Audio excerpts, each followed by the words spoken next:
I'm just going to move location.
Good morning. I'll try again. Good morning. Much, much better. Well, good morning, everyone, and welcome to another installment of New York City Builds Bio Plus. I'm Mitch Simpler, partner and managing partner emeritus of Jarvis Bauman Bowles, and also co-founder of New York City Builds Bio with Nancy Kelly. Today is our 4th annual Life Science Symposium. It's hard to believe. And I want to welcome back all of our current members, as well as simply welcome our first-timers as well. I've said this many times before to most of you, and I meant it.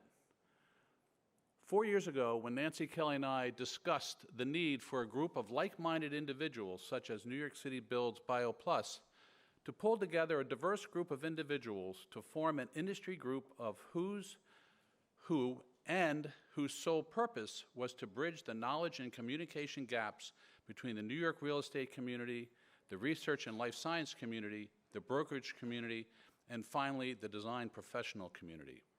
Who knew then that it would have become the success that it has become today?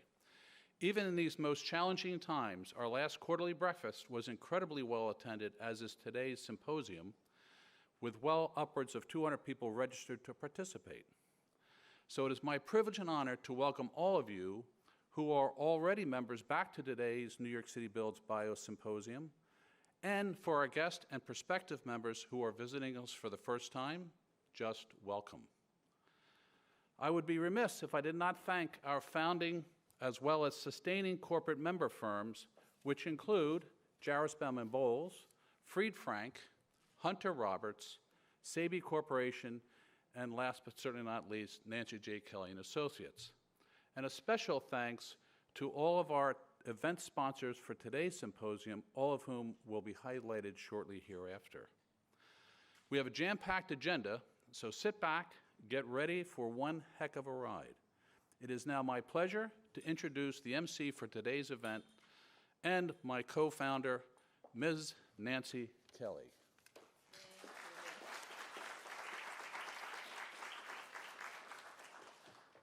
Nancy and her step stool. I need my step stool. I'm very short. So I want to echo Mitch's welcome here. It's been a long year and a half, and this is our first major in-person event, so we're really excited to be here, and we're really excited to have all of you here with us. As Mitch said, we have a jam-packed event. I also want to thank our steering committee, which is the principals of each of the founding members that Mitch just mentioned, as well as the Berman Group, our team at the Berman Group. This group of individuals puts in a lot of time every year to make this organization run, and so I want to thank them, first. Obviously, putting on an event like this, just post-pandemic, is not easy, and so really appreciate everything that's been done. I want to thank our symposium sponsors and partners. We have 3 platinum sponsors, JBB, Lendlease, and Zetlin and DiChiara. We have a gold sponsor, Simone Healthcare. Our silver sponsors are Taconic, Lyra, Skanska. We have a lanyard sponsor, which is First Republic, and the bag giveaway sponsor is LPE PMA. For the first time, we also have the life science companies in some of the incubators joining us today. And this is a big step forward because our members, a lot of them are from the real estate community, and they're interested in understanding the life science industry, what life sciences is, and also what kind of space and services do these companies need. So getting them here to participate will help you to understand that better, and they can understand what resources you all can offer them when they get ready to graduate from their incubator space and need step-out space of 10 to 15,000 square feet, and then the next step beyond that is often 25 to 50,000, and you can grow with them. And so we have, I think, 10 exhibitor incubators downstairs with some of their resident companies ready to talk to you. So please visit them during your coffee breaks. Also want to thank the New York City Economic Development Corporation, who is our program partner every year, our media partners, Commercial Observer and the Wall Street Journal, and all of our association partners for supporting our efforts and this meeting in particular. This meeting, as Mitch said, we started in 2018. It was our first symposium. It was held at the Academy of Sciences, the New York Academy of Sciences at the World Trade Center. And we had 275 people there. It was sold out. Everyone said it wouldn't work because real estate people don't stay at meetings for more than an hour, and the scientists won't talk to the real estate community.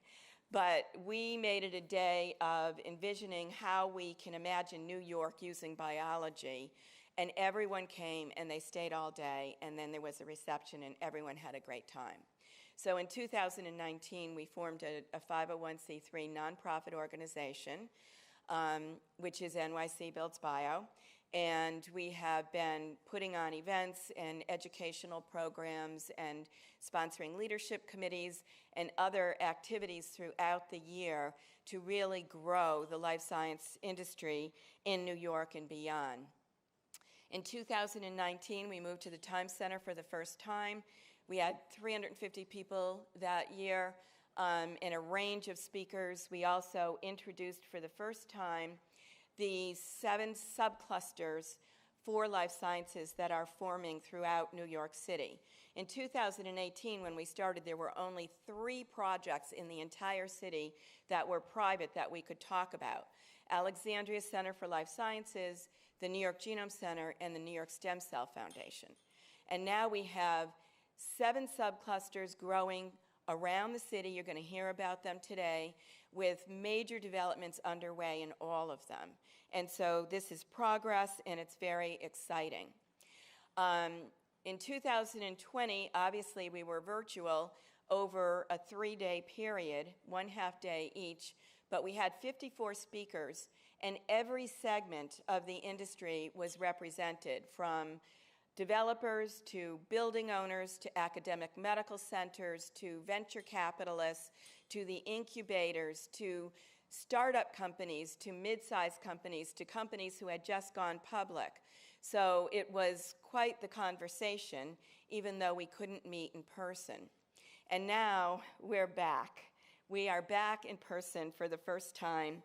And this year, we are broadening out a little bit to the Greater New York Metropolitan area, which includes Southern Connecticut, Eastern New Jersey, and Westchester. And the reason for that is twofold. In May, the New York City Planning Department put out a brand new report which had very exciting news. They basically showed that the Greater New York Metropolitan area, which includes those geographic locations I just mentioned, is the largest life science economy in the country, far exceeding San Francisco and Boston on almost every metric, as well as the other subclusters throughout the country. And that's news, because when you read the broker's report, you basically see that New York and New Jersey kind of show up number 8 or 9. But the truth is, when it's combined as a MSA, or Metropolitan Statistical Area, this is a powerhouse, and it's really a supercluster forming. The other reason for looking at the broader metro area is that there's a lot of federal funding that could be coming down the pike with some new pieces of legislation that have been passed recently, as well as federal initiatives that are currently underway. And these initiatives are targeted toward regions, not one specific geographic area. So it is time for us as a New York region to think strategically about how we can position ourselves and our industry so that we are the recipient of some of those funds and can build the infrastructure and the industry even further. So we've got a great agenda today, starting out with the broader picture, looking at some of the billions of dollars in public monies that are flowing into the industry over the last 5 years from the federal, state, and local level, and then moving to the private sector, looking at the private macro trends that are driving the industry, and then diving deep into the subclusters in New York City and some of the bridge markets, Brooklyn, Long Island, Jersey City, Newark, up to Westchester, through the Bronx, and down to southern Connecticut. So we hope that you'll all enjoy yourselves. We have coffee throughout the day. The coffee stations are right next to the exhibitor booths. Please visit our membership booth. About half of the people registered today are not members yet, and so we welcome you and encourage you to join our community. So there's information out there, and then we have lunch, and there's a reception at the end where we can all catch up with each other. So thank you for being here, and one more thing, or a couple of things, actually. Obviously, we are still coming out of the pandemic. Thank you all for complying with the vaccination requirement. There's also a mask requirement in the building unless you're speaking or actively eating and drinking. So please respect that. We do have our own internet line. Let me see, where did I put the password for that? The handle is Marmarino, and the password is orange, all lowercase, 21. So please feel free to jump on that so you can keep up with your emails as they come through. Okay, we'll start with our first panel now.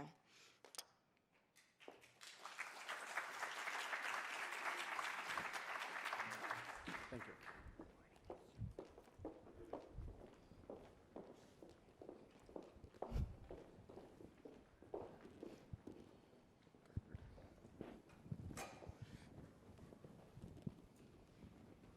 Great. Well, welcome. Thank you for being here. Isn't this exciting? Mm-hmm. Carolyn, why don't we just go down the line? Everyone can introduce themselves and their organization, and then Carolyn, you can kick it off with your exciting report. Sure. Good morning, everyone. I'm Carolyn Grossman-Marr. I'm the Director of Regional Planning at the New York City Department of City Planning. Good morning, Sue Rosenthal with the New York City Economic Development Corporation, and I lead our life sciences and healthcare team. Good morning, everyone. Sho Islam with Advanced CT. I'm the Director of Business Development there, leading the life sciences. Good morning. Excuse me. My name is Sanjeevani Vidwans. I'm Deputy Director for the Department of Housing, Economic Development, and Commerce in the city of Jersey City. And we have a couple of virtual speakers as well. Kathy? Good morning. I'm Kathy Scangarella of Choose New Jersey, Chief Business Development Officer, and I head up our life sciences work. Thank you. And Bridget? Hi, good morning, everyone. I'm Bridget Gibbons, Director of Economic Development for Westchester County. Terrific. So we have a broad representation from the public sector to tell you about what's happening in the industry in the Greater New York metro area. Carolyn? Sure. Well, thank you again, Nancy, for having me here, and great to be with old friends and new. I'll start out by saying I'm probably the least life science professional in the room. I'm a regionalist. I head a Department of Regional Planning within city planning in New York City, which was founded by the de Blasio administration back in 2015 as a way of helping New York City get smart about our role in the region and really to put our data and analytics strength and our relationship and capacity building and our planning support really towards those kinds of challenges that really require thinking at the regional scale. And so we've been doing that in a lot of different ways. And life sciences has really been on our radar, I think, from the beginning because it was sort of obvious to us that this is an industry that is really functioning at the metropolitan scale. So if we're able to pull up a few slides. Actually, do you have a clicker right next to you? Is you this might a even be clicker? able to use that. Yes, perfect. Okay. So what do I mean by that? Well, I want to start at what we mean by the region. This is a picture of the New York City metropolitan region's economy as we understand it. Those dots are each 250 jobs. They're color-coded to different industry groups. Green is local services, purple is industrial jobs, yellow is education and healthcare, blue is office-based. So what I would draw your attention to on this, this covers 3 counties. We're looking at basically 75 miles in every direction from New York City Hall.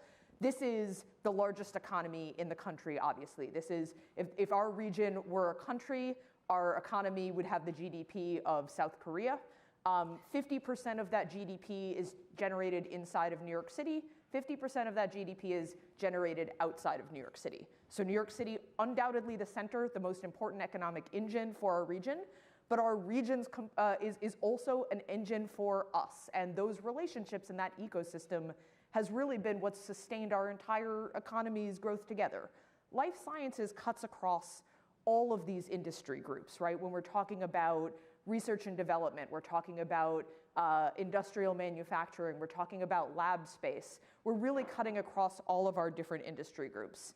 So, it struck us that many people who are looking at our life sciences economy are not looking at this full regional scale in our region. Though when we look at Boston, we typically look at the Boston region, we look at Bay Area, we typically look at the Bay Area region. So we took a look at that same geography to see what we could see about what's happening in our life sciences economy. And unsurprisingly, because we are the largest economy in the country, we are also the largest life sciences economy in the country when you count us all together. 144,000 jobs, 20% more jobs than the next metro, 35% more businesses than the next leading metro. Again, when you consider all of these clusters together, New York, New Jersey, Southwest Connecticut, Long Island, there's a lot of employment happening here. There's a lot of businesses that are happening here. We're number 1 in talent. Although our metro is home to about 7% of the United States metro population, we have 15% of the biochemists and biophysicists, about 10% of US chemists overall. We've got over 20,000 clinical lab workers. It's about a quarter of our life sciences technical occupations. And this is really split up across our region. 30% of that work those workers are living in New York City, 40% are living in northern New Jersey, and the rest are split between the other wings of our region. Looking at investment, we are number 1 in NIH funding. When you compare us to the other metros, we're at $3.5 billion. Boston's at 2.8. The Bay Area is at 1.5. 70% of that regional NIH funding is coming to New York City-based organizations and institutions. But again, 30% then is coming to outside the region, right? So all together is how we're getting to be, very massive in size. Our VC funding still behind the other 2 leading metros, but growing at a much more accelerated pace. 3.3 billion in funding in last counts. And when you look at, again, the geography of where that investment is all happening, it is highly, highly clustered at the center of the region. You see that Manhattan and the interior of New York City are extraordinarily important to that funding picture, but surrounded by a constellation of other important and growing clusters. We see in Westchester, the areas around Regeneron and sort of mid-county. We see Yale and the Connecticut coast. We see a constellation coming down the New Jersey rail system into New Brunswick and Princeton. We see the Long Island Railroad connections out all the way to Stony Brook. So this really is a regional picture, and I think we have learned, and in our conversations, and I'm so glad to be here with our colleagues from New Jersey and Connecticut and Westchester, in addition to my colleagues from New York City, of course. We playing favorites, I think it's okay. Because I think we're all coming to recognize that picture, right? That there is value in us understanding that we are stronger as a collective, even as we all very much, are pursuing the missions and the growth strategies of our own individual political jurisdictions. Great. So that was news to me, and I hope it's news to all of you. Really gives us something to be excited about and to work together around. So Sue, why don't you tell us a little bit about what the EDC's been up to? You've been busy the last 5 years. Yes, we have. Also, tough act to follow. It's really amazing data to see, and just so compelling. And one of the jobs that we have collectively is to shift the perception. And I think data like what Carolyn just shared give us the data we need to be able to do that. Our region is incredibly a source of growth in life sciences. New York City has made a clear stake in this industry for many years now. So what I'd like to do is just share how we're doing as that stake has been put in, and what we're thinking about for the future as we grow more. So if you pull up my set of slides, hopefully, we can share what I plan to talk about. There we go. I'll share just where we've been very briefly, what we learned over the past couple of years, and where we're going in the future. I think everyone is familiar with some of the work that's been done from long ago that really laid the foundation for New York. And you can see this is before the formal announcement of Life Sci NYC that took place in 2016. One of the reasons why we made this investment. There are incredible institutions in New York. Carolyn shared the data of NIH funding, and we want to take the innovations that happen at those institutions and help make them into bigger companies and growth opportunities and jobs for New Yorkers and the region around us. And so we started early on. There were investments, whether in incubators like Harlem Biospace or in commercial space with Alexandria. We what I would call dabbled in life sciences as a city. And then because we did a lot of research and we saw the growth starting to percolate, we made this bigger investment in 2016 with the initial $500 million of various city capital and other financial levers from the city. And since then, we have been quite busy. And so you can see everything that is in orange and in purple have evolved since then. So we have a number of incubators across the city.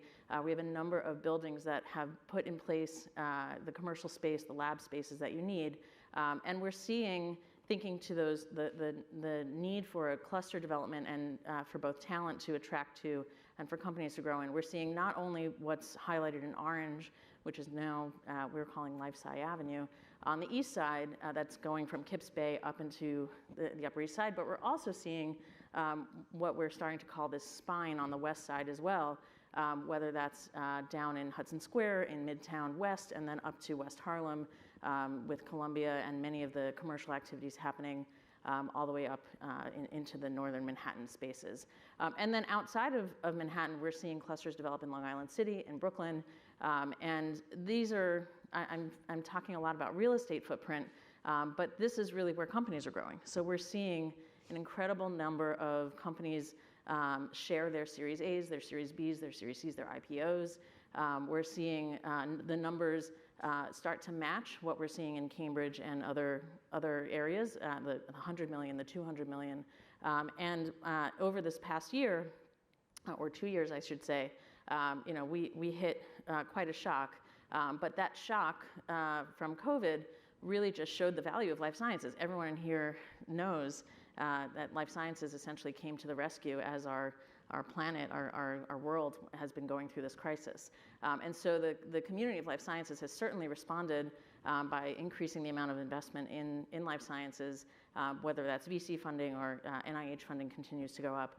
But we're seeing as a result the life sciences companies in New York at this point doubling from the last pre-pandemic.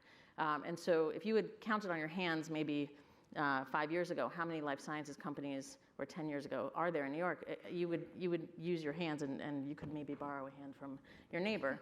Now we're in the hundreds. Pre-pandemic, we did a bit of research. We saw New York has at least 150 companies. Post-pandemic, we're post 300, and again, those raises are growing. And it's really important that we do this together across the region because talent is what builds an industry. You can't build life sciences without the talent that goes with it. We have people that come in from New Jersey and Connecticut. We have people from the city that go out to New Jersey and Connecticut. And so we think in order for us to really take this opportunity, we should do it very collectively. And so from there, where are we going from here? So we saw this value, we saw the resiliency of this from an economic perspective, And so the city is responding by doubling that investment. And in June, we announced that we will be investing $1 billion in life sciences to build more infrastructure, to help companies grow, and to unlock the spaces that are needed and the talent, develop the talent for it as well. And so coming up, we've announced some very recent projects, whether that's expanding BioBat or launching our Pandemic Response Institute, which we announced a couple of weeks ago with Columbia and CUNY. We have put in place some of these investments, and the spaces continue to open. So InnoLabs and Deerfield's Cure, a few years ago, or a couple of years ago, we put the support in for it, and now those doors are opening, and we're seeing tenants come into those spaces as we speak, which is really exciting. And to the talent, we need to keep doing that together as well. So whether that's by hosting interns or developing the next set of serial entrepreneurs, it's a really important element of making this successful. And so I look forward to talking to all of you at various points about how we can do that together. Terrific. You know, it's really interesting because we continued our programming throughout the pandemic, as you know, because we featured you many times.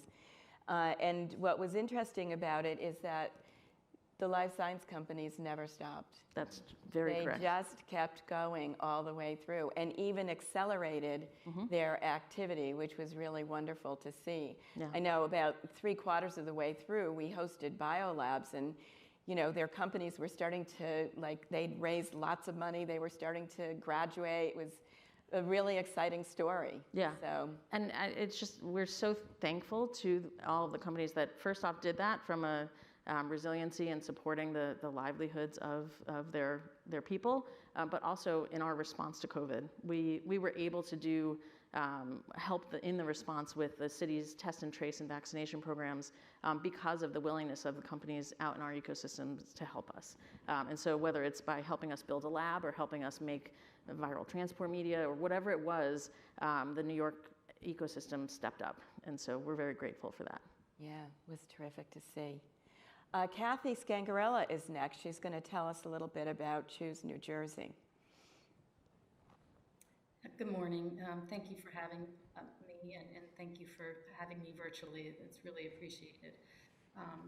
So I can start if you can put up my slides.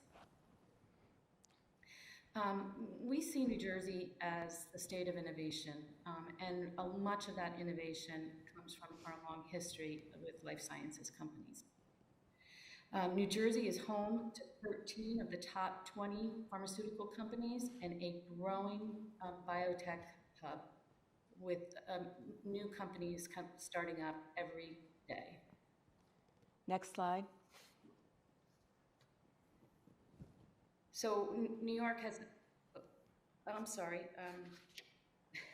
we have a great history of innovation with over 100 years of birthplace of immunology, the first ever CAR T cell therapy in New Jersey, the first FDA-approved 3D printing drug. We really are proud of our history in life sciences. Next slide. Our ecosystem is diverse and expansive with more than 600 contract research organizations and contract manufacturing organizations. And New Jersey has the highest concentration of specialized commercialized expertise in the US. Nearly 23,000 members of the state's life science cluster are focused on pharmaceutical and biologics manufacturing. That's 3 times the national average. Next slide. Here's just some of our stats that we're really proud of, and I think what makes us really strong in life sciences and really helps make the region strong is that we have over 3,200 life science establishments in the state. Next slide. And as you just saw, New Jersey is ranked number 2 in the state for biotech strength, and many companies are pioneering cell and gene therapy breakthroughs. Our cell and gene therapy hub is quickly growing. Next slide. I just wanted to point out, what's making our cell and gene therapy talent workforce really stellar. New Jersey's higher education institutes are on the forefront of the next generation of therapeutics. New Jersey Institute of Technology is really preparing our workforce, and they have a new institute called Biocentric. This is an industry-facing contract development and manufacturing facility to bring cell and gene therapies to market. And just a little bit of what's new. Next slide. So we have a robust incubator and research hubs growing in New Jersey, and I've just a few here to mention. We have right outside of Manhattan is On3, which is quickly becoming a center, and Hackensack Meridian's medical school is there. Princeton West, which is a former BMS campus that is turned into a biologic product development and clinical manufacturing site with over 24 buildings, over 900,000 square feet, and 35 acre sites that are available. And the up-and-coming hub in New Brunswick, the groundbreaking ceremony just took place last month. It brings together academic research, leading startup companies, large corporate pioneers to downtown New Brunswick, right across from the train station. And the first core tenants are Rutgers University, Princeton University, Hackensack Meridian Healthcare, Robert Wood Johnson Barnabas, and Rutgers Medical School will be moving there as well. So it's really going to be a beautiful center. It's going to be available in, we think, 2024. And I'll let my colleague from Jersey City tell all the good news, what's going on there. Thank you. Yeah, so Kathy, what's really interesting in terms of New Jersey is the kind of metamorphosis that it's gone through in the last 10 years from the large suburban pharma campuses where all of the R&D was done internally, kind of for one-size-fits-all drugs, and then seeing the movement of pharma off of those suburban campuses toward more urban areas near academic institutions, and moving their R&D there, and then seeing the smaller companies and the contract manufacturers kind of moving into New Jersey behind them. It's been quite the journey, but the economy is really so much more vibrant now. Yeah, we've really seen a huge difference, and it brings opportunities for new areas for smaller manufacturing facilities for biotech companies and cell and gene therapy companies. So it's really been great. Terrific. Well, thank you for sharing that. Sho? Sure. Thank you, everyone. Again, as everyone says, our region is really growing and great to be part of it. Connecticut is here for the first time. It is a growing sector, the life sciences industry in Connecticut. So I just wanted to kind of level set and go over just some of the information and ways that Connecticut is really contributing to our region growing steadfastly. And so there we go. Just to level set, it's about 1,400 companies in Connecticut focused on biosciences, employing roughly around 23,000 people. Connecticut is heavy in R&D. That's our contribution really to the region. A lot of R&D money goes into it. 80% of our R&D spending is towards biosciences. And our contribution to the region, if you look at there, just top 5 in the country, depends on a category and how you look at it. Per capita, it's number 2 in the country for academic bioscience R&D. Patents, we're really good. So these are just some of the areas in which we're contributing to the region and its growth in life sciences. Connecticut, if you look at the map, there's really 3 clusters that's developed for life sciences. The largest being the New Haven area, as mentioned, anchored by Yale University and all the IP and spin-outs that are really coming out of there. Folks there are doing phenomenal jobs, averaging 5 to 10 spin-outs at least over the last 5 years or so. So that's where our biggest concentration is. Our second would be the Greater Farmington.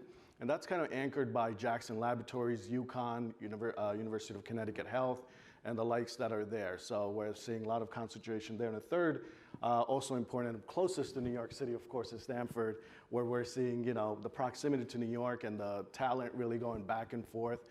So the geographic lines really don't matter. Folks are commuting and getting jobs where it's appropriate. We're seeing digital health really take effect there and take a foothold there. If you look at the companies that we have on board, Connecticut does have a share of large companies that everyone knows of, like the likes of Pfizer, BI, and the others. Also developing ones, like Rally Bio or Zitra. So these are focuses that are in companies that are growing, innovating, and really building the density for the state that we believe is necessary to contribute even greater portion to the region's economy and life science. Again, as we talked about NIH funding, our region is really, really hammering it home. And if we just focus on Connecticut as a whole, you can look at the 5-year trend line and how those numbers are going. So we're doing phenomenal on those fronts, led, of course, by Yale, UConn, Jack's Lab, if you see the breakout on the left there. And then on a per capita basis, I always joke that Connecticut is a per capita state because we certainly don't have the number of individuals living there. So when we control for the number of population, I think it's really holding its weight and punching above its weight, and again, adding to the greater regional impact that we're having. So that's NIH.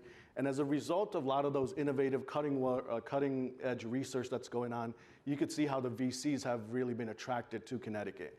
So if you look at those numbers, the number as raw numbers for total number of deals over the last 6 years, but if you look at the actual size of investment, so per capita invested, this year, 2021 year to date, we crossed 800, I believe that's $820 million.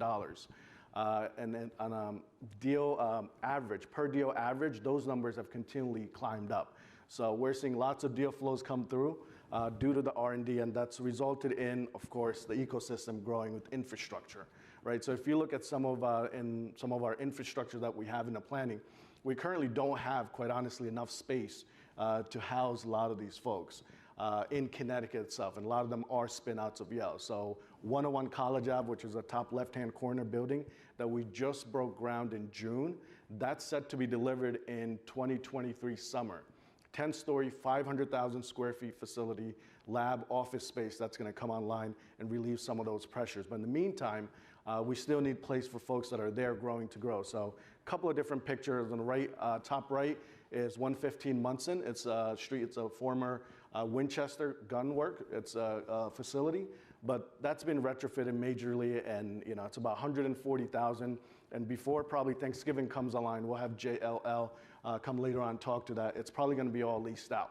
So as soon as we could get them ready and get them retrofitted, the spaces are going faster than ever. 55 Church Street is another example. Really, the Route 34 corridor, if you have any space there that could be retrofitted, it is being retrofitted for life sciences, and spaces are taken up before they could be built out. Just one last thing, a couple of our support things. So we do have incubators. UConn has a TIP program, which is incubating and accelerating digital and life science companies. Biolabs is already committed to 101 College Avenue. They're coming in summer 2023. Connecticut Innovation Commons, which is a bio-CT endeavor. They have already a facility near the Pfizer facility in Groton. Another one is coming online just within months in New Haven. So as you can see, from R&D to venture capital to infrastructure, we are really on a positive trajectory and really looking forward to even playing a bigger role in the region. Yeah, I think I'm so thrilled to hear about all of this growth. I was born and raised in Connecticut, went to Yale, been on the board of the Jackson Laboratory for years. So this is all just wonderful news. And I think the message here is that when you're making that investment in the research, that's the engine, right? Yep. Because all of the private investment, whether it's new companies or whether it's new lab formation, comes from that. And that's why this area is so strong, because we've got the strongest academic medical institutions in the world right here. Truly, the smart people, the talenting, and goes back to the talent that's really contributing to the R&D, and that's really fueling everything else that goes with it. So. Yeah. And so there's brand new markets opening up. Jersey City is one of them, and couldn't be more excited about that. I've been doing a lot of work there. So Sanjeevani. I'm sorry. Sanjeevani. It's okay. Thank you. Tell us about what's going on in Jersey City. Yes, I'd be happy to. Oh, sorry. So yeah, I'm going to tell you a little bit about what is going on specifically in Jersey City. You know, I think Kathy told you some of the stats about New Jersey as a whole. I think most of you probably know how close Jersey City is to New York City. It's sometimes quicker to get to Jersey City than it is to get to the heart of New York City from some places in New York City. So we do have proximity on our side. I want to just tell you about some of the projects that we have going on and how the administration in Jersey City is supporting that. So 95 Green Street is a building that's under construction. It is in downtown Jersey City in Newport. So the story here is that so there was some zoning changes that were made to the redevelopment plans, not only in the redevelopment plan that this building is in, which is the Colgate redevelopment plan, but in neighboring redevelopment plans as well to support lab use. And it's just one example of how Jersey City is, you know, we're adaptable. We are open to changes. We're open to changes that are brought forth by the market. We kind of welcome what we see as something that's a growing industry, and life sciences is one of those. So this is 95 Green Street, owned and managed by Thor Equities. This is SciTech City, which some of you might have heard about. We recently had its groundbreaking ceremony a few weeks ago. So this is a public land that was dedicated for, dedicated for the purpose of life sciences. So there was an interest in residential development here. This is a 16-acre site that's adjacent to Liberty Science Center, Liberty State Park. And Jersey City and the administration really took a bold action to take the opportunity to make a commitment to life sciences. So we challenged Liberty Science Center to, conceive of a project to serve those larger goals, and we're happy to say that that project is, beginning to come to fruition. So it's a $300 million project. The phase one will be EdgeWorks, which is a 7-story, 111 square foot incubation space. It will have lab, research spaces, office spaces, co-working areas for startups and entrepreneurs, state-of-the-art conference center, and a tech exhibition gallery. And the first tenant will be Israel's Sheba Medical Center. It's also going to have a K-12 school for 400 students. It's a public magnet STEM academy operated by the Hudson County Schools. It will also, phase one will also have Scholars Village, which will be developed by Alpine Residential. It'll be a residential housing for innovators, scientists, entrepreneurs, and STEM graduate students, and also a 5-acre outdoor park called Public Commons. So again, this is like another example of how we'll have education there. We'll have this space that not only startup companies can have their beginnings there, but because the talent is bred there, hopefully it will sustain that the industry for years to come. And it was really like a public and administration decision to dedicate the space towards that purpose. And this, which many people here know a lot about this building, which is the Cove, Jersey City. It is a development by Argent Ventures. So this is an example of a private developer, really seeing the potential in Jersey City. It's a 1.6 million square foot laboratory space and 1,500 plus residential units, which will create that super cluster of development of life science space. It's really a prime location. It's near public transit and highways. And this developer, Argent Ventures, took on a substantial amount of environmental remediation as part of this project, because this is designated as a brownfield development area. So that is really seeing kind of the big picture about what this area and what Jersey City needs, not only this business sector, but also like the needs of the city and the environmental commitment to the environment that is needed for everybody that develops here or in Jersey City. So phase one will be 2 academic laboratory teaching facilities and a commercial life science building totaling over 800,000 square feet of space. Hope I'm getting this all right. Aside from aside from lab, office, and teaching spaces, it will have a conference center, a cafe, and street-level retail. And this is also adjacent to the Jersey City Medical Center, which is also having an expansion. So really it is the super cluster of Jersey City Medical Center, the Cove, and Liberty Science Center, which are all really right next to each other. So Jersey City is welcoming of the life sciences.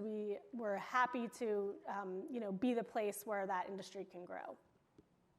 Yeah, that rezoning was so important as the trigger, right, for opening up the possibility and opportunity of life sciences here and related tech. Because the Liberty, the Sci-Tech City, the Cove, and the Medical Center, they form a 40-acre science and technology corridor now that is both for research, but also for clinical delivery. And so the combination and proximity of those two things together in a ground-up development in a live, work, play environment is actually a unique asset in the Greater New York metro area, at least in this area. Yeah. And I think that's what Argent saw, basically, the potential there when they decided to go with this use. So kudos. And now we've got Bridget Gibbons that's going to tell us, who is going to tell us what's going on in Westchester County.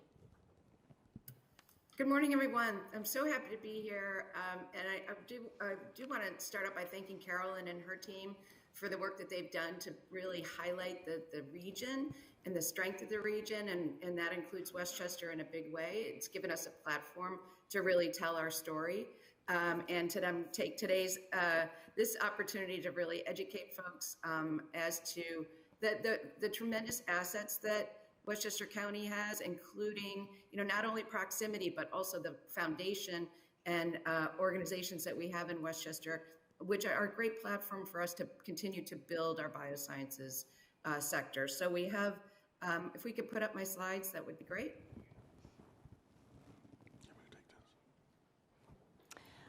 Bridget, I'm not sure we got slides from you.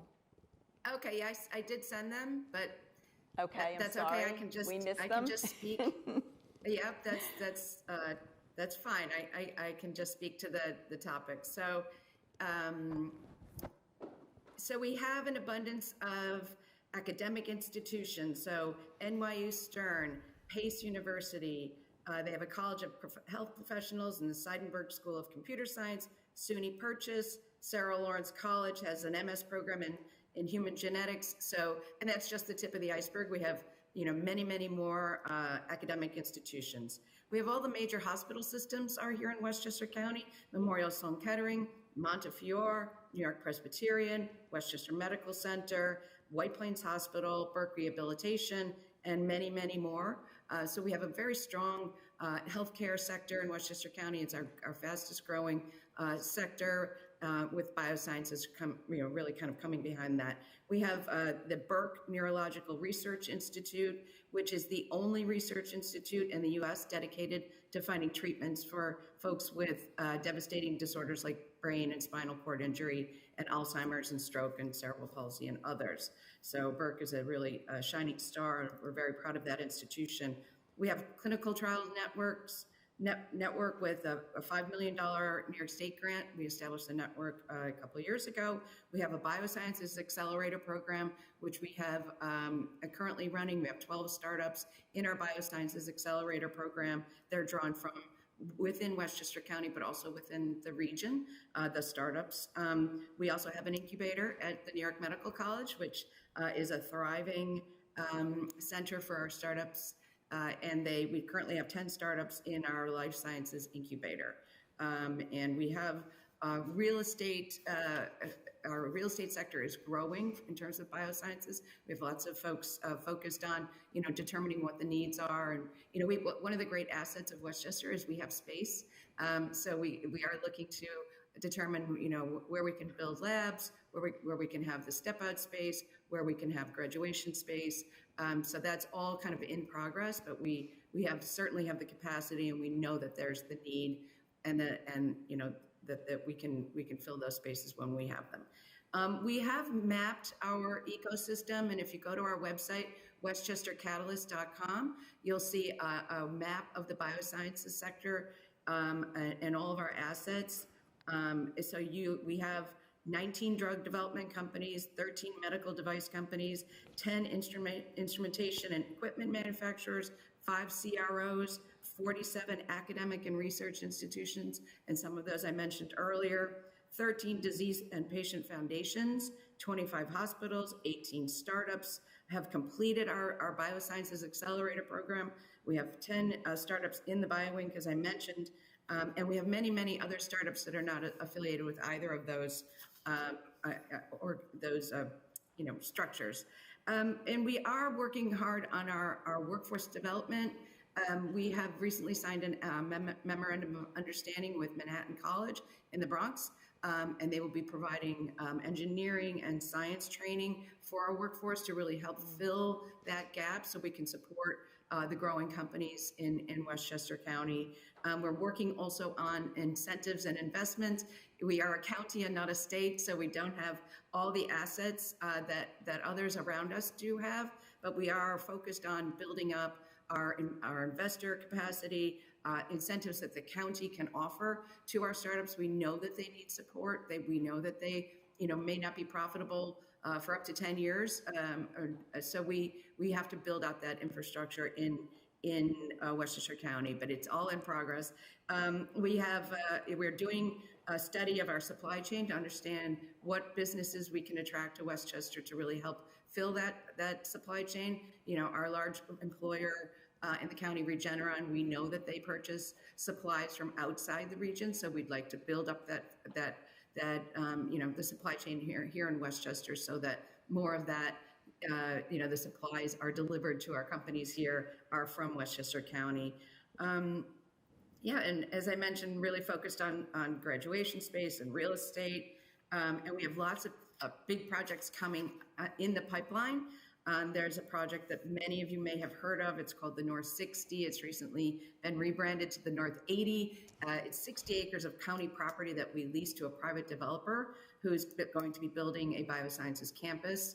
And the additional 20 acres is property that he owns. So it's a 80-acre, and it's right in the center of the county, and it's right adjacent to Regeneron and other really important biosciences players in Westchester County.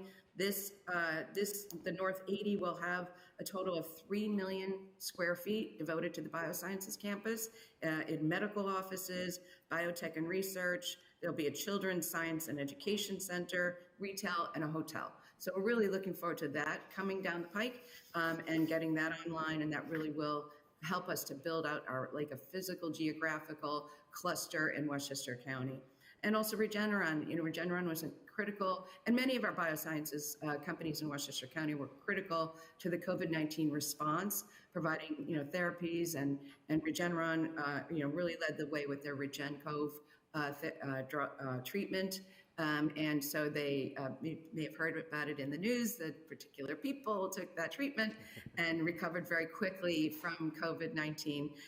So we're really proud of Regeneron. They launched in Westchester, and now they've just announced a $1.8 billion upgrade to their Tarrytown campus that will expand their campus by roughly 900,000 square feet. And they're going to be hiring 1,000 new employees over the next 5 years. So we know we need to help them and develop our workforce to really fill those positions. And the project will take place in 2 phases over the next 6 years, bringing on new preclinical manufacturing, process development suites, labs, and offices. So we're really, Regeneron is a real engine and a real attraction in Westchester County. And we're really proud of them and really kind of the spin-off effect from that organization. So we have lots of work to do, I think, in Westchester to really, get us to where we want to be from an incentive and real estate perspective. But we do believe that our proximity to the city and our kind of central location in the region, allows us to really we're well positioned for great success. Yeah, and those are my comments. That's a wealth of information, Bridget. Thank you very much. And we'll find your slides and we will insert them into the slide presentation that will be available on our website. So if you want to come back later and take a look, you can listen to what Bridget says and you can look at her slides posted there. But I think one of the most exciting things, we had Regeneron during the pandemic. They came and spoke to our community about what they were doing and the treatment that they were developing. But they're a story of a startup company that, you know, started in an incubator in Westchester and then grew and grew, took over the entire campus where they were located, and now they're building an even bigger campus. So it just goes to show you that when a company is successful, there is the possibility for a lot of growth and new employment. Great. Does anyone have any questions that they might want to ask? We can probably only take one or two, but love for you to have the opportunity. How often do you get the caliber of people sitting here together? Nobody? Okay, well, thank you very much. Really appreciate that overview, and thanks for setting up our day. Thank you. Thank you. Oh.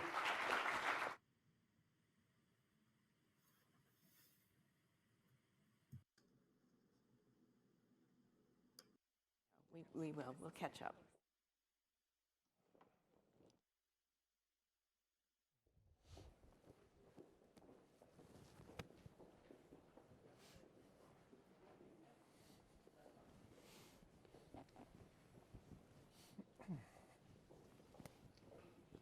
Hi, everybody. Thanks for joining us this morning. Why don't each of you just introduce yourselves and your institutions and our virtual attendees as well, please? Good morning, everyone. I'm John Blejo. I'm the Director of Industrial Research at the Central Office of CUNY. My name is Fernando Mucio. I'm a professor at Rutgers University, and I lead the coalition that is pursuing one of the BBB grants that you've been hearing about. I'm Deborah Novick. I'm the Director of Entrepreneurship and Innovation at Westchester County. I work with Bridget Gibbons in Economic Development, and we're also one of the BBB applicants. And Steve? Muted. I think you're muted, Steve.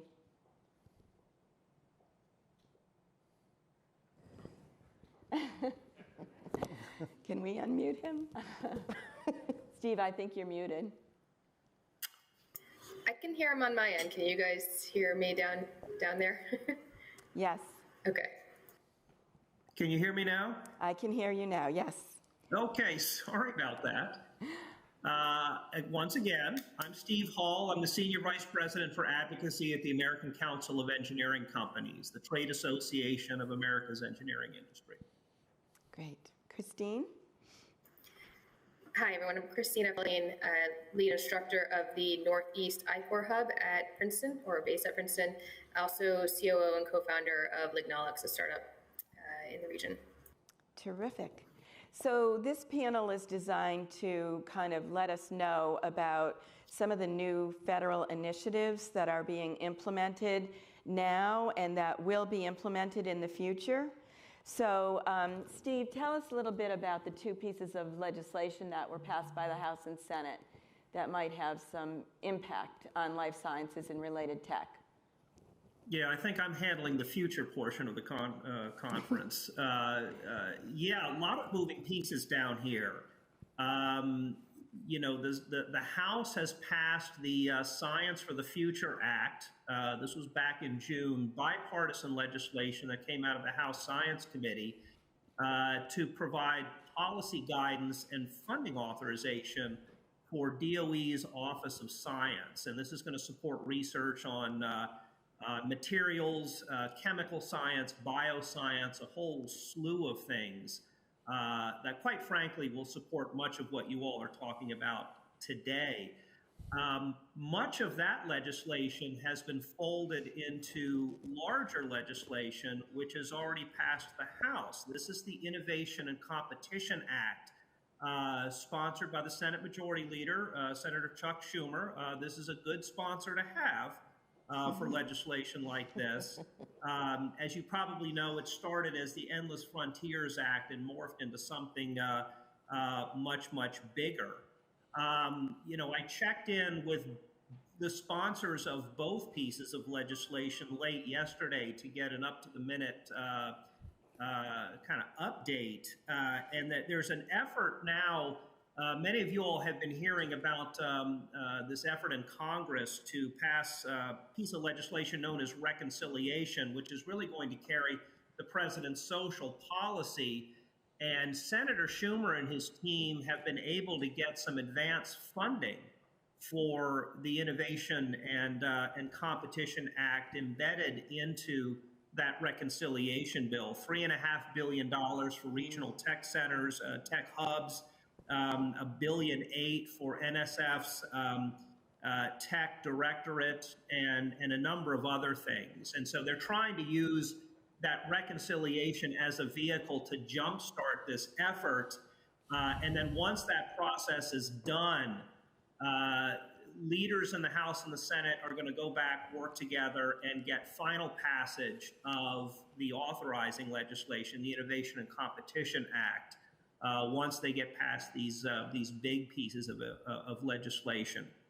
And then, of course, the other thing that's certainly near and dear to the engineering industry's heart is the major infrastructure legislation, which has already passed the Senate and is awaiting action in the House. We could potentially see action in the House this week, today or tomorrow, on both the reconciliation bill and the infrastructure package. That's going to be a challenge, but the Speaker has indicated that she could do that or possibly keep them around until into the weekend to move these pieces of legislation.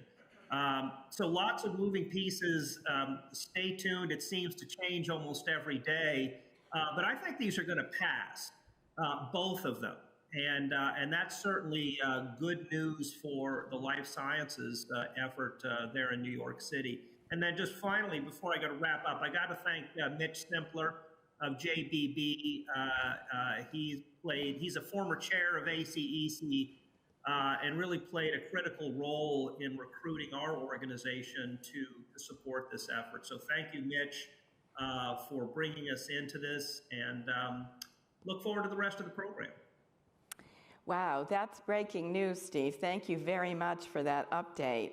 I was not aware that those pieces of legislation or the elements were folded into the social policy piece that they're considering now. So that's very exciting for the area. Some of you may recall, if you participated last year, Senator Schumer opened our symposium last year with a discussion of the Endless Frontier Act, which this year morphed into the U.S. Competitiveness Act and now is part of the reconciliation package. So that's terrific. Thank you so much for that update. My pleasure. Christina, so one of the programs that's actually current now is the NSF iHubs Core, which has recently been expanded, and we have the leaders of two of those cores, one led by Princeton and one led by CUNY, to talk about what they're doing. And the reason this is important is because this is, you heard Sho from Connecticut talk about the investment in R&D. This is where the R&D starts, at the Academic Medical Center, and with ideas coming out of there, and this is how it gets translated into the companies. So Christina, you want to talk a little bit about the work you're doing? Sure, yeah, and we can go ahead and pull up the slides if that's, yep, there you go. So, oh, these are the old ones, that's all right. I tried to make a more simplistic version of this, but it's all the same. So the National Science Foundation, one of many federal agencies, created the Innovation Corps, or I-Corps program, about a decade ago. And John and I actually used to work together at CUNY with the back then, and he'll talk more about this, the New York City node. Just this past summer, the NSF announced that they will be funding a new kind of center grant, which is called the I-Core Hubs. And John and I have been lucky enough to have been selected to be funded for the launch of these hubs. So the I-Core program overall, as I mentioned, began 10 years ago as a way to help translate the basic research that NSF and other federal agencies put into mostly academia, right? There's a lot of basic research grants given to a lot of universities across the country. And however, the inventions and discoveries from those grants, spurring from that funding, often lived and died in the university walls. So maybe they would file IP. Most importantly, they would publish papers, because that's the goal of professors, right? To publish or perish. And there was a disconnect between that basic research, activity into then turning into viable deep tech startups. So I-Core was started as a way to bridge that gap, or bridge the valley of death, as it's called in the venture world. And it's been really successful. There was a report that came out, it was the biennial I-Core report that came out in June, I believe it was, talking about the numbers, some really great economic impact numbers. We've trained over 2,000, I think it's like close to 2,500 teams. John can correct me, I think he's teaching a cohort right now.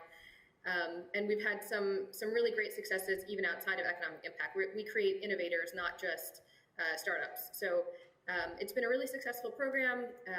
As I mentioned, it's a decade old. It's transitioning now into this new model from nodes into hubs. So if we can go to the next slide, which I don't know if it's going to be the right slide now. Yeah, go to the next one after this. Yeah, we're going to have to keep going. This is, I think the next one. Yep. So this is our hub, the Northeast I-Core Hub. Again, we're one of 5 that were awarded. We each got $15 million from the NSF, so they put an investment of $75 million into the hubs. This round, there is a new solicitation coming out very soon, so there will be hypothetically more hubs funded in the near future. Our hub is led by Princeton University, which is where I'm based at and why I'm not there today. And we have a couple of partners, Rutgers University and University of Delaware, who are both I-Core sites, which is, I won't get into the complexity, but those are going to be archive programs now transitioning into this hub. And we have a number of affiliates, which are the white dots around the region. And we're going to be expanding. We already have 2 MOUs executed with other universities that I can't announce yet, but it will definitely increase our footprint across the Northeast. So that's the I-Core Hub program. John can talk more about the New York City-centric one, and happy to answer any questions that we have at the end of the panel. Thanks. John, you want to say a few words about the New York Hub? Yeah, thanks, Christina, for giving that nice introduction. If I could have my one slide up. So what I'd like to do for the audience is to explain what the world was like when Christina and I began this over 10 years ago. So when I joined the CUNY Central Office in 2010, there were almost no entrepreneurship centers in the country. The few that existed, there were a handful in New York City, were based in business schools. And the Valley of Death slide that Christina showed you was a recognition by the National Science Foundation that with all of the R&D money that we're putting in from the NSF and the NIH, we really need to start companies. So I-Core was an experiment to see if we could pressure test research discoveries paid for by federal dollars. And if there's a go there, then we would form a company and take off. So for the audience here, Christina and I are at the front end of the pipeline. We start at the lab notebook. We are not tech transfer. At the end of our process, if you're a go, then you disclose. That's the model. That's the space and the development pipeline that we're at. And the picture on the left there shows the map of our first I-Core proposal. And I can tell you, when I wrote that proposal, I said our arc of life science goes from Groton, where Pfizer is, to Westchester, Pennsylvania, where Merck is. So we included 4 states, Connecticut, New York, Pennsylvania, and New Jersey. And Pennsylvania was mainly the Philadelphia area and the Delaware Valley, which includes the Pennsylvania Biotech Incubator, which is another successful partner of ours. During the time that we got first funded, it was Christina who actually created Engineering I-Corps, and her pilot was at Cooper Union. And believe it or not, back in these days, 2013, 2014, every freshman engineering student at Cooper Union took an I-Corps course. And those of you who have engineering degrees and you remember freshman year suffering through economics like I did, we've replaced that with an I-Corps course. And the Cooper Union pilot scaled. So we went from engineering I-Corps, and what I'd like to say is STEM, deep tech, entrepreneurship education became cool. Today, there is not a college in the United States that does not have some engineering, an entrepreneurship program.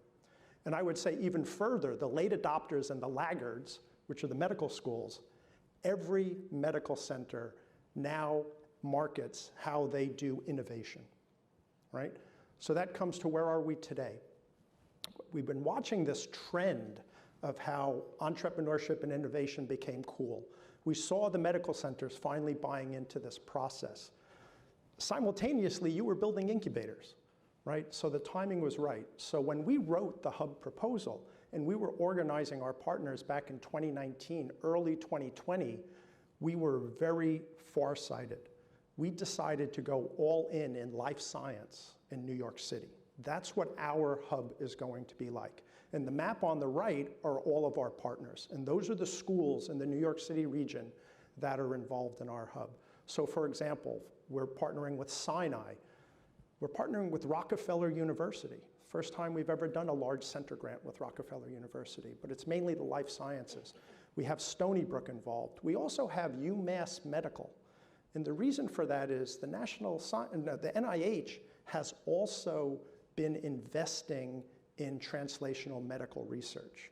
And they created a whole institute called NCATS, National Center for Advancing Translational Sciences.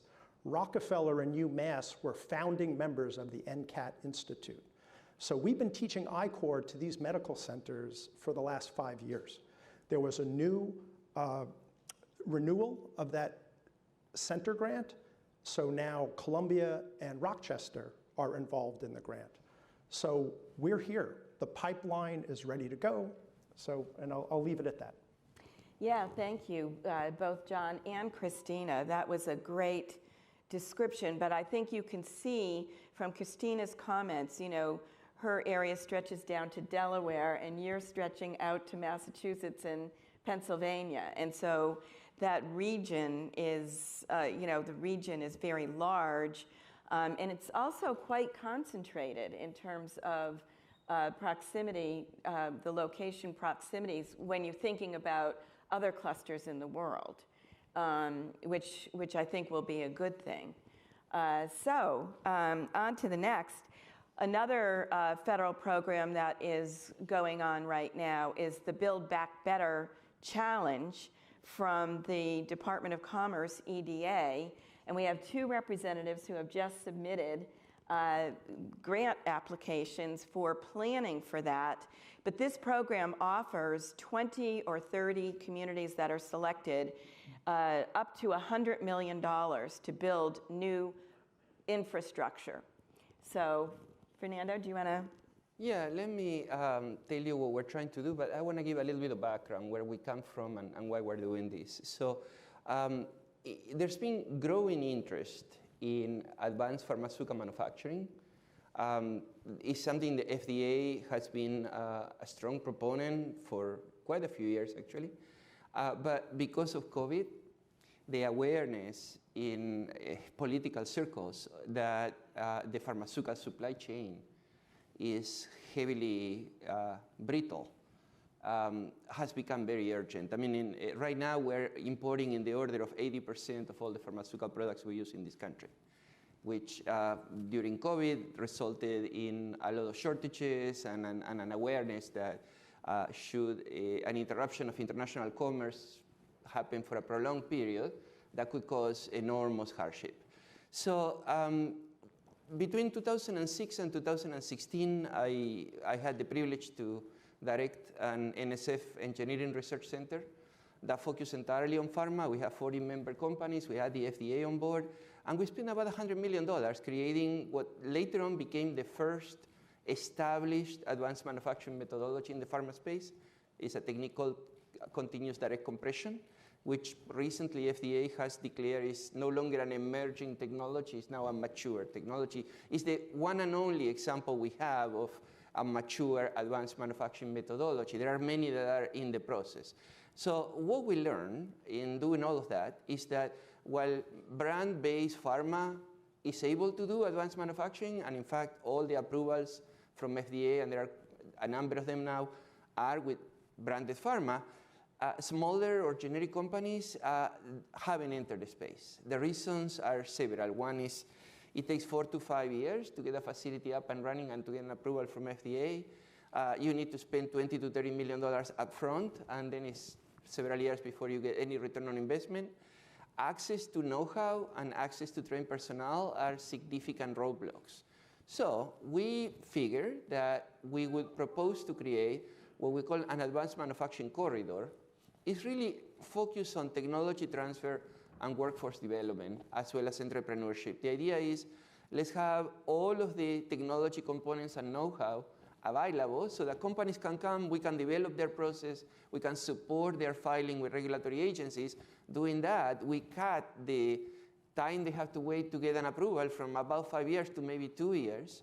And we greatly reduce the upfront investment because then they can transfer the technology to a contract manufacturer, or maybe they're building along, in parallel, but it greatly compresses the time they have to wait for return on investment, and their people can get trained in the facility while the process is being developed. So the overall plan is to invest $100 million in several projects that synergize each other, focused on building the facilities to do this tech transfer, train personnel, and promote a whole host of entrepreneurship activities. So we hope to get a positive result from the Economic Development Administration. Well, good luck with that. What are the schools that are involved with So Rutgers is leading, Princeton is participating, Middlesex College is participating, and also NJIT, the New Jersey Institute of Technology. In addition, we have several state government entities, the New Jersey EDA and the New Jersey Commission on Science, Innovation, and Technology have joined the partnership. And then we have every major trade organization in the space in New Jersey also as a coalition partner. We have NJ Bio, we have NJ MEP, Choose New Jersey, Hinge, the Healthcare Institute of New Jersey. And I'm sure I'm forgetting somebody and I'm going to get in trouble, but the idea is it's a consortium of companies it's and a coalition, universities. yeah. Yes. No private companies at this point.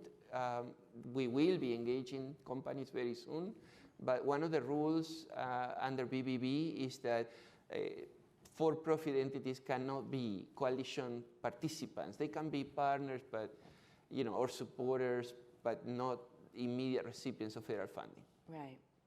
So this is the possibility of $100 million in new infrastructure for biomanufacturing and workforce development. So that's exciting. So tell us about, Deborah, tell us about what you applied for. Sure, I will. I was, just to add a little color, we heard recently that over 500 regions in the country applied for these. And so yeah. I think there will be 50 or 60 phase 1 grants and 20 yep. or 30 phase 2 grants, which is not even one per state, and it's probably not even one per supercluster, but hopefully we'll get something, or one of us will. But Westchester County applied for one of these Build Back Better grants to deepen our life sciences ecosystem cluster. And I wish I could have heard everything that Bridget said, because I don't want to repeat everything that she said. But at the beginning of 2021, we formed a biosciences industry task force, and we've been working with stakeholders from all around our county to understand the needs of the cluster. And so because we've invested this 10 months of work with all these stakeholders, we felt like we really understood what would be needed to advance the cluster, and we were well positioned, maybe not with 10 years of advanced manufacturing planning, but at least 10 months of deepening our understanding of what was happening in the cluster. And so what we know is needed is in 4 project areas. One is real estate, and of course, that's a big theme of this conference and of this organization. We have a small biosciences incubator at New York Medical College, which has about 10 startups in it, and we know there are a lot of other startups around Westchester that are working in individual buildings here and there, or in people's garages, or virtually. And there's the example of Regeneron at the far other end of the spectrum, controlling close to 1 million square feet of life sciences real estate. There are several other buildings, but we know that there's a gap in the market for flexible graduation space, second stage space. So one big area of need is real estate related. We need more lab and office space that can be flexible. So that's one important thing that we would love to tackle if we're awarded this grant. The next thing is the talent pipeline. We have excellent academic institutions around the county that are producing a lot of STEM graduates. There are some specialty programs like a master's in pharmaceutical manufacturing. What we don't have locally is an engineering program. Now, clearly there are fine engineering programs nearby. There's Manhattan College in the Bronx. There's Cornell Tech in New York City, and I'm sure there are many others that I could point to. But we would like to have an engineering program right within the county, and we have recently signed an MOU with a college to bring that program to Westchester. I'm hedging because I'm not certain if I'm supposed to announce it or not.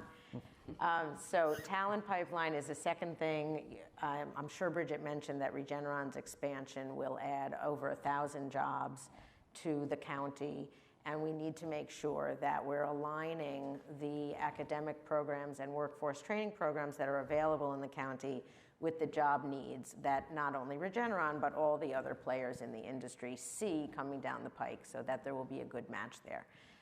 I know the focus of this is regional, and of course, talent is regional. I'm sure many people in this room have lived and worked in many of the communities that are part of this growing region, including going out to Philadelphia and in other directions. The I-95 or the Amtrak Washington-Boston corridor, I think, is very well traveled for commuting and people changing locations frequently. So there's density of talent, I think, here, but we want to be sure that in Westchester, we're making it possible for young people to get their education and then stay, have the right skills to find a job locally. The third need is around access to investment capital. We're a county, not a state, so we don't have much control over incentives in the way a state does, but we are looking into what incentives it is possible for us to make available within our county and work hard on deepening sources of private investment capital to our ecosystem. And the fourth thing is the supply chain. Similar to what Fernando was saying, we've all recognized that the supply chain is not only critical for resilience, but also provides a real opportunity because, in Westchester, we do have more space maybe than some parts of New York City.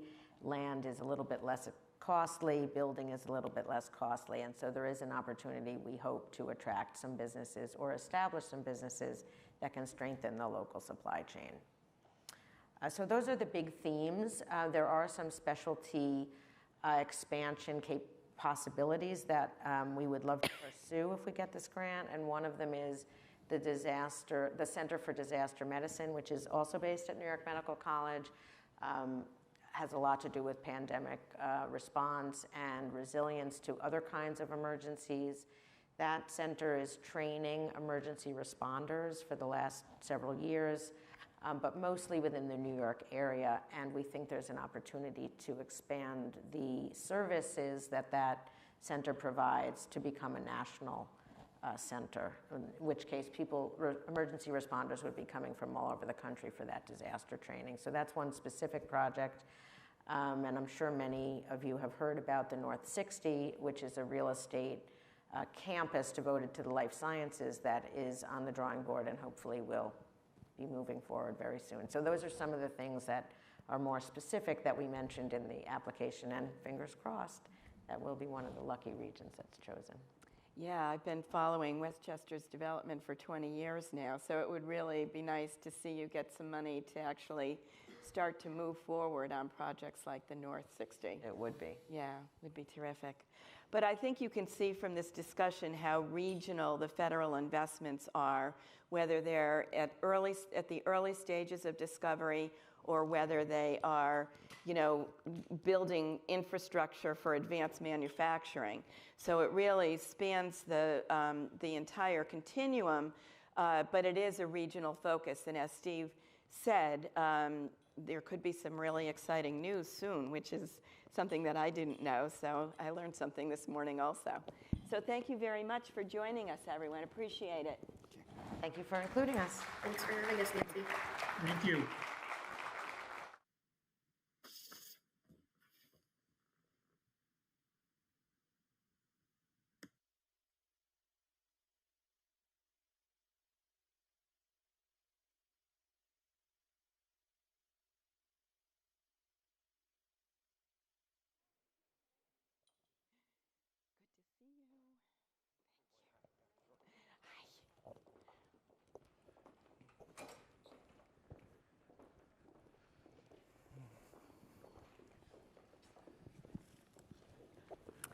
Great, so now we're going to drill down a little bit into some state and federal initiatives, and there's a lot of really exciting things to talk about because all of the states are doing amazing things in terms of making new investments in this area.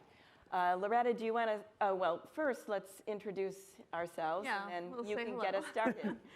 So I'm Loretta Bai, and I work for Empire State Development, which is New York State's economic development agency. And what we do is we help businesses that are looking to grow. If somebody wants to move to New York State, we might incentivize their move here by paying for jobs. Thank you very much. Brian Sabina, I'm the Chief Economic Growth Officer for the New Jersey Economic Development Authority. We are the principal agency for economic development and community development in the state of New Jersey. Matt McCooey, I'm with Connecticut Innovations. We're the state of Connecticut's venture capital arm. We also run a innovation ecosystem building organization called CT Next.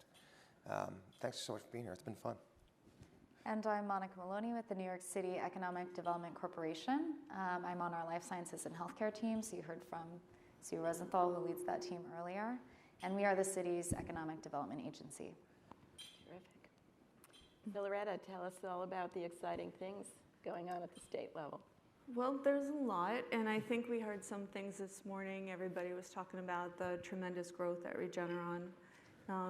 Initially, what I do every day is I help companies, like I mentioned in my intro, that are looking for New York State assistance, or we can connect people to local government or utilities to help reduce the cost of doing business. So a lot of you guys out there do something completely different than what I do.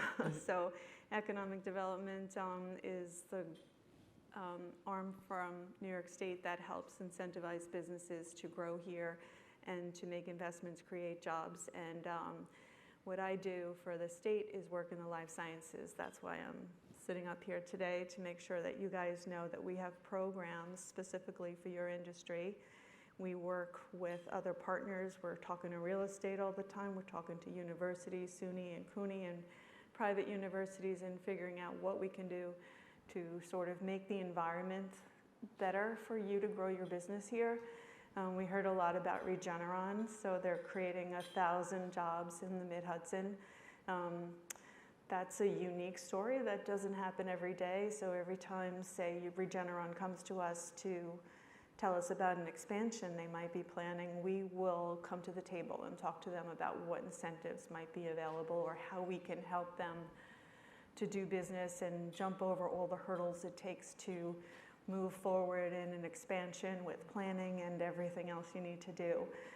But we're also talking to early stage companies. One of the things that New York State did a couple of years ago with its new life sciences money was to fund a J-Labs in New York City. And there are plenty of incubators, but this one in particular came with a lot of programming.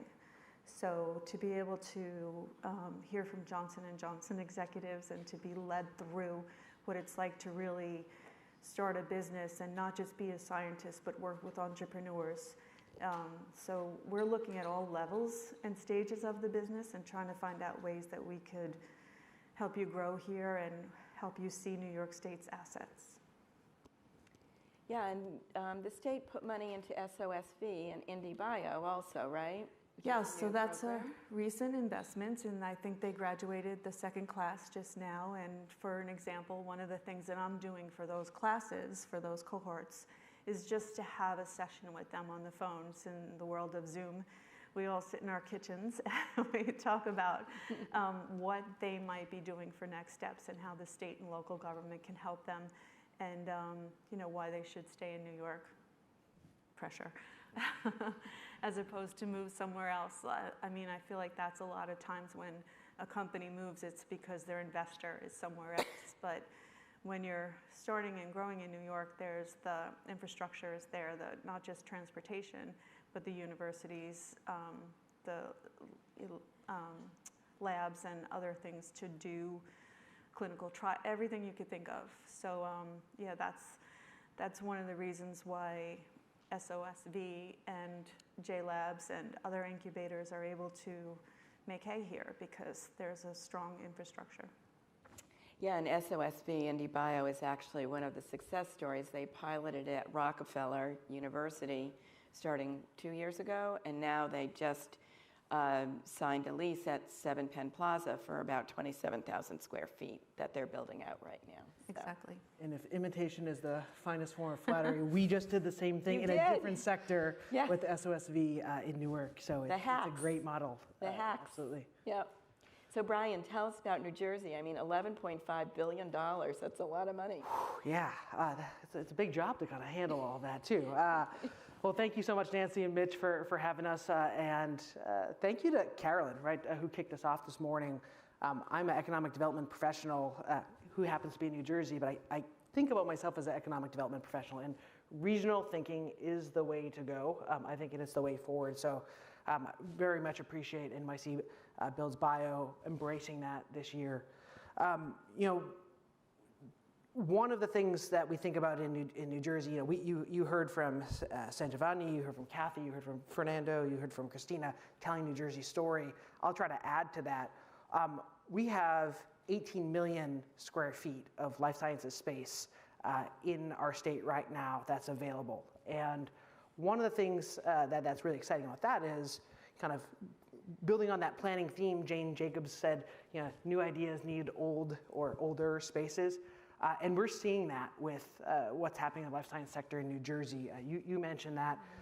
We're thrilled to see that incredible growth of companies here in New York City, because they're going to need a chance to scale. They're going to need a chance to grow. They're going to need a chance to expand.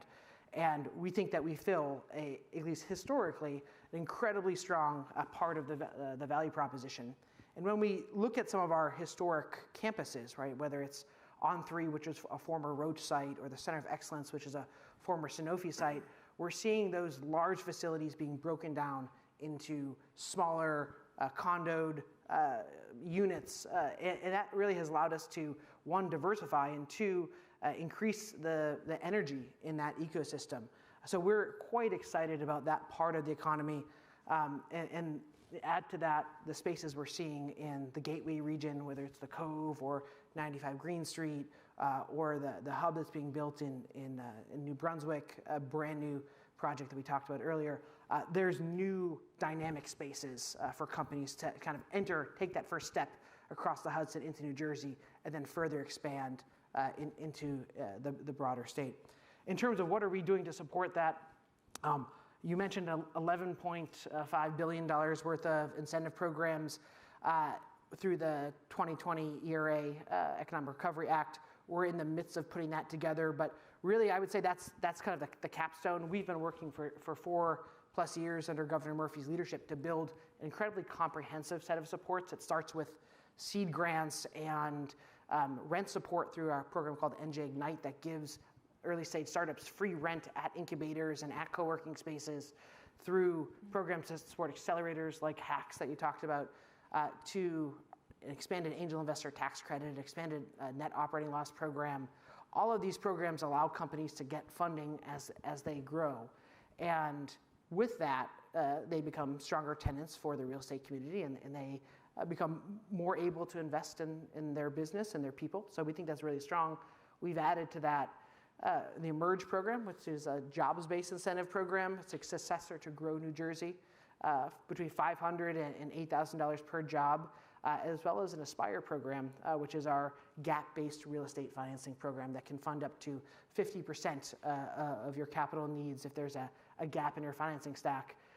And part of that is a transformative aspect, which is like if you are a developer who is thinking about a major campus and really thinking about trying to do something maybe on par with what the Cove is doing, come to us. If you're spending more than $100 million, we can work with you to really think about how we can partner. We can give tax credits up to $250 million to support those projects. So we have a suite of tools to help you. I think the final message I would say is just come and talk to us.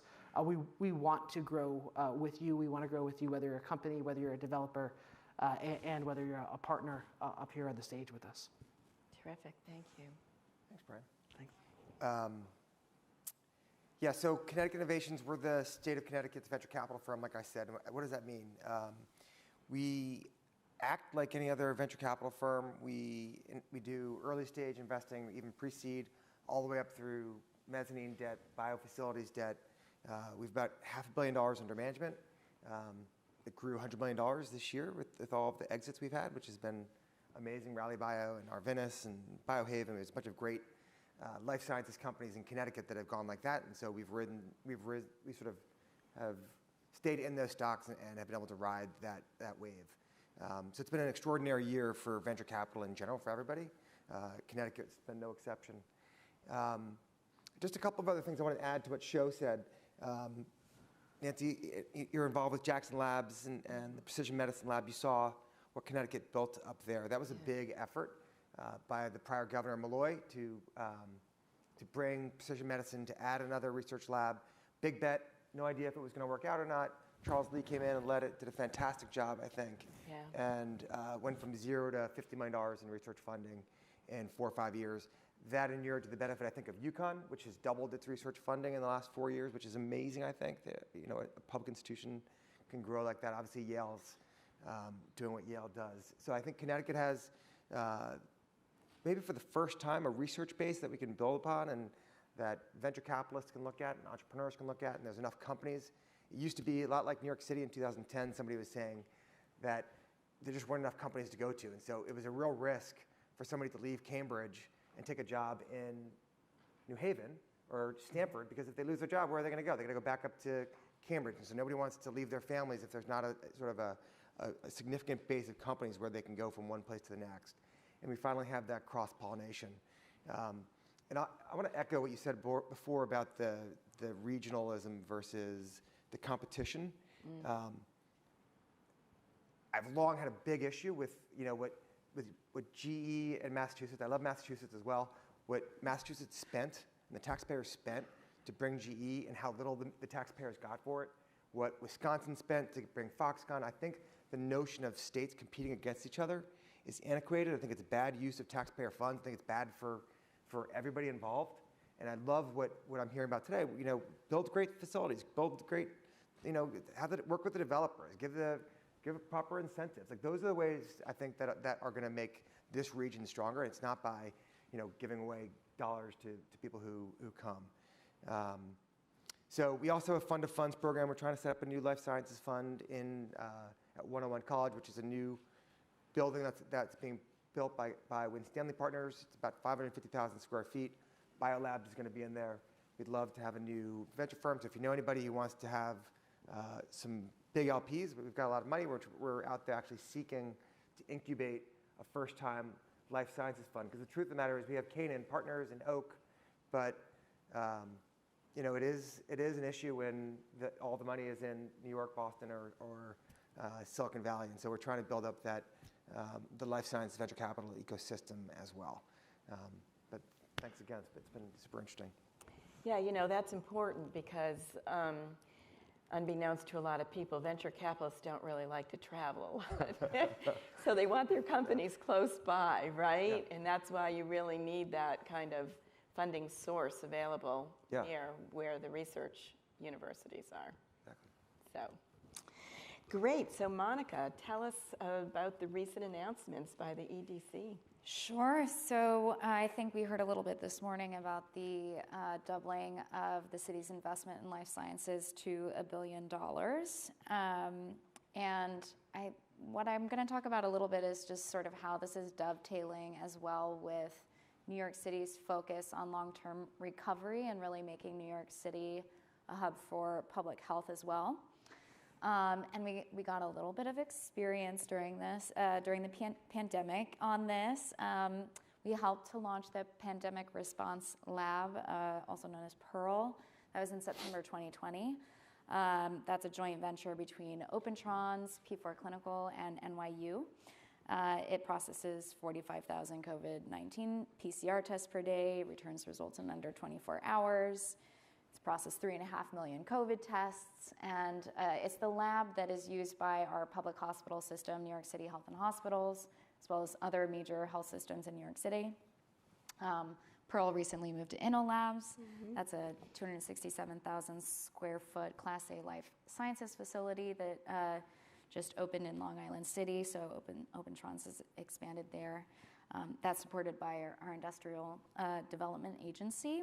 Most of the $1 billion of the city's investment is for both that IDA tax abatement bucket as well as for city capital, which I'm going to get to recent investment there. And so around the time that we were supporting the launch of the Pearl, we also put out a request for information really to better understand how we could strengthen the city's public health infrastructure. And the result of that was the Pandemic Response Institute RFP that we put out. And we were really pleased to announce that we recently selected Columbia University with key partner CUNY to lead this Pandemic Response Institute. It's going to be supported by $20 million in city capital. It's led by two really incredible physicians and public health professionals. So Dr. Dean of the CUNY Graduate School of Public Health and Health Policy. It's going to have 4 technical work streams, one of which is piloting and scaling innovations. Another is going to be establishing and strengthening systems of real-time data collection and sharing. Another around analyzing epidemiological and other data. And then the fourth and final is building workforce capacity. There's also going to be cross-cutting teams that are making sure that all of the work at the PRI is really informed by community, that we have effective communication systems. We learned how important that was during the pandemic. And that racial equity is also integrated at all levels. So I just kind of want to say another thing about equity, because that's really central to the EDC's mission. And I think there are really a couple ways that we're thinking about this. And we want to ensure that all New Yorkers are benefiting from the life sciences industry. We want to make sure they have opportunities to work in this industry. We've had a Life Sci NYC internship program since 2017. We've served over 400 student interns during that time. 40% of those interns converted to full-time jobs at the end of their internship. 75% of those students are non-white, half of them are female. So it's this just incredible, diverse pipeline of talent into companies large and small in New York City. I mean, we've had one-person startups, multinational corporations. Pfizer has taken many interns. And I know, Nancy, you mentioned that there are some startups in the audience today. So if you need an intern, please let us know. We would love to help you find one. And another thing I just want to talk about, just because it was announced yesterday, is the second annual Exceed Award that it was created by Deerfield Management in tandem with the development of The Cure, which is another project that is backed by the IDA. And this year the theme is on neurodegeneration. The prizes for that award are $100,000, and it specifically targets folks that are currently underrepresented in the life sciences, so minority and women-led startups. And then, just last thing, we're focused on strengthening neighborhoods, ensuring communities from across the city can benefit from the economic opportunities that come with these new developments. We want to see life sciences across the city. So just as one example, we recently announced a $50 million city capital award to Biobat. That's at the Brooklyn Army Terminal on the Brooklyn waterfront. So, yeah, that's very exciting. Yeah, BioBat, the upgrade of that facility would be a huge asset for New York City. Absolutely. And we've actually done a lot of programming around equity in the workforce and making sure that the benefits of the good paying jobs generated by this industry are shared by all. So I encourage you, we've got those video clips of our past programs on our website, and I encourage you to listen to them because there's some really interesting, exciting things going on in the city around that. So thanks. Nancy, I was going to say, from that theme of building equity and from the beginning is across everything we're doing now, but as you look forward at kind of the macro trend, it is going to be baked into every source of federal funding, every source of state funding. So we 100% are looking for partners who are building built environments, who are building workforce programs, who are building that into everything they're doing as not an afterthought, not as an add-on, but core to the value proposition that a project brings. So 100% echo what Monica and I'm sure all of my colleagues would say here. Yeah, absolutely. Can I just make one comment? We were talking about like economic development and how maybe industry does not see the boundaries. They see a region. And then when you can evaluate a region by its assets, meaning the Northeast, or maybe we're competing with overseas or California. I just wanted to, maybe Brian will say so too, but we have some economic development programs that are friendly to the taxpayer and also useful to the company. So what we're trying to do is incentivize a project with enough money to make the company do the project here and now without interfering in what the taxpayer thinks about what we might be doing. So the economic impact and the fiscal benefit to the New York State economy would break, better. So if somebody's coming here creating jobs, there's going to be an influx of money. They're going to buy more Starbucks here and everything else. So it's not just that we're giving away taxpayers' money, we're incentivizing a project to increase the fiscal benefit to New York State. Maybe you have the same sort of... We went through 3 years of rethinking our incentive programs using similar logic of how do we right size and make sure that we do these things. We incentivize the right behaviors in a smart, targeted way. And technology, too. Yeah. It's a growth industry, so it's, we're not incentivizing retail or something like that. That could be here anyway. We're incentivizing technology, high-tech jobs that create for future jobs. Okay, well, thank you very much. Appreciate you being here, and please stay and enjoy the day. Thank you. Thanks, Nancy.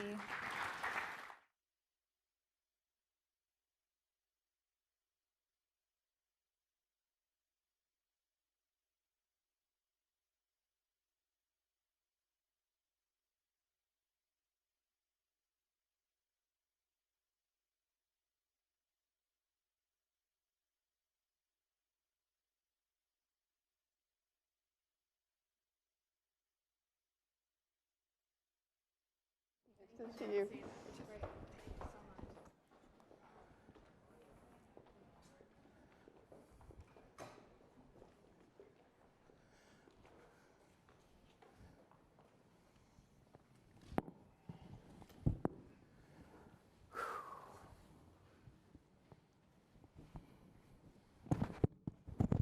Is everybody having fun, by the way?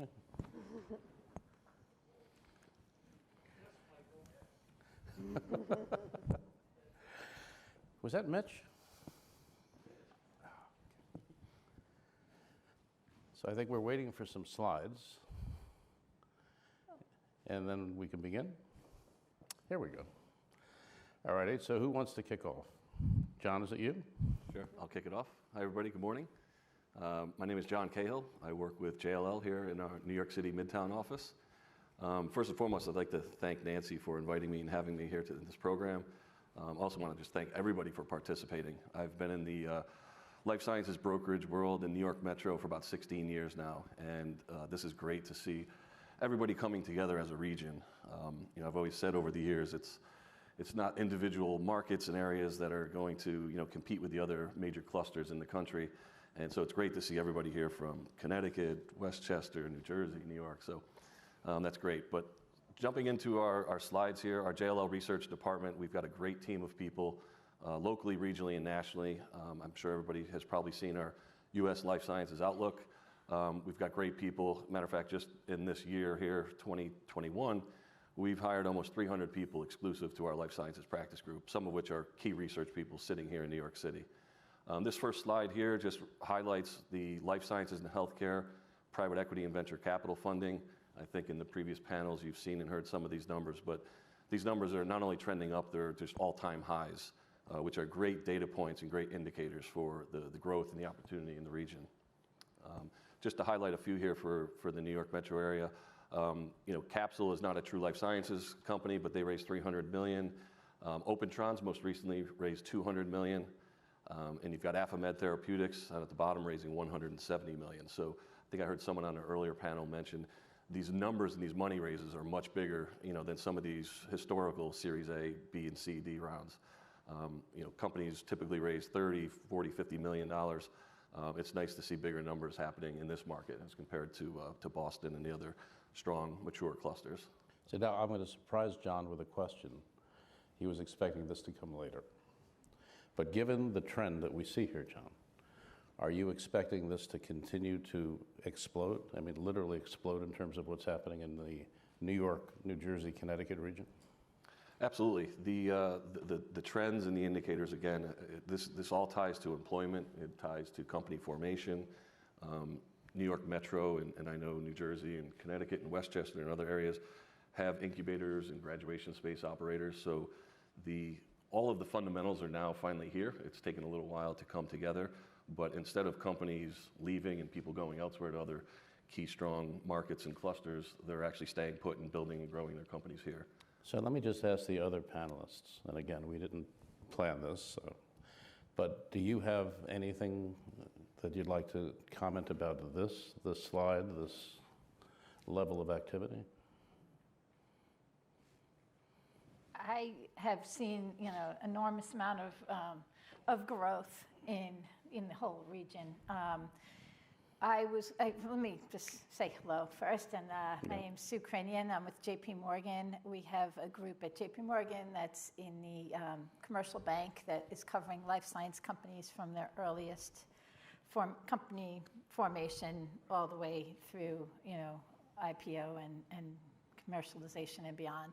So I have been working with companies in this space for the last 6 years, with JP Morgan my whole career.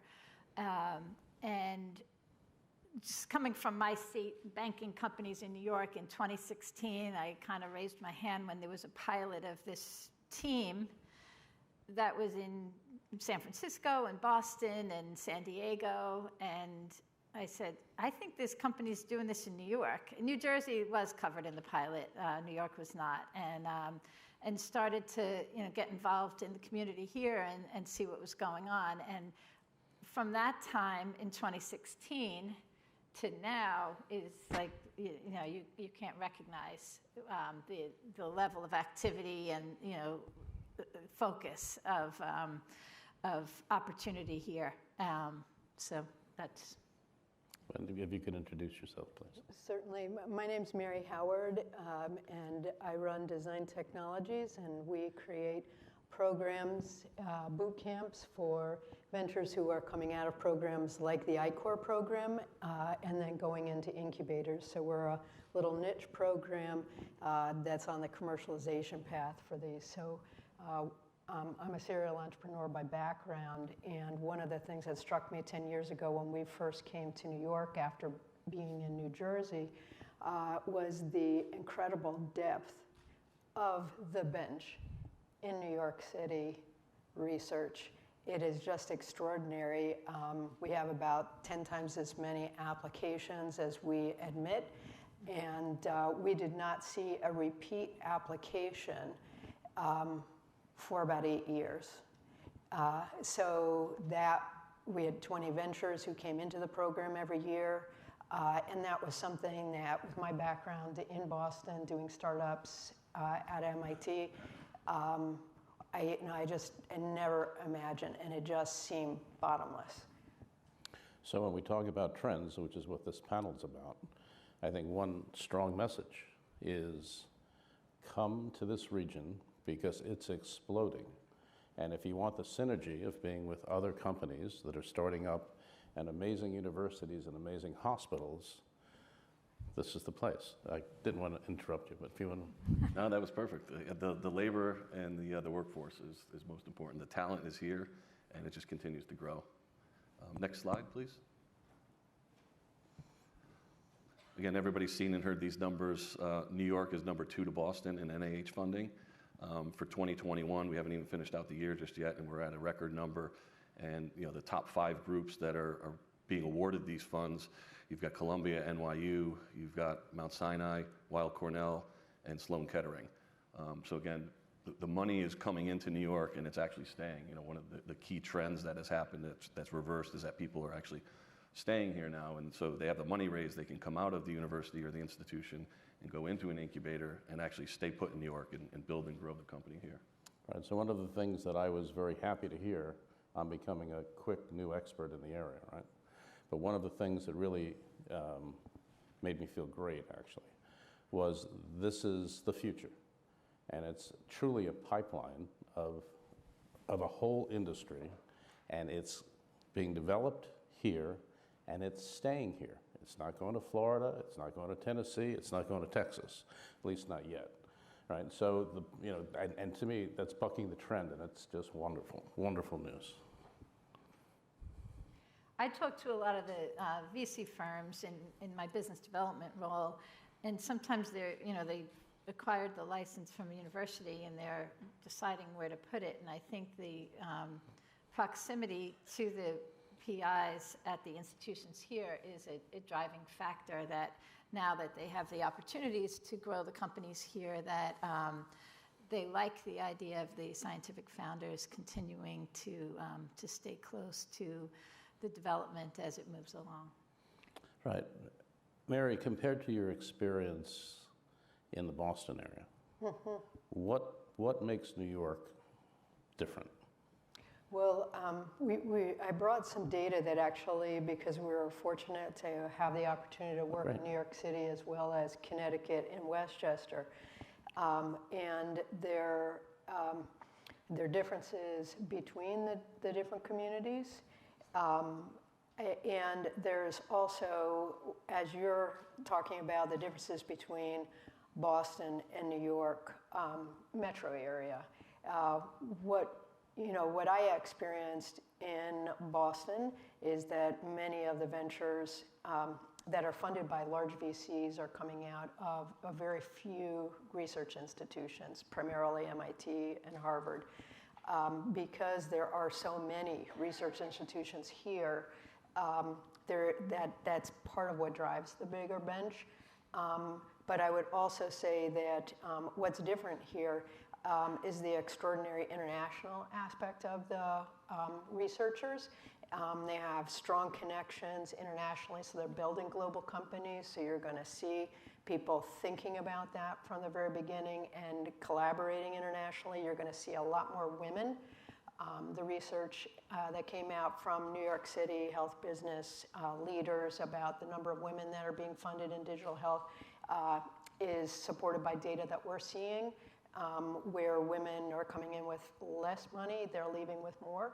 And we expect that's just really a reflection of where the pipeline is within the research institutions, that in biology fields, you're seeing more women, you're seeing more immigrants, and that's reflected in who's going into the businesses. That's fantastic. So is this your last slide, or do we have more? I believe there's one more slide. Next slide. Again, just reiterating the job growth and the number of companies that just continue to grow in the New York metro area. So the graph on the right, the green one, I mean, that's a pretty steep curve, right? Going from 2017 to 2020. So in terms of trends, one of the questions that I had for the panel was, we were preparing for this, is why New York? What makes New York so special, right? what are the things that support the trends? Because obviously the trend is a lot more activity, and it seems like it's being supported by the amount of talent, the amount of institutions, the amount of energy. Mary, you talked about the international input, which is great. But also, there's a tremendous emphasis in New York on opportunities for people, be they women, be they minorities. That's sort of what New York is become about now. And do you think that's also one of the drivers? Yes. It's like a cross-examination, right? All right.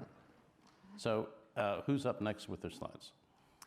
So I was asked that question of, what's kind of driving, what's a trend that's driving growth, and since I've been in this seat and started out being a New York banker, developing business in the life science space, and that has since moved into a national role. So I see in the whole region of Connecticut, New York, New Jersey, something that is a trend that I definitely see increasing is the use of all kinds of digital applications in this space. So inclusive of, some of the companies I just put on the slide are our clients that have an element of digital, digital focus. Yes, I can hear you. I'm sorry?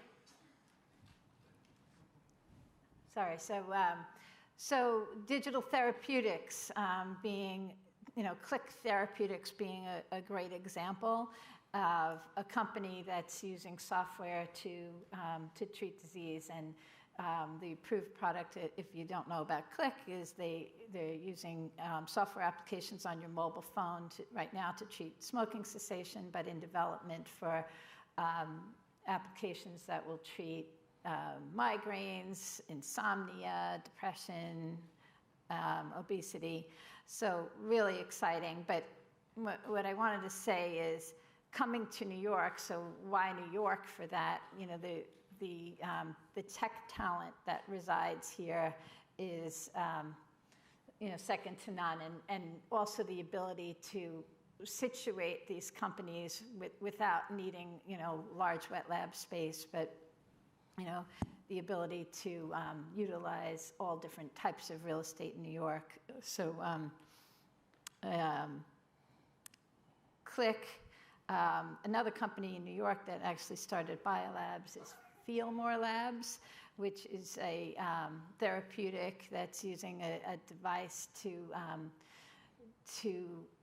use sound waves to treat primarily anxiety right now, to write to the cranial nerve by putting this device like behind your ears. And starting at, no, I'm sorry, I said that was starting at biolabs. It's not starting at biolabs. I'm going to correct myself. It's in that neighborhood. Another one that I was going to mention, Redesign, is started biolabs. And that is now moving into the drug discovery and using AI in the drug discovery application. So Redesign is a smaller one that is developing like simulated protein models to draw targets, therapeutic targets off of that model. Semaphore, being a company that went public this year, is a company. When I first started in this space, I was introduced to Eric Schatt in 2016 when he was still up at Mount Sinai, and now it's a public company that is so exciting and using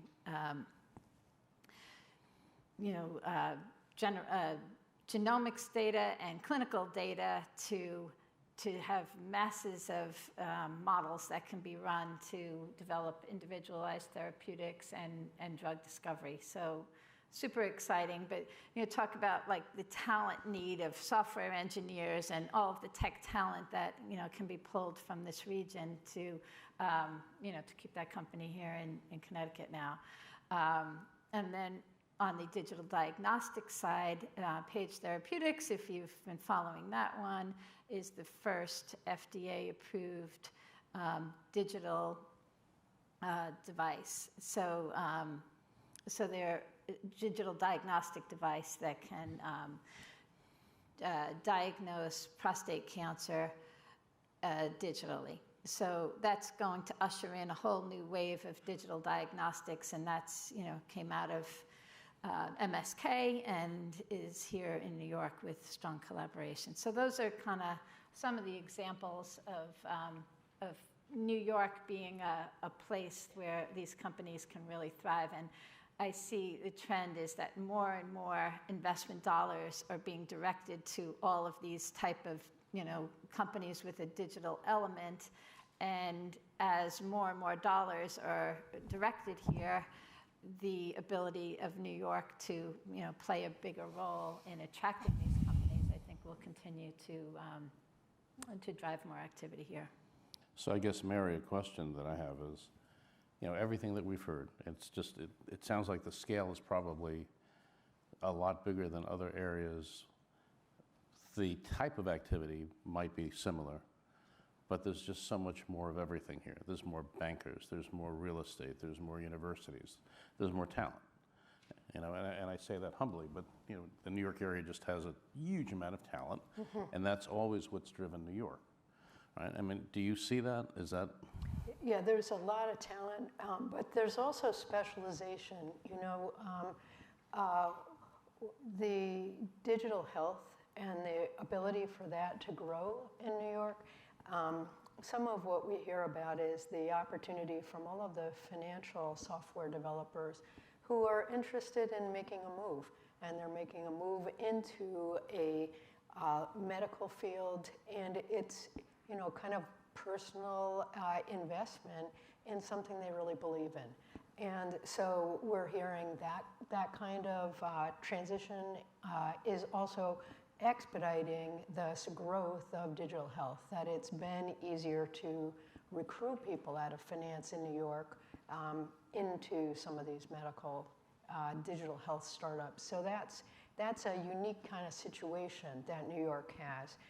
But there are long histories of research that are done in the CNS field here, and we saw a big increase in CNS medical devices and therapeutics and diagnostics in the last couple of years.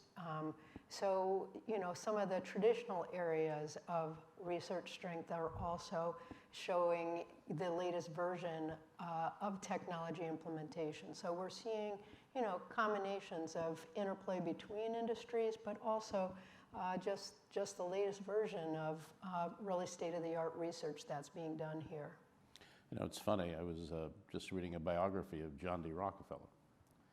And so the first, and probably to this day the most significant medical research facility in the country has been the Rockefeller University. So I think it's very interesting that now the industry is catching up with where we were 120 years ago, right? And I assume the Rockefeller University is still a major source of, ideas and generating potential businesses, which leads me to the next question. So, New York is constantly rebuilding. I mean, you just see it. Anybody who's lived here for more than a minute and a half sees new buildings going up all the time, some old buildings being taken down. And with that energy and with that regeneration, does that also feed into this growing new industry? And I guess this would be a good question for you, John, because you look at it from the but for everybody, but to start with John, because you look at it from the real estate side. Repurposing of buildings and establishing new buildings, like the Alexandria Center, right, on the east side, but also repurposing buildings. Absolutely. If you look at New York City today and look at the different neighborhoods, a lot of these neighborhoods that either had difficulties or had buildings that became vacant, they've been reinvigorated, they've been redeveloped, and it's a combination of not only life sciences, just digital health companies as well. So while a digital health company might only need office space, they're important for the whole ecosystem because a big pharma might come in and acquire, say, a Page or a TrialSpark. And so what that does is that helps obviously the individual kind of submarkets, if you will. But developers, whether it's a healthcare company or a life sciences company, they want to go in and they want to redevelop buildings and they want to bring new product to the market. So, many neighborhoods have been completely retransformed into new areas that are bright and vibrant and exactly where people want to be. I know our JLL research department, they haven't pinpointed any exact trends. We don't have anything that we're producing just yet, but the tech explosion in New York City is something that they believe is happening with life sciences, and the life sciences explosion will continue to take off similar to tech. So in terms of trends, right, it sounds like we're talking about technology, right? We're talking about talent, we're talking about real estate, we're talking about other institutions that feed into and allow all of this to grow and percolate. And sort of closing thoughts, does anybody want to leave some pearls of wisdom to the audience? Yeah, I think one thing that's been an incredible insight we've seen is when these new companies get going, there's a pipeline of ideas that are being tested. John talked about the go, no go decision, right? And then you're moving them into a place where they can form to go get some money. And that is a very chaotic stage. It's a very, very chaotic stage to connect ventures to funding at that level. And I think that's a place where we're going to see continued entrance of people into New York, Connecticut. Matt McCooey was talking about the recruiting of a fund in Connecticut. And in Westchester, we heard about that from Deborah Novick. And I have a chance to work with both of them in their communities. But I think it's much simplified in a place like Cambridge, because if you have 2 universities, you have 8 major venture capitalists. They're not doing a deal a week. They may read like that in the newspaper, but they're not doing that many. They're doing 6, maybe 8. I mean, that'd be incredibly busy. So we have a different problem here, which is a scale issue on the financing at that place. And I think, I think we're going to see it's absolutely critical, these early stage companies, to get that pipeline going. We need to continue to evolve that connection between those early stage companies and the money, because as Connecticut has shown with Connecticut Innovations, you get a lot more companies being formed, you get the wheels starting to turn, and you get the companies starting to grow and hire, and then when they hire, they got to go someplace. So that very early stage, I think the model that is there in Connecticut is a really interesting one. They've been fortunate with the payoffs in the last couple of 15, 18 months, but that's a challenge for everybody. I think we're about to be summoned, yes. Yes. Yeah. Okay. Thank you very much. Well, thank you. Thank you, everybody. Thank you. Did we not get your slides up? No. Okay, I'm sorry. We'll put them in at the end. Thank you for coming. Thanks. Okay, well, it's break time. You all get to see each other again. Unfortunately, we are running now a half an hour behind. We've got a full crew working the technology up there, so we need to catch up. So we're going to cut the break to 15 minutes, and I would just ask, when you hear the bells, please come back in so we can get started. Thanks a lot.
clicker? It's over there. Hi, everybody. We're going to get started and try to get back on track here. So now you had the overview from the regional perspective, from the public perspective, from the private perspective, and now we're going to do the deep dive into each of the geographic locations, starting with all of the subclusters in New York City. And our first subcluster is Long Island City, and there's no one more knowledgeable about this cluster than Bill Harvey. Thank you, Nancy, and thanks to Mitch and everybody involved in putting this together. Very, very proud to be up here and certainly talk about Long Island City. I think actually before I get into Long Island City, I'll just take kind of a step back, and I think Long Island City is a very important cluster in the development of the greater New York City ecosystem. I'm a broker, so I'm going to kind of speak out of both sides of my mouth a little bit, in that we compete. You know, I'm the building agent on InnoLabs, which is actually King Street Properties, 270,000 square foot project right in the heart of Long Island City. So we compete with the buildings in Long Island City, but we also compete with the Deerfield building and 619 West 54th Street. And, you know, eventually it'll be 125 West End Avenue. It'll be, you know, other projects. I think that it's important to kind of note that, you know, we are so early on the royal way in kind of developing this cluster that it's not mature enough to kind of have kind of the segmentation that you might see in more established markets like San Francisco and Boston. With that having been said, let me go through this. I'm going to kind of fly through this because I want to talk about the buildings themselves. This is just a timeline that kind of speaks to the development. There's a lot of people, Nancy, Mitch, many of you in the audience that are kind of responsible for getting us to this point. I've got this deck. If anyone wants it, I can probably send it to them. So let me just get right to the buildings too. This is kind of a little bit of data. This is actually pulled right from our tenant deck.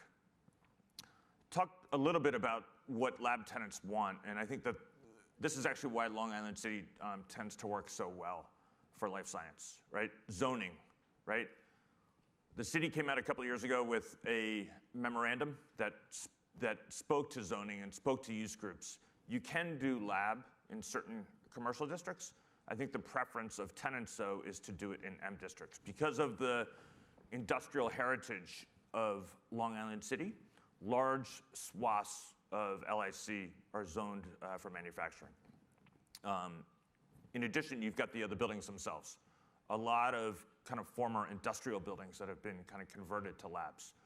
InnoLabs, the building that I mentioned before, is actually a great example of that, and there are others as well. You know, it's column spacing, it's floor loading, it's ceiling heights, it's all these things that kind of tend to work so well for lab conversions from industrial buildings. So I mentioned it before, King Street Properties, one of the largest private developers of lab space nationally. They have about 5 million square feet of space, most of it in Boston. This is actually their first project outside of that market. This is right at the intersection of almost 7 subway trains, one of the best located buildings in the city. 270,000 square feet over 6 stories. Opentrons and its PRL and Neochromosome subsidiaries have space here. We signed a deal with them earlier this year for the entire 2nd floor. We have activity really on all 6 floors of the building. Let me flip to the next one. I should say Matt Malone, Chris Horch are, I think, in the audience. Both of them, Perkins and Will and JB&B, are associated with the InnoLabs project. Alexandria. Alexandria was actually the first company to go out to Long Island City. They have what many people still refer to as the Bindery. It's a project, it's about 180,000 square feet over 3 stories, a little bit further away from the more kind of central parts of Long Island City, but they've been very successful already doing a couple of smaller deals. I should also note that Alexandria has a development site right across the street from this one. I think that's about 150,000 square feet. So they're, surprising actually, no one. Alexandria loves the campus idea. So they're kind of really getting started on a Long Island City life science campus. And that'll be great actually when it gets going. Paragon Oil Building. My friend John Cahill was up here before. He's actually the agent on this building. Great location, second stop from Grand Central on the 7 train. It's about 140,000 square foot building, I think. It's triangular. It almost looks like the Flatiron Building in Manhattan. Really, really interesting. Related, the large developer here in New York is the owner of this building. Related has a lot of life science projects in Boston. So, a developer that really, really knows what it's doing. Court Square Labs. So very, very interesting. This is a project. It's a new project. I think delivery is in about a year and a half from now. Longfellow Properties is the developer of this project. It's, I think, a 7-story building, about 200,000 square feet, equidistant between kind of the Court Square and Queensboro Plaza subway station. So great location, kind of in the shadow of One Court Square, which is, I think, the iconic building that everybody knows in Long Island City. I should say, somewhat parenthetically, One Court Square is actually where Amazon was going to go before really the politicians got in the way. And we talk about Amazon and their decision to relocate to Long Island City early and often in our building presentations. And what we kind of focus on is that Amazon had an RFP. This is as part of the HQ2 process. And I think they had over 200 responses to it. And at the end of the day, they picked Long Island City. And it was really because Amazon saw its location decision as being either accretive or dilutive to its efforts to attract and retain a young, sophisticated, very well-educated workforce. And that's exactly the same demographic that the companies that we are trying to get to Long Island City like. So I think that the Amazon analogy is actually very, very relevant here. 2302 49th Avenue. This is actually the building kind of right next door to the Paragon building. It's very interesting. It's about a 600,000 square foot building with massive floor plates. So NYCHA, the New York City Housing Authority, is on the lower 4 floors, but they have 2 floors, each about 100,000 square feet, that the owner would like to kind of repurpose for life science. This is very, very unique space. IPG, Innovo Property Group, is kind of co-developing this with Nanfeng Life Science Real Estate out of Hong Kong. Nanfeng is also a big investor in the life science industry, meaning the companies, not so much the real estate. 2402 QPS, Queens Plaza South. This is definitely the before picture. This is a kind of co-development from King Street Properties and Botanic Properties. I think I'd get my wrist slapped if they knew that I was sharing this picture. But it's all we have for now. This is going to be an overbuild. I mentioned Matt Malone, Chris Horch. They're also going to be on this project. This is going to be a 260,000 square foot project, I think over 9 stories. It's an awesome location, and I think that this is going to be a really interesting building and a really interesting opportunity, I think especially for a lot of the hospitals. This is right as you get off the 59th Street Bridge, right across the river from Rockefeller, Weill Cornell, MSK, New York Presbyterian, HSS. So just an unbelievable location. That's really it. I wanted to kind of fly through this, Nancy, just to kind of open up the floor to any questions. So happy to answer any questions that anyone might have, and if there's anything that I kind of glossed over that we should take a deeper dive on, I'm able to do that as well. Yeah, so Bill, thank you for that overview. I wasn't aware of a lot of those pending developments, so that's very interesting. What is the competitive advantage of Long Island City versus the other subclusters in the city? Yeah, it's a great question. I think, I'll go back to the Amazon analogy. A big part of it was price or value. I think that the value proposition in Long Island City is tremendous. I should have mentioned that the InnoLabs project that we represent, it has a tax abatement. So taxes have been kind of zeroed out at the $85 asking rent that we have. Taxes, once the building is kind of fully stabilized, would be about $17 a square foot. So that's $17 a square foot that in savings that gets transferred to the tenant. So there's a big economic component of the overall value proposition. I would also say that location, right? And a lot of people don't think about it because yes, it's an outer borough, but our project, it's a one-seat commute to all three of the major transportation hubs. We're 3 stops away, about 10 minutes from Grand Central. On the 7 train, you could take the 7 or the E train to the Port Authority. That's like 12 to 14 minutes. And then the E train obviously goes to Penn Station, like 16 to 18 minutes. And I think it's important because as New Yorkers, we don't so much think about distance as much as we do time and convenience. So for a lot of reasons, I think tenants have kind of circled Long Island City as a prime destination. Yeah. Does anyone have a question they'd like to ask of Bill? My goodness, you're a quiet bunch for our first in-person meeting. Very comprehensive overview, I guess. All right, well, thank you for that. That was a terrific presentation, Bill. Thanks for having me. Yeah, thank you.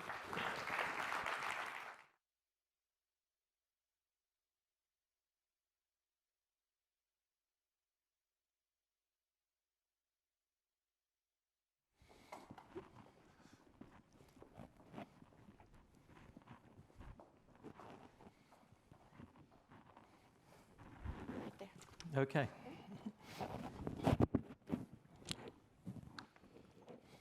Okay, so this panel is about what I call Academic Alley. I know Mitch's name for it is what? The mile?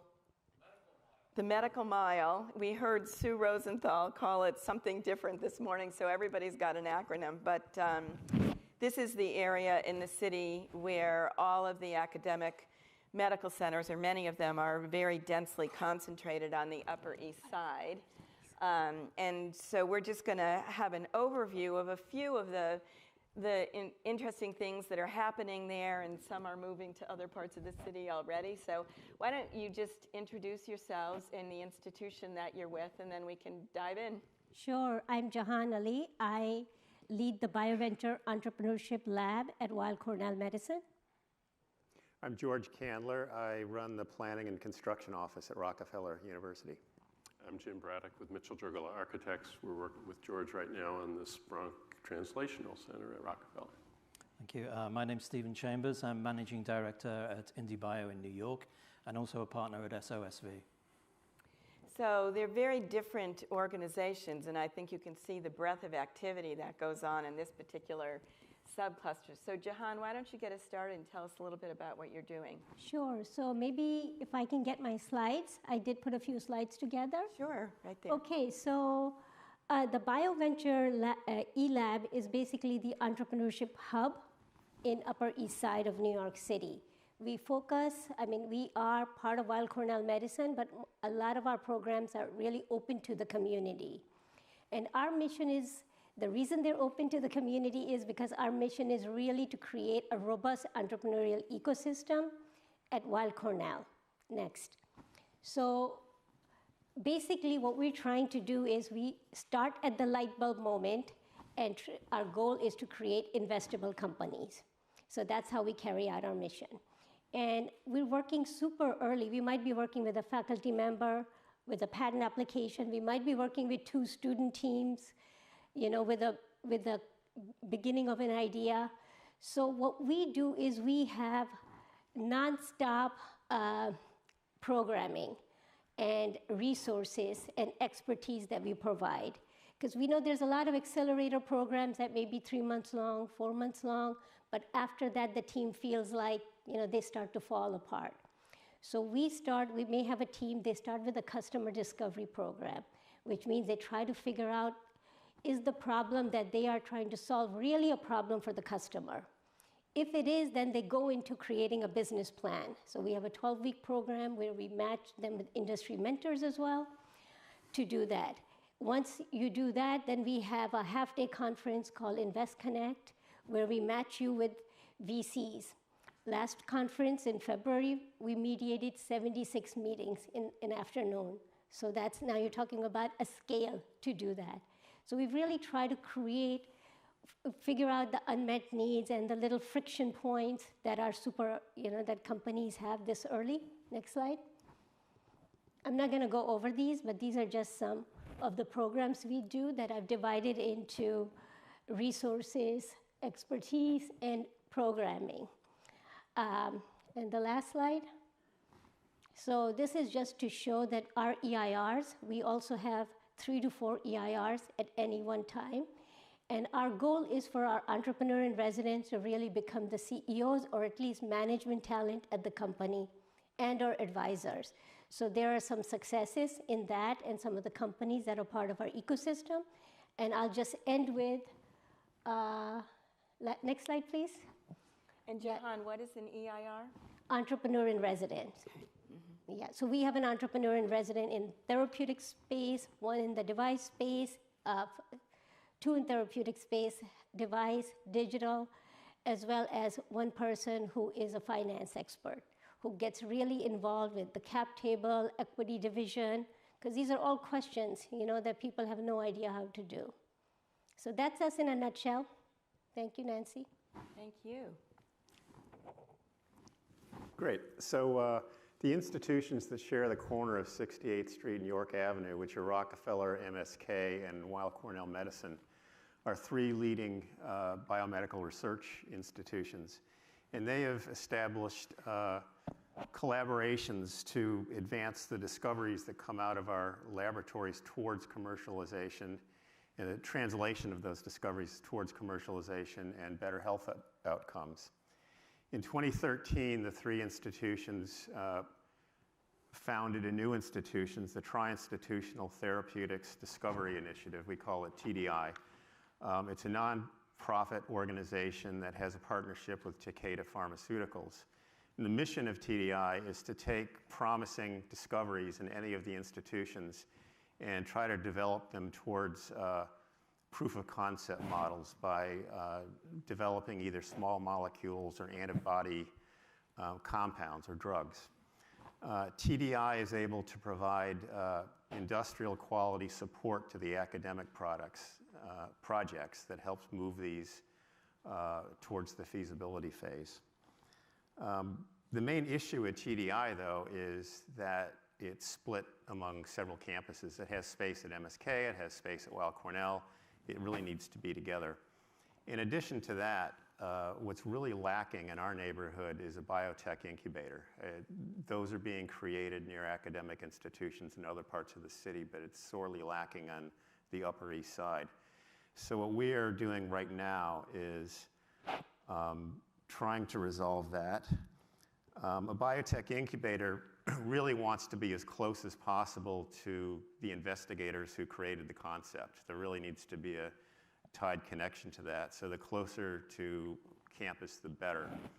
So what we're doing is we have an existing building on campus. We're fortunate enough to have space in. We're going to develop 3 floors of the Bronx laboratory. 2 floors will consolidate the TDI laboratories into a single location. And the 3rd floor will be a biotech incubator that will service the 3 institutions. So with that brief introduction, I'll turn it over to Jim, and then I'll be happy to chime in if helpful. So I have some slides, so you could put up the first one here. So this is showing you the 3 floors that George mentioned in the Bronx building. The TDI is on the 6th floor and half of the 5th floor. The other half of the 5th floor is for future expansion. Could be TDI, could be something else. And then the 4th floor is an incubator. Bronx is a kind of 60s vintage building with, it's got not bad bones, double loaded corridor stairs at either end. It's a little chilly, but it seems that it has the mechanical infrastructure to more or less support the program, which is really good. The TDI program is really fascinating. They have a biology lab, as George mentioned, an antibody lab, kind of an engineering lab, and a chemistry lab. So quite a lot going on, also offices and meeting spaces and so on. And the incubator floor has kind of open shared labs as well as individual, what we're calling private labs, and mostly open plan workspace, again, meeting space and some support facilities like tissue culture and equipment rooms and so on. So the challenge architecturally for this, well, first of all, is really flexibility. It's anticipated that, especially on the incubator floor, but even on the TDI floor, things will change, and so we have to deal with that architecturally. What does that mean? And then the other thing is just sort of, as I said, it's a bit cold, the building, so kind of warming it up and making it feel like a place that's appropriate for this really interesting program. Next. So this is just an elevator lobby. We're introducing natural materials, wood and color and good lighting. Next. And the corridors, again, color and natural materials and signage. Next. And then this is a rendering of the laboratory. And here we're using a movable bench system with all the services delivered from above, because we think that's kind of the best way to really deal with possible changes over time. That's about it. Terrific. That looks like a fascinating project. And I know that, talking to some of the senior leaders at Rockefeller, they've long wanted a place for entrepreneurs, where their students could actually work in companies that were getting started. That's a real recruitment mechanism for you, right? In order to keep your talent pool strong. So glad to see this happening on the Rockefeller campus now. Terrific project. Yeah, we're very excited about it. Yeah. So Stephen, you've been at Rockefeller for about a year. Yes. So we've been very graciously, Rockefeller allowed us to use one of the floors in the Weiss Science Tower, and NYC Bio in New York has been going there for, we started right at the beginning of the pandemic, so our timing was very good. But we have run 3 programs. If you haven't heard of NYC Bio before, it's kind of a very kind of successful, famous incubator that started in San Francisco maybe about 6 years ago. And the general kind of thesis that we have, like our investment thesis, there is a venture fund behind us, and I'll talk about that in a minute. But the general thesis that we have, the investment thesis, is that we invest in human and planetary health. So we look at all life science companies across a very wide spectrum. So that's everything from therapeutics, small molecules, protein therapeutics, cellular therapeutics, all the way into med tech, all the way into alternative foods, ag tech, and the deal flow we see is kind of enormous that we see. And we see deal flow come from around the globe. And the idea is that these companies come to us, and we work with them very closely for 6 months. We do take an equity position in them. As I said, we are a VC fund. But what we look to do is improve the investability of those companies. There's a lot of business hygiene that goes on. There's a lot of working on the business model that they have. But one of the kind of differences that we have in our program is that we have a lab, that these companies can come to. So they come out of the university system, and they go into our labs and start working on technical inflection points to try and de-risk the technology as much as possible. And the whole idea is to make them more investable. So they go through our program, and at the other end, we have a graduating demo day where we get them in front of investors. And that's where it really kicks in. So the idea is to take companies, we claim to basically, teach scientists to become entrepreneurs by coming to our programs. And it's been very successful. As I said, it's been very successful in San Francisco. We've had 3 cohorts graduate. They've raised, as of today, the first 2 cohorts have raised over 30 million coming out of the program.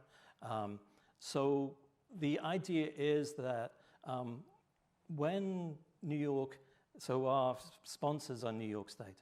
They basically came to us, they saw how successful Indie Bio had been in San Francisco, and they decided this is one of the missing pieces that New York needs.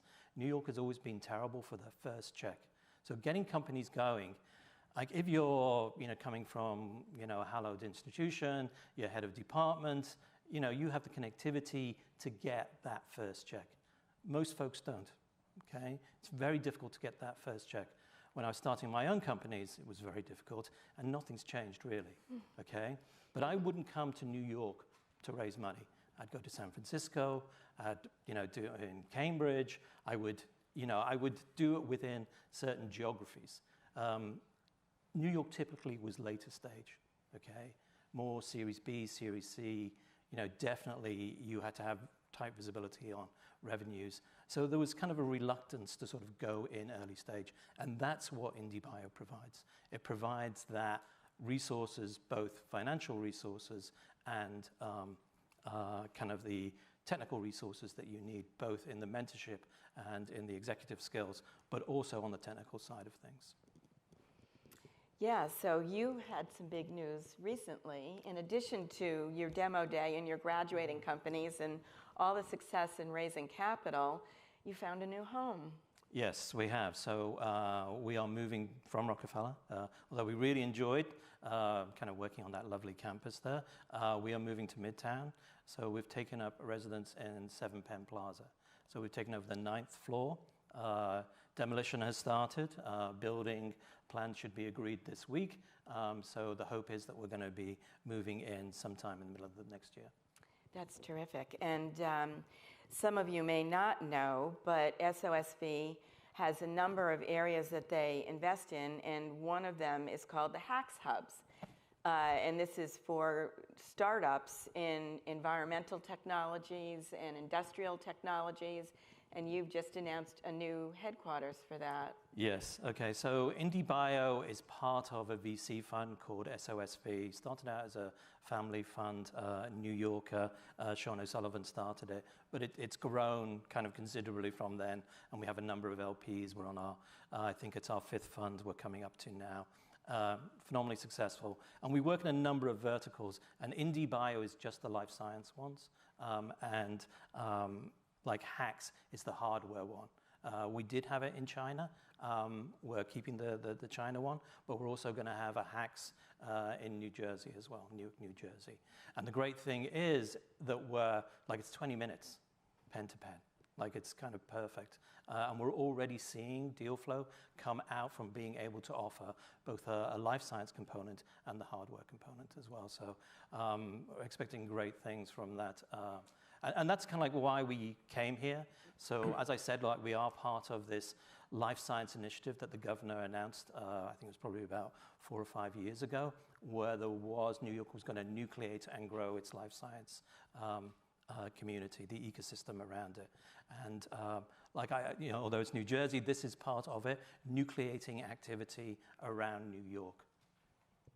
Yeah, it's so interesting because many of the panels that spoke today talked about this proximity and the ease of transportation. You heard Bill Harvey talk about the ease of getting to Court Square, on public transportation, and then connecting Newark with Penn Plaza. And the Cove by water taxi takes 8 minutes.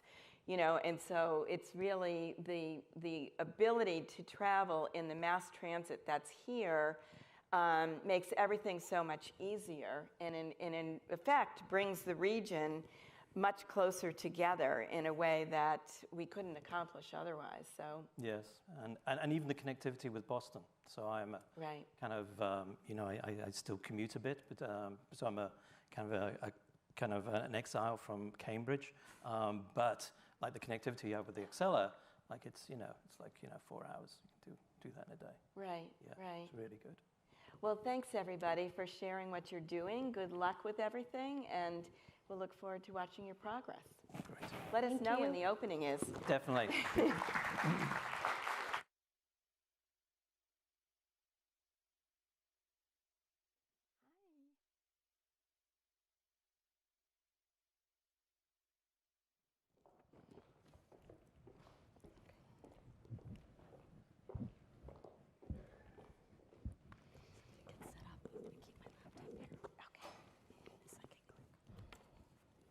So now we get to talk about the Midtown East, where the Cure is located, which was started by Deerfield Management and the New York City Economic Development Corporation.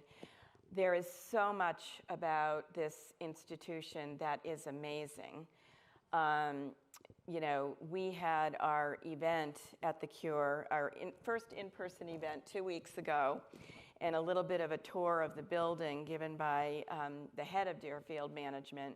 And that was a very exciting event and really just introduced the breadth of the work that you're doing there. So we're excited to hear more about that this morning. Sure, I'm excited to tell you about it. You know, we believe in cures for cancers and childhood diseases. And Deerfield did not set out to be landlords. We really wanted to create this holistic ecosystem, to have thought leaders, innovators, academics, all under one building.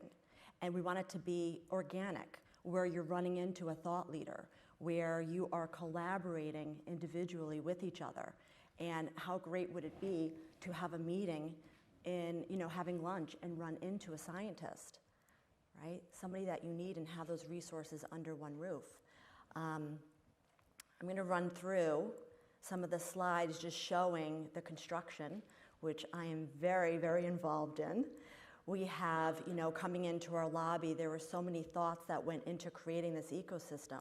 You know, we have even the molecules on the floor, creating the tree, we call it a tree of life, of anyone that's within our building being part of such a great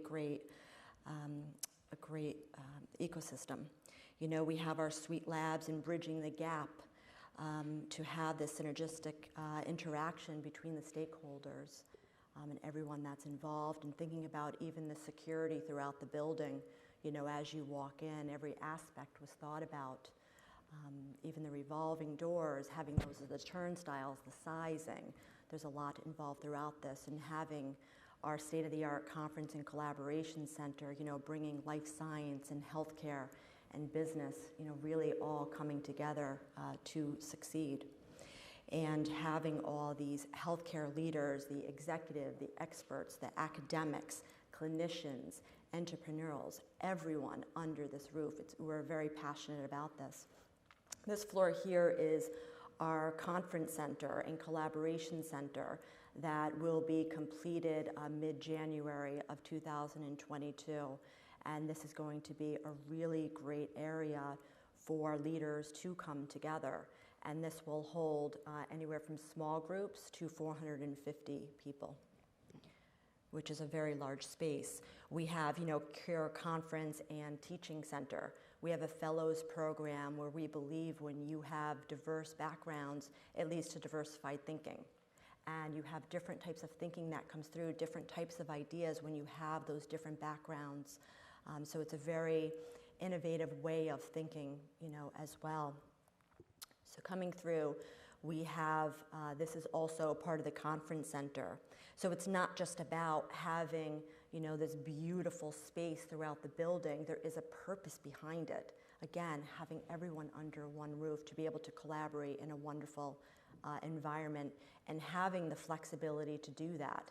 Not everyone has the same needs. Not everyone has, some have an 8-person conference, some have the 450-person conference. And having the flexibility to accommodate that at the Cure is extremely important, to be able to network and collaborate.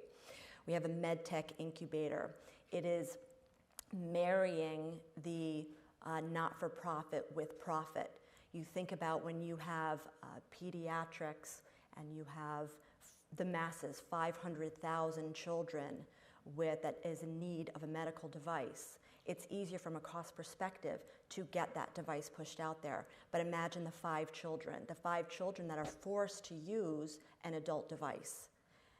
It doesn't work. So imagine that we are able to marry our not-for-profit with our profit, and we can actually push those 5 devices out there, and that these children will now survive. So we are extremely passionate about getting these cures out there on every level. We have a sweet lab incubator that we are working through, which benefits, the residents and the ecosystem of Cure, which will have, drug development support in cutting-edge drug development. We have our rooftop event space. That is a large nano wall that actually opens up to the outdoor. This holds 267 people standing, but we have some flexible space there as well. It's very cool. We've had a few events there. Currently, right now, we have Break Into the Boardroom happening at the Cure right now. The amount of construction steel that we had to lift to be able to get all of the infrastructure on our roof was really quite amazing. This is a rendering of, actually this was not a rendering, this was an actual event that took place. And we have some of the walls that open up, and we have high-tech AV that's happening up there as well. So just really cool. You can see all the construction that went into this space. But again, having multi-purpose, flexible space was extremely important to be able to have the facilities and infrastructure to support all of the needs. We also are a lab-ready building, so all of our floors are lab-ready. We have a great air filtration system where we have, it's a three-stage filtration system where a lot of type A, Class A buildings in New York City are stage 2 filtration. And we all have fresh air. We have redundancy in terms of our generators and backup throughout the building. We don't want a cure for cancer sitting in our building and the research is destroyed because of a power outage. That's not an option, and neither is breathing recycled air. So we have, phenomenal air coming through all of our building here, throughout the building here at Cure. So this is just showing you the spaces that we have available throughout Cure and all of the work that has gone into this. The ergonomics of having all the stand-up desks just for comfort. For everybody working. We are all human beings, and we want the ability to be able to have a comfortable working environment and a flexible work environment as well. Our cellar, we are currently planning to have a wine cellar, operations, a kitchen downstairs in Cure. We have on the second floor, a collaboration, that's the collaboration residency space that I had showed you. And then we have 2 tenants on our 3rd floor. We are currently working on our suite incubator on the 4th floor. And we are also working on our lab floor has been completed on floor 6, which is very exciting for us. And we also have, our Deerfield floors, 10, 11, and 12. This photo here is this is the 9th floor. This was under construction, and we were still able to have a fantastic event there as well. But again, this is not just about the events at Cure, it is about bringing all of the thought leaders and innovators together. But this is our lab that we just had built on the 6th floor. Terrific. And what about the team that built this building? A couple of them are our members. You want to give them a shout out? Absolutely. We have JB&B, who are essential to this build. I'm sure they're in the audience somewhere or listening. They were essential. Gensler, our architects, were phenomenal. Who else am I missing that is part of your Thurton Tomasetti? Absolutely. I'm sorry. Cerami. Yeah. We have Tritech. This is a large team to be able safety partners for our labs. Thank you for giving the rundown of everyone we have. It's a very long list of everyone that we have working on the Cure to make it a success on a daily basis. And of course, the great city of New York. Does anyone have a quick question? Well, thank you for giving us the opportunity to build your building and for this amazing center in New York. I'm sure it's going to be a magnet from around the country. Absolutely. It's a very exciting time. Thanks. You're very welcome.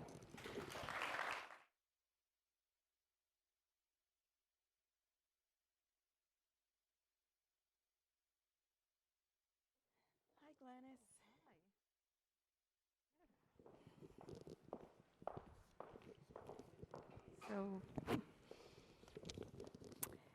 So you are new to our community, so why don't you introduce yourself? Hi, I am Glennis Mara. I am the newly minted director of Biolabs located in Soho. So thanks for having me, and I'm very much curious about real estate in New York. This is new. I'm a scientist by training, serial entrepreneur, and tech ventures expert, but real estate is new for me. So. Yeah, so Glennis runs the Biolabs at NYU, Langone, which is in the Hudson Square area, and that is one of the developing subclusters. Her neighbors are J Labs and the New York Genome Center and the Endless Frontier incubator at NYU, and then the new Google million square foot campus, which is right down the street from you. So love to hear more about your program and your facility and what you're doing. Sure, I think I have some slides. Yes. And this is the clicker? That is it. Okay, so thanks for joining today. Really appreciate your time. And as mentioned, I joined Biolabs back at the end of February, so during the pandemic, and so we are reestablishing ourselves and reintroducing ourselves to the New York ecosystem. Fundamentally, Biolabs was created to provide resources for much needed resource-deficient startup companies coming out of academics and larger institutes in the New York area. We've actually grown considerably since our founding in 2019. And what my entree into Biolabs has enabled is for us to focus back on the founding principles and the founders of our community. So most of the companies that enter into our community are generally very small. They just received their seed funding. They either come in with an SBIR or friends and family round. Some actually come in after a modest Series A, but these are companies that are generally not capital rich. And we focus on providing platform work processes that will enable them to efficiently execute, get to their next milestone, get to their next round in funding. And as we all know, the valley of death in biotech startup is something that's quite ubiquitous. Failure rate is very high in this early stage. And so what we're trying to do is provide the resources, the training, the expertise, so that these companies have everything needed to succeed as much as possible.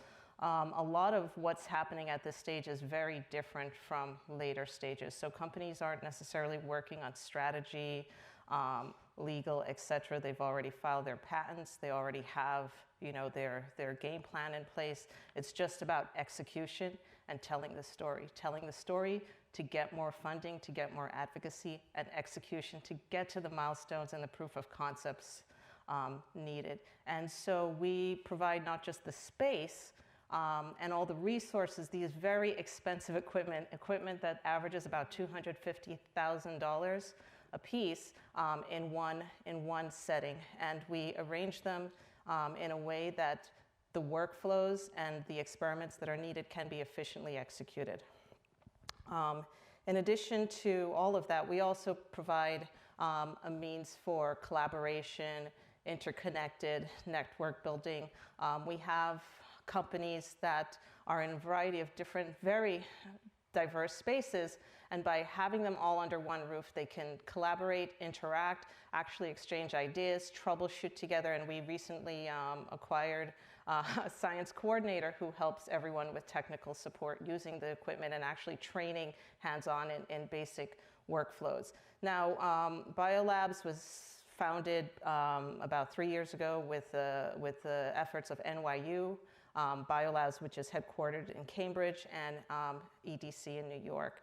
We are actually located in a tax-free zone in Soho, near Hudson Square, rather, near Soho, and I think one of the more vibrant neighborhoods for biotech in New York right now. The neighborhood has traditionally been associated with fringe culture, with bringing new things to the fore in New York City. Lots of cultural endeavors have started there. And so we think with Google, with ourselves, with JLabs, and also the Genome Center, not only will it be new cultural things, but new technological things being generated in that space as well. In terms of our community, just some numbers. We right now are 31 companies. Most of these companies, all of these companies are in one way or another advancing life.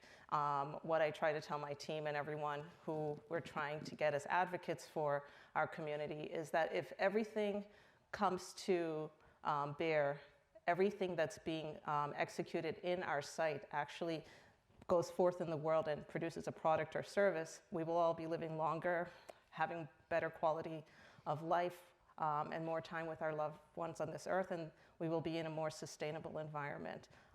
So the work that's being done there is incredibly important. We have 140 members and 84 scientists. And so that's a lot of people running around on a daily basis, so operationally, something unique. In terms of the profile of the companies, we're a uniquely, I believe, diverse community. We have about 50% therapeutic companies who are working in traditional small molecules and also biologics, but the other 45% or so are actually involved in more non-traditional aspects of therapeutics, including biosimilar, precision fermentation, in silico, algorithm development, and also diagnostic tools. Now, as most of you have heard, we've had quite a bit of success with some of our graduating companies. Immuni being, I think, one of the most recent ones that have made news. Just a few weeks ago announced that they closed Series B and it was over 200 million. This company started at Biolabs with 2 members when they graduated just this past weekend. There were 40 members and the company had grown from 2 people to 130. We want to be very clear that this happened even in the pandemic. Mm-hmm. And this is a testament to having the resources available, having founders who just, are amazing, well-organized, and determined, absolutely determined to execute, and having a team that they can scale with and grow with that stays with them in New York. And so it seems like for Immuni at least, and also our other 2 graduating companies, whatever is here, the recipes for success have been efficiently delivered to them, even in such a chaotic environment as the pandemic, mm-hmm. for them to execute and succeed and get to their next steps of commercial development. And with that said, I just want to stress that Biolabs is more than just space. We are very much focused on the idea that at this early stage, companies' hurdles are technical and also capital raise. And so we're trying to improve the science, trying to help them improve the story, and overall improve efficiencies to get to the next milestone fast, because that's what will allow them to win. So with that, thank you, and feel free to reach out with any questions, and always happy to network in this new community here. Yeah, one of the things you were talking about, the neighborhood and the transportation around there and the proximity connecting to all of the other boroughs. When I was running the New York Genome Center, Yasmin Patty and Bill Harvey and I and a number of others in this room, we looked at over 100 sites throughout the city before we decided on the 101 Avenue of the Americas. And the reason was that is kind of the apex of where all of the transportation networks come together. Yeah. And so you can get easily anywhere else in the city. And actually, our board was all of the academic medical centers in the city, and they voted to locate the facility there. So that says a lot about where you are and what the neighborhood is. Yeah, that neighborhood is absolutely priceless. We are within steps, literally steps of the 1 train. We're around the corner from the E train. There's just the vibrancy. I think it's a wonderful place to see the resurgence of New York after the pandemic. When I first started in this job in February, I drove in. I didn't recognize the place. It was a ghost town. There were just bags. No one was around. Now, on an average day at 5 p.m., the streets are bustling and our site's full. And I think it's a wonderful testament of what we're emerging from and the future opportunities and future trajectory. Yeah, and just to give an example of 2 of your more companies that are working in areas that are less traditional. So Helena, right, is a synthetic biology company reproducing breast milk synthetically. And C16 Biosciences with the replacement of palm oil, right? Yeah. Yeah, and if you just think about the impact of these 2 companies, so the idea of Helena is that it's immunoequivalent milk substitute, breast milk substitute, which is a very different model from what currently exists. And so the idea is that we wouldn't have to rely on milk, dairy products or bovine products. Similarly with C16, the environmental impact is tremendous if this company succeeds. They're actually looking to replace palm oil, and for most people who are not in the know, palm oil is in virtually most personal care products on the market, and it's responsible for most of the destruction of the rainforest in Asia. So if they are successful, again, tremendous impact on all of our lives and this planet. And I think the effort's important. And so, C16 recently graduated. They're moving into the Taconic building in Midtown. And so I think the model here where we have a robust pipeline of early stage companies actually fostering further development, real estate development, additional funding, capital activity in the VC community, I think is important. And so this pipeline, from my perspective, is absolutely vital. Of course, I'm biased, but it's vital for everything we're discussing here, everything that's driving the growth of life science ecosystem. We have to get innovators who are willing to take the risk, who are supported to get to that step of hiring, raising, et cetera. Yeah. Any thoughts or questions? Okay, well, I'm giving you guys chances. Thank you very much for joining us, Glenys. And kudos to you for being the first to dive into in-person. Yeah.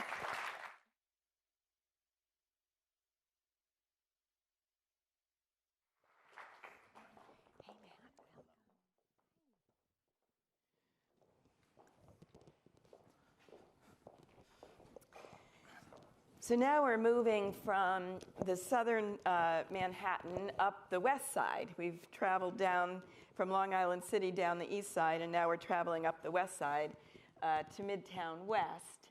And some of the really interesting projects that are going on there. So why don't you both introduce yourselves and your organizations? I'm Heidi Sadler. I'm with Mitchell Jurgel Architects. I'm an associate. I think earlier you met Jim Braddock. So we've been in the lab fit out for research institutions for, I've been doing it 17 years, for Jim for way longer, but so that's sort of my role here. And we're speaking about Mount Sinai's fit out on the far west side. And I'm Matt Weir. I'm an executive vice president with Taconic Investment Partners. We're a New York City based and New York City focused landlord developer operator. Yeah, so Matt, can you tell us, you've had an evolution here, right? You were one of in this very room, yes. You were one of the first developers to jump in and learned a lot, and now, you've opening or developing a second facility. So tell us what you're doing. Yeah, so Taconic has two active life science developments in the city. We actually have, as far as different groups developing, we have the most under construction at the moment, as you can see from the slides. Two projects that are within 10 blocks of each other, which is something that we're very excited about.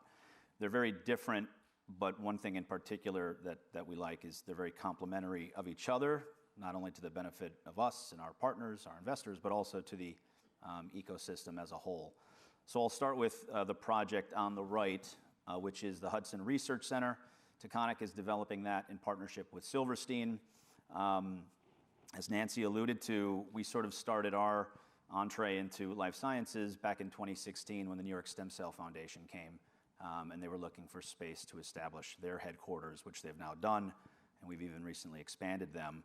From there, as we sort of started to learn all of the different elements that you're hearing about today, what the space needs are, what the unique challenges of that space are to tenants and tenants' needs, et cetera, we've evolved and continue to develop our investment thesis into this space. So that's Hudson Research Center in a nutshell, and I'll come back to it in a second. But our second project that we began construction on earlier this year, as Nancy alluded to, is 125 West End Avenue. This is 10 blocks north of HRC. And this one is 400,000 feet, purpose-built to be 100% lab space. And in that building, we're really creating a cross-section of spaces to meet kind of every segment of the market, from partnering with an incubator, which you've just sort of heard some of the unique challenges of their operation and of course, the very important services they provide. We're going to be pre-building graduation space, and then the building is well-suited to bigger tenants as well, so we're trying to create a mix. So that's sort of the quick overview of our two projects, and if you want to go to the next slide, I can talk briefly about each of them a little bit more specifically. So I mentioned New York Stem Cell Foundation. It's also home to HyberCell, which are the images that you see in the middle there, their lab. And the focus at HRC is on pre-built spaces, plug and play for tenants. They range in size from sort of 15 to 20 up to full floors of 32,000 feet. We're trying to create different size ranges to meet different segments of the market. But in either case, fully plug and play with really best-in-class infrastructure. Our latest deal was, as you just heard from Glennis, C16, who's more in the biomaterials, biomanufacturing space. And one of the things that we're focused on for both projects, and really all of our projects, is creating the best space solutions for tenants, no matter the industry. In this particular instance, it's about flexible spaces. So is a tenant coming in that's heavy chemistry, we can meet their needs. A tenant in biomaterials or biomanufacturing, we can meet their needs. And there's a lot of thought and time and investment that goes into creating the right infrastructure, the right layouts, et cetera, to be able to do that. Another thing that you've probably heard a whole lot about is that creation of community. So this building will have a number of amenities where tenants can get together, where we can have conferences like this to again, bring the larger ecosystem together. 320,000 feet in total, and as you can see there, 175,000 feet of it will be lab. As Nancy sort of alluded to, that would have been tough for us to imagine only 5 years ago. I think that's representative of how quickly the industry has evolved, and in particular, New York City. So that's the Hudson Research Center, again, in partnership with Silverstein. And then the second project, if you want to go to the next slide, this is our latest, really, really exciting. 125 West End Avenue. This is the former Disney ABC campus. The primary building on that campus is 400,000 square feet. This is a total $600 million project that, again, is purpose-built from day one. A lot of landlords in the city now are looking at optionality. I could be lab. I might be lab. This is, from day one, was ready to go, and we've designed it with those users in mind.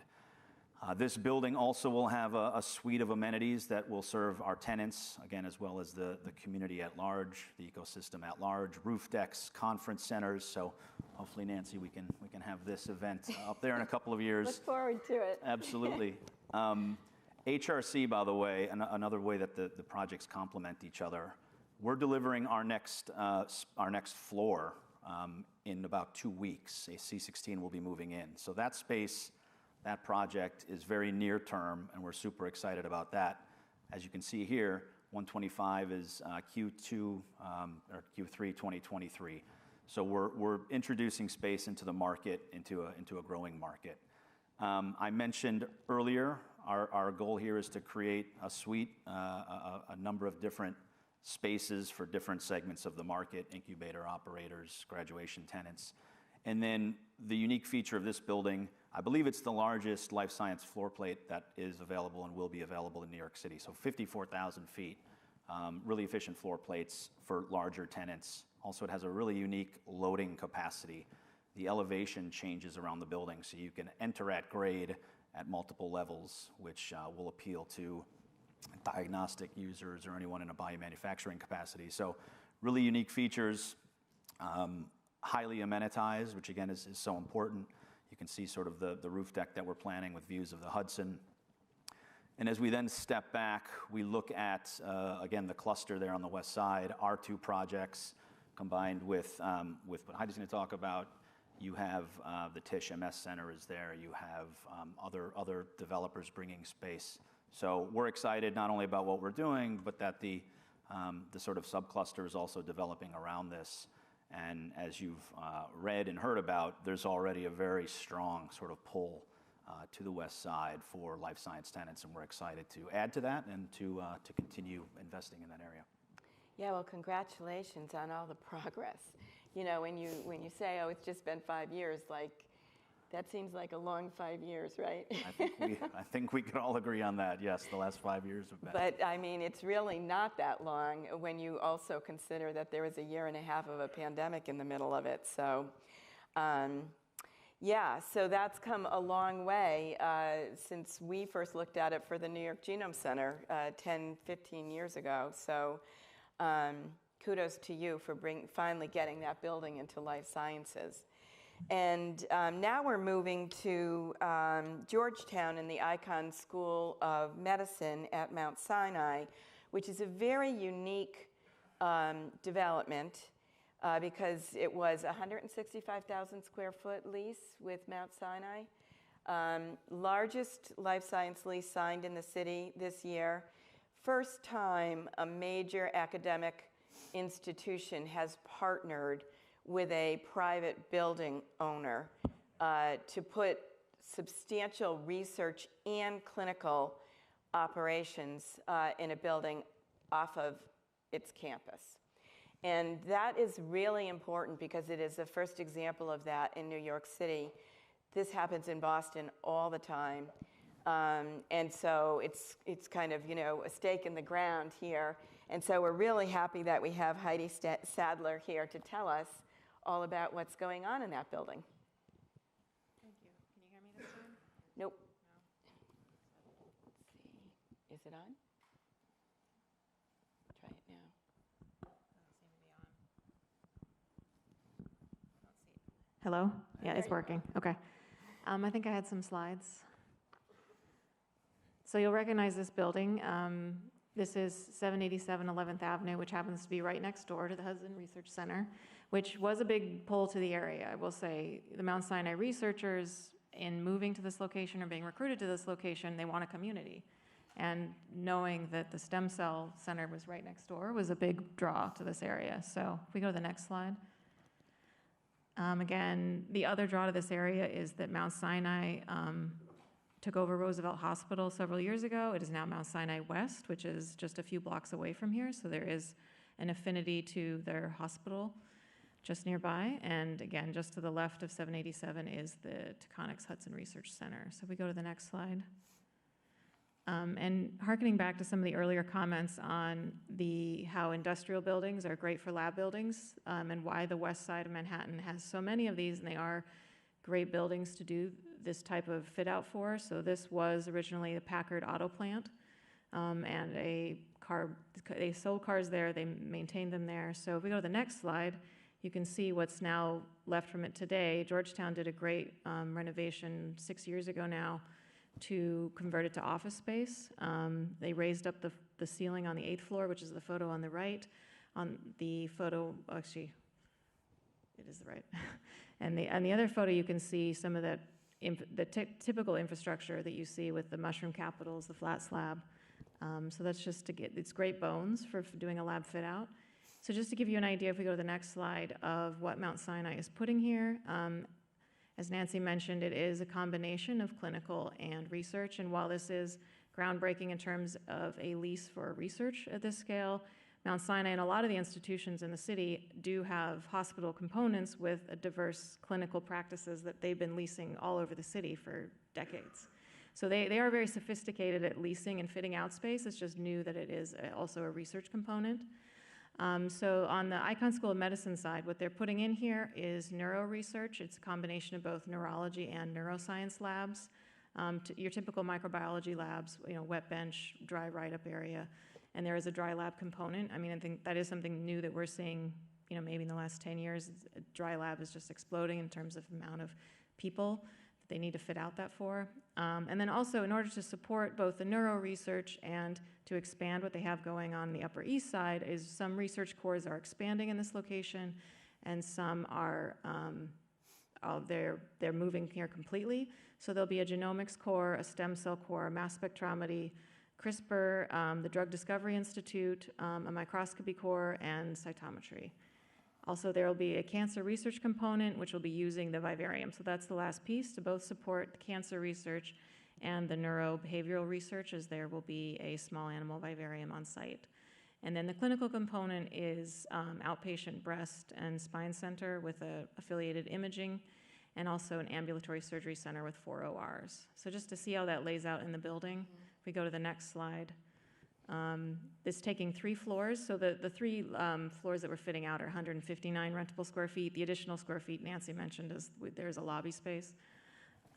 Total occupants, it is anchor tenant size. It's pretty large fit out. There's 254 people, 30 primary investigators, 169 lab benches, and the vivarium will accommodate 4,000 small animal cages. And then what's not included in that 159 rentable square feet is the amount of infrastructure. So the infrastructure that was there was to support office fit out. So we definitely had to expand considerably to support the research components and also the sort of redundancy that you need. When you have a vivarium, nothing can go down. Yeah.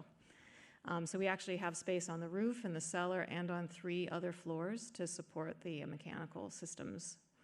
If we go to the clinical floor, you'll see a sort of sandwich between the 2 research floors. And then also the ambulatory surgery center, there was that double height space I showed you, is taking advantage of that ceiling height to put the 4 ORs in. If we go to the next slide. Just how this lays out on this large of a floor plate. I don't think this isn't that different from a lot of incubator spaces, as they're looking for flexibility. I mean, we have 30 specific investigators, but the lab is one large open lab. The biggest one, I think, seats 85. And the idea is, different researchers can grow or they can shrink, and the lab moves with them. So that's on the east side, looking out over 11th Avenue. We have offices on the north and south, and then a vivarium in the center on the 8th floor. So to give an idea how it lays out. But it is a very big floor plate, accommodating quite a few lab benches. And if we go to the next slide. This is just looking at it, in a typical plan view. The blue is the labs, purple is the lab support, and then the offices on the north and the south. And we go to the next slide. Just what it'll look like, 3 dimensions. Similar to a lot of those labs we've been looking at, these are all flexible benches that can pull away. If we go to the next slide. Looking at it in section, again, we have along the windows, taking advantage of all the daylight and the enormous windows you get in industrial type buildings, are the write-up desks, wet benches in the center. And then we're using a lot of glass on the project to showcase the science. So as soon as you get off the elevator, if we go to the next slide, you can see right into the lab. And we are using a lot of glass around most of the labs. And if we go to the next slide, I just put this in here, is street presence. So there is a lobby, and some of that is about clinical patients, being able to wayfind, but it's also about, it's a marquee location for the Mount Sinai. So we're trying to create that street presence here. If we go to the next slide, just zooming in on Mount Sinai will have its own entrance. So. Terrific. And for those of you who want to know more about this transaction, the business side of it was actually fascinating. And we had a webinar on that earlier this year where we had the owners, the building owners, Georgetown, and the financial people who funded the build out of this building, and some of the others that were involved in putting this transaction together, describing the process that they went through, which was actually quite interesting, so, and creative. So for those of you who want to know what it takes to actually convert a building like this into a life sciences center, that webinar would be worth looking at. So thanks for sharing, appreciate it, and I'm so happy to see all the progress on the west side. Terrific. Thanks for having us. Thanks. Thank you.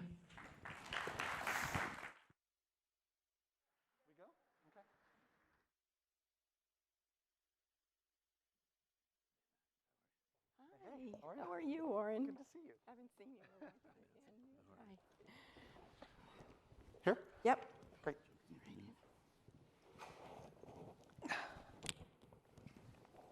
So we are now moving from Midtown West up north to Manhattanville and Columbia. Lots going on up there in the Harlem area.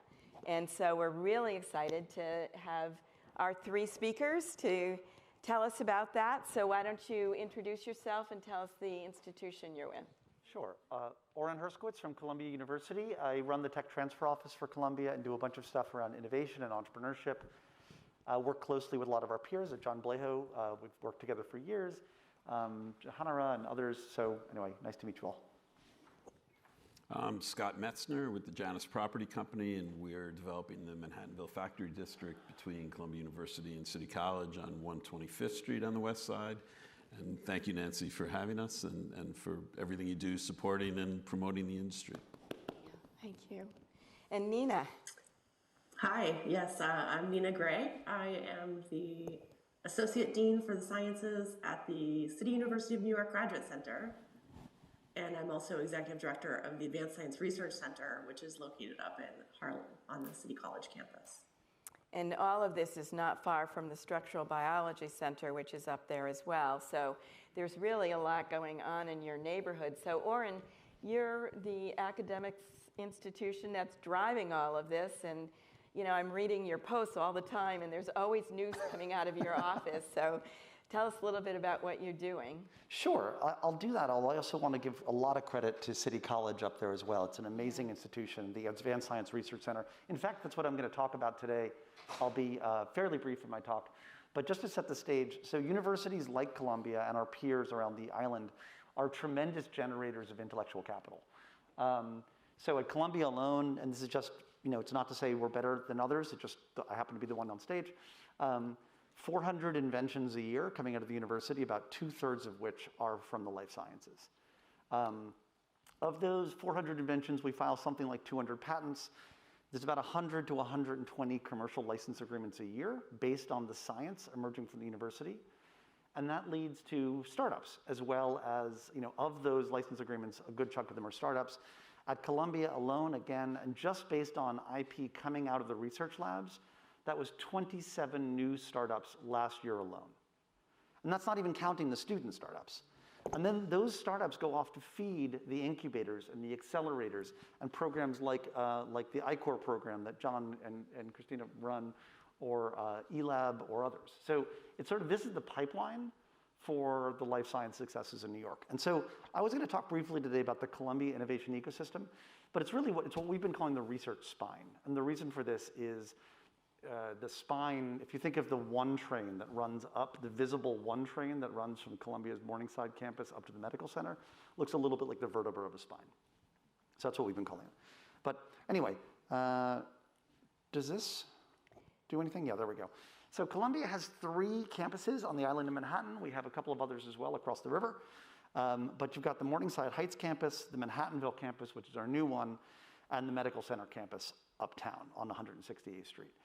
But really, these 3 campuses sit on this research spine, the research corridor in West Harlem and Washington Heights. And so it's an incredibly dense generator of research innovation in such a small area. So you've got the Morningside campus, you've got the new Manhattanville campus, you've got the New York Structural Biology Center. I'm just going up the left side of the slide. City College and the Advanced Science Research Center. And then on the right-hand side, you've got the Factory District. We're very, very lucky to have Scott and Jerry and the team at Janus so close. Harlem Biospace, which I'll talk about in just a second, but it's a biotech incubator located actually in one of your buildings, in one of Scott's buildings. The newly opened Alexandria Launch Labs at Columbia, so it's a new 15,000 square foot biotech incubator right across the street from the Medical Center that opened during the pandemic. And then, of course, the Medical Center itself, New York Presbyterian Columbia Medical Center. So it is an incredibly dense corridor that is situated on an island packed with these dense corridors. So the academic community in New York is just thriving and is generating more and more startups that all need space. It's been an incredible last 5 to 10 years. And then when you zoom out even further, you've got this corridor.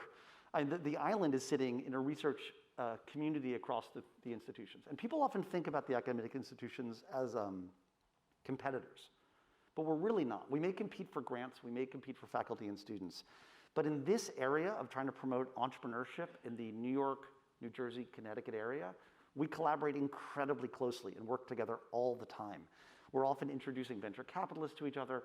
We share news about each other's incubators. We're just as happy if an incubator from NYU, if Glennis's incubator picks up startups from Columbia, that's fantastic, and vice versa. So it's a really tight-knit community. So just to zoom in a little bit, and then I'm going to hand it over to Scott. The Manhattanville campus, just show of hands, how many people here have seen the new campus? Oh, pretty good, about half. We should change, for the rest of you guys, you should come up for a visit. It's right at essentially where 125th Street hits Broadway, going up to about 130th Street. 17 acres, over 1 million square feet currently developed, and it'll be 6.8 million square feet when fully developed. The business school, so the left is, these are all largely Renzo Piano designed buildings and master plan. So on the left side there, you'll see the 2 new business school buildings that are opening in January. So the business school is going to be moving its whole campus there in January. On the right side are the 2 buildings that have already been open for a couple of years. The Forum, which is an event space and home of Columbia World Projects. And then on the upper right side, the Zuckerman Institute and the Jerome L. Green Science Center.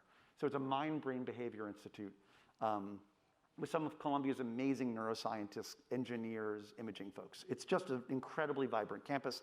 There'll be 6,000 daily visits as of January when this opens, in terms of students, faculty, and staff. So it is a thriving place with lots of retail coming up. It's really interesting. If you go slightly over towards just past Amsterdam, is that right? Mm-hmm. Just past Amsterdam, you've got Harlem Biospace, run by Columbia's Sam Sia.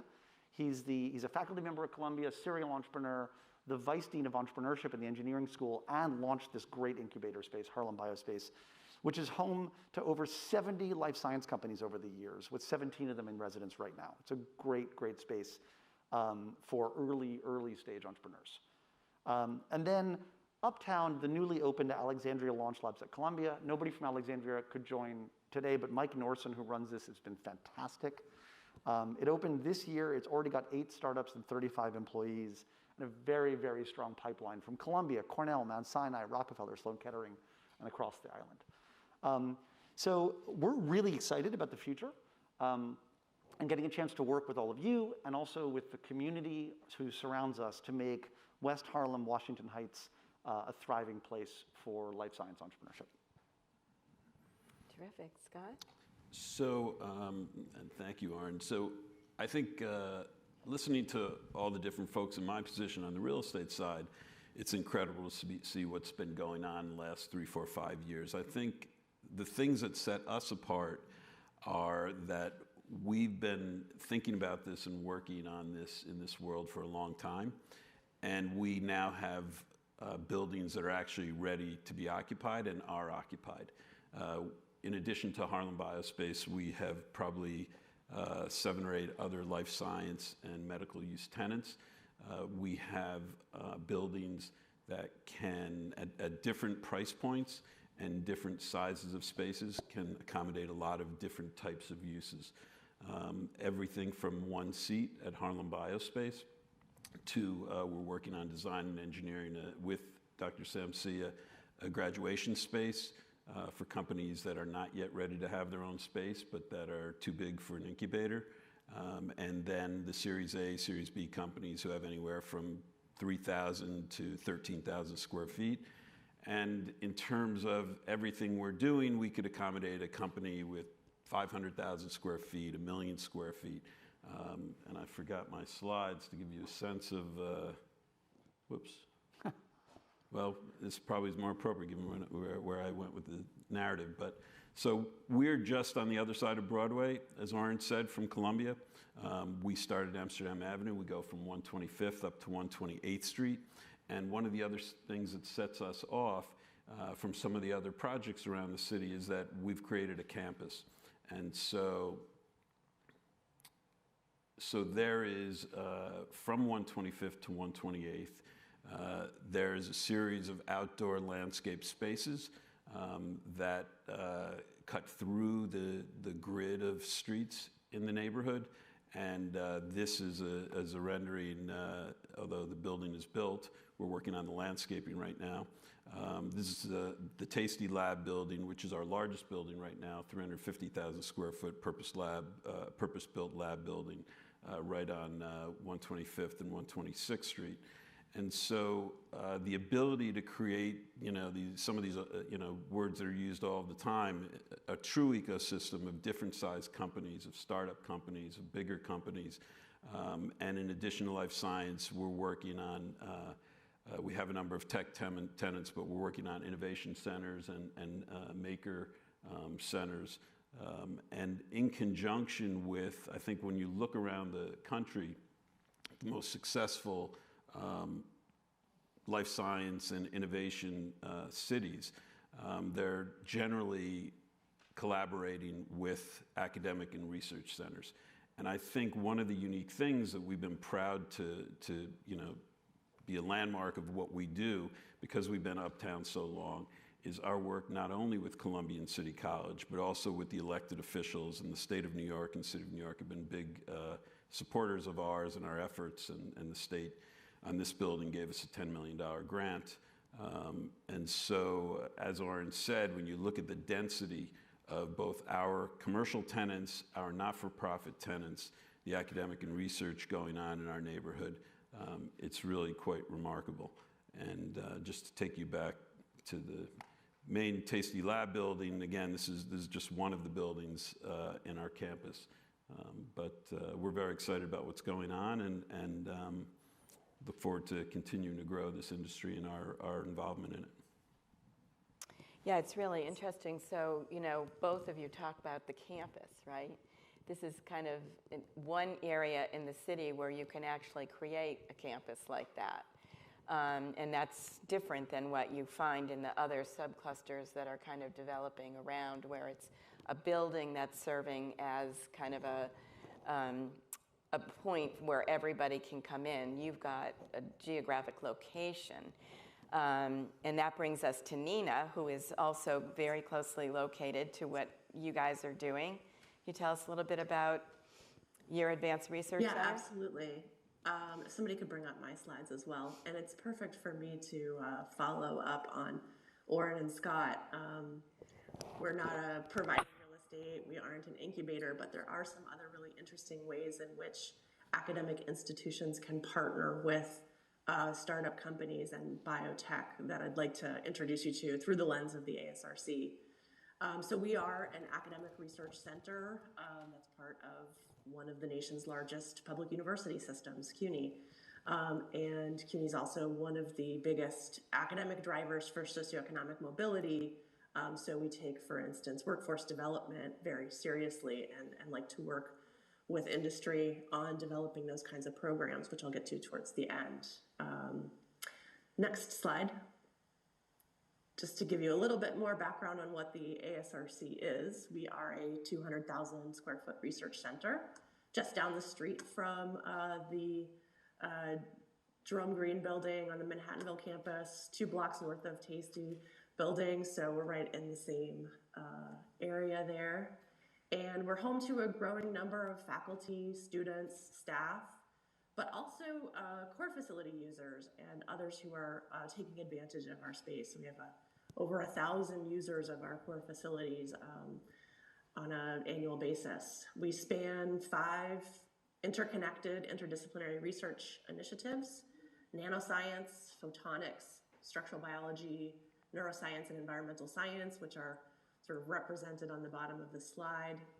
And typically these fields are scattered across multiple buildings at a given school, but here we've brought them together in one so that we can have more cross-fertilization of ideas, more research collaborations, and have the ability to answer questions like, how are environmental changes impacting brain development, aging, brain health, and how can we leverage things like biologically and synthetically derived nanomaterials to both measure those changes, but also manipulate environmental and biological factors.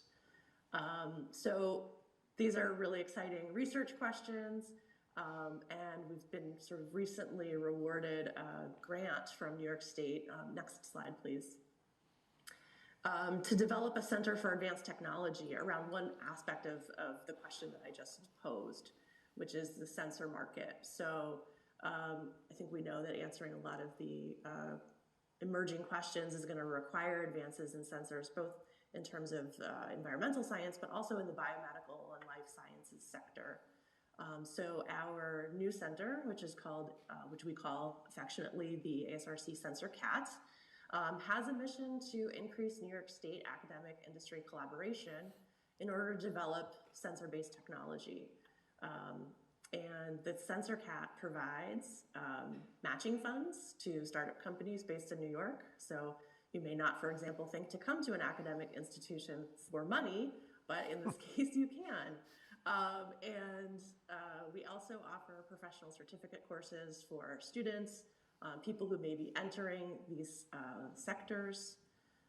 We're working to develop summer internship programs with local industry, technology showcases, entrepreneurship workshops, and other things like this. So if you have companies or clients that are in the sensor technology area, we would be a great place for people to partner with or come and talk with us about how the Sensor CAT might be able to help them advance their objectives.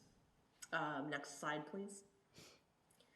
I mentioned earlier our core facilities, so I think this is one area where we can really benefit some of the local startups that are coming into the area, or even beyond the local area.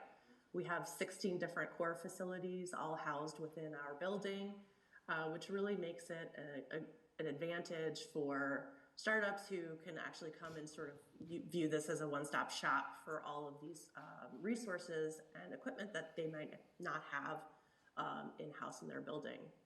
We've also started partnering with people in the companies in the Tasty building, for example, Velastra, who maybe just has an emerging need that they can't accommodate yet, but they can come down the street and work with us and take advantage of the core facilities that we have. So either way, if you have emerging needs in these areas, we have these resources that are available not just to academics at CUNY, but also to academics at Columbia and NYU, who are our users, to nonprofits like New York Stem Cell Foundation, who also takes advantage of our vivarium, and for-profit organizations. So we're open for business, basically, for people to come and use these resources.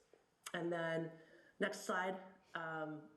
Since I am part of CUNY, I think it behooves me to mention that we're also really primarily interested in education and building education and workforce development programs. At the ASRC, this is been sort of the core of master's programs and PhD programs, but recently we've really been interested in developing certificate programs that would help address the specific needs of the STEM workforce that's emerging and growing and developing in New York City. Next slide. And this really starts even at the age of, kindergartners for us. We have a big public outreach arm that's trying to build STEM awareness and understanding. We bring in thousands of middle school and high school students. We work with over 100 public city teachers. And our latest program is actually developing do-it-yourself sensor technology so we can train students to build these sensors at home and take data in their house, in their community, in their workplace, and really, I think, give them this hands-on approach to STEM that we hope will help encourage them to pursue STEM as they grow up. So, and next slide, just to give you some contact information for me at the ASRC. I just want to say thanks for inviting me to be a part of this, and also hopefully this opens your eyes to some other ways and avenues in which startups and companies that are forming in the New York City area can partner with academics. Thanks. Thank you, Nina. I just want to point out the amazing thing that I didn't really appreciate until I started working up there is how close all of these things are. Like to walk from ASRC, I mean, our Columbia faculty and our startups use the core facilities at ASRC as well as the core facilities at Columbia. From ASRC to Harlem Biospace and the Mink Malt Tasty buildings is an 8-minute walk? Yeah. Something like that. From your buildings to the Manhattanville campus, again, about probably a 7 or 8-minute walk? Or less. Or less. Yeah. And then up the hill to the engineering school, 11-minute walk? Yeah. Like, it's such an easy, they're all so tightly packed, it's hard to, it's easy to forget how close they are. Right. It's interesting because, people always point out about kind of the Cambridge-Boston nexus and how everything is packed there and you can walk around and bump into people.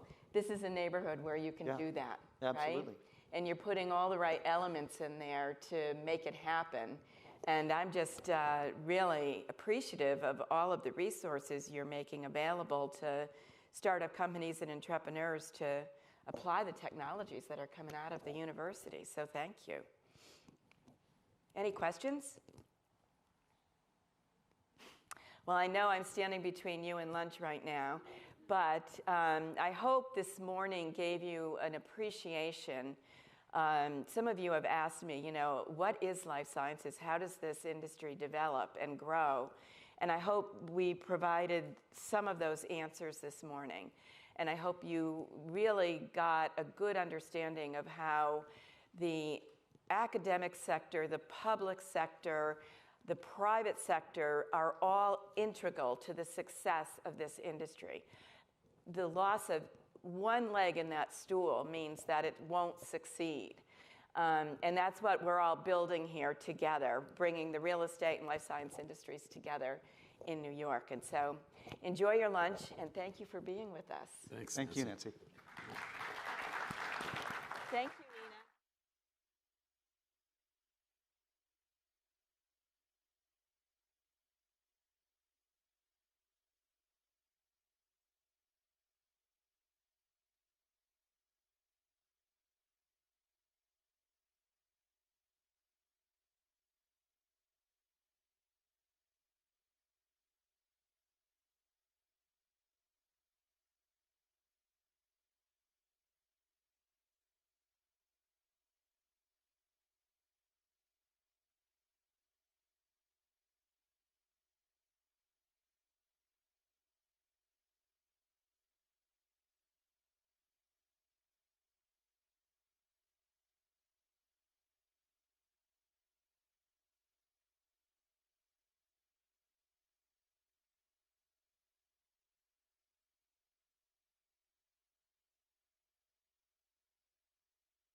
Oh, there's William.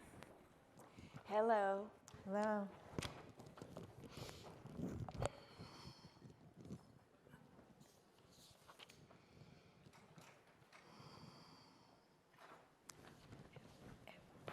Am I going to be able to see the slides? What? I see William, but will we see the slides? Yes. Okay, welcome back, everybody. I hope you had a good lunch. Now we're going to move off of Manhattan into some of the gateway markets, which are, there's lots and lots going on in these markets as well. They're very vibrant. So the first one we're going to talk about is Brooklyn to Long Island. And we have Eva Kramer and William Haynes to tell us about that. So Eva, why don't you get us started and tell us a little bit about your background. I mean, you are just like one of the leaders, the first to try in life sciences in New York City, honestly, right? Yes. And you've been at it for like 20 years now. We were just talking about how long it's been. But Brooklyn is really, you know, coming alive, and you've done so much down at SUNY Downstate and Biobat. Tell us all about it. I'm happy to do it. Can we have the first slide, please? Sure. Hi. So my name is Eva Kramer, and I'm president of the Downstate Biotech Incubator, Tech at 710, and Biobat. And I just want to tell you that biotech is really growing in Brooklyn. So as Nancy said, we met a long time ago, and she came down from Boston when we were first beginning, and it was really nice to meet her. Can I have the next slide, please? So this shows you some pictures of the 3 different sites. On the left, you see the Downstate Biotech Incubator, and in the middle, you see Tech at 710. They're both close, very close to the university, the medical center, and they're both for early stage companies. The incubator is about 50,000 square feet, and the specialized Tech at 710 has very specialized chemistry facilities and is about 13,000 square feet. Both sites have BSL 2 level labs and office space. They both have core facilities and conference space. The incubator has some nursery space for companies that may want to share some space, but most of our companies like to have privacy and want their own lab space. The chemistry space, as you can see, has 26 fume hoods, and so it attracts companies that are into chemistry. On the right, you see Biobat at the Brooklyn Army Terminal. It is for companies that have outgrown the incubator, and Tech at 710. Biobat sits on the grounds of the Brooklyn Army Terminal, which is 97 acres of land right on the waterfront. And we have about 200,000 square feet at the southern end of Building A, which is the building next to the water. We also have about 38,000 square feet at the northern end of Building A that houses the International AIDS Vaccine Initiative and a number of other small companies. One of the small companies, Biosha, is here today, and so you should go visit them. This is a partnership between the Research Foundation of SUNY on behalf of Downstate Medical Center and the New York City EDC. We have just received a $50 million grant from the Life Science New York City investment, and we will be using it to build out additional space at Biobat. All 3 sites are part of Startup New York, which means they're tax-free zones, which means that the companies and their employees do not pay city and state taxes, which is a tremendous advantage to the companies. All of the companies have access to university resources. This includes working with our scientists, clinicians, and students. So for example, 3 of our students received their PhD with the International AIDS Vaccine Initiative in vaccine development. It's a wonderful advantage to our students and to our companies. The companies all have access to our medical and scientific library. Downstate has a fantastic 2-floor vivarium with everything from mice to non-human primates. A number of our companies make use of the facility. They also have access to research facilities that are at the medical school and are able to do clinical trials with our clinicians. We have a terrific entrepreneurship program, and I think you may have heard from Mary Howard, who runs our program. She's fantastic. I'm sure most of you know her. And she runs a wonderful program called the Next Milestone Program for our companies at all 3 sites. Our companies have easy access to other research institutions in the city. And for instance, if you're at Biobat and you like to take the ferry, you can go from our dock all the way to Lower Manhattan. At Biobat, actually on Monday, our Region Lab is about to have a ribbon cutting. They've just opening their new GMP facility. So what we're seeing a lot of, especially at Biobat, although we have a GMP facility at the incubator, that many of our companies are moving to the level of doing GMP manufacturing. Can I have the next slide, please? So I just like to brag about our companies. This just, as part of Startup New York, we're required to every year tell them, the state, how well our companies are doing. And this just represents 1 year, the last year from April 2020 to the end of March 2021. And so just in that time period, we have 35 companies. They have provided 343 jobs. They increased their revenues by over $64 million. They have received or filed for over 40 patents. And from federal and non-federal funds, they have received over $195 million. So we are very proud of them, and I'm happy to answer any questions you have. Wow, that's quite a class of companies there. You've got quite a lot of different kinds of companies, right? Yes. You've got some in synthetic biology like AlgaeKnit. I remember AlgaeKnit going through the Biodesign Challenge. Mm-hmm. This was a company that was a group of students that came out of the Fashion Institute of Technology, if you can believe it or not.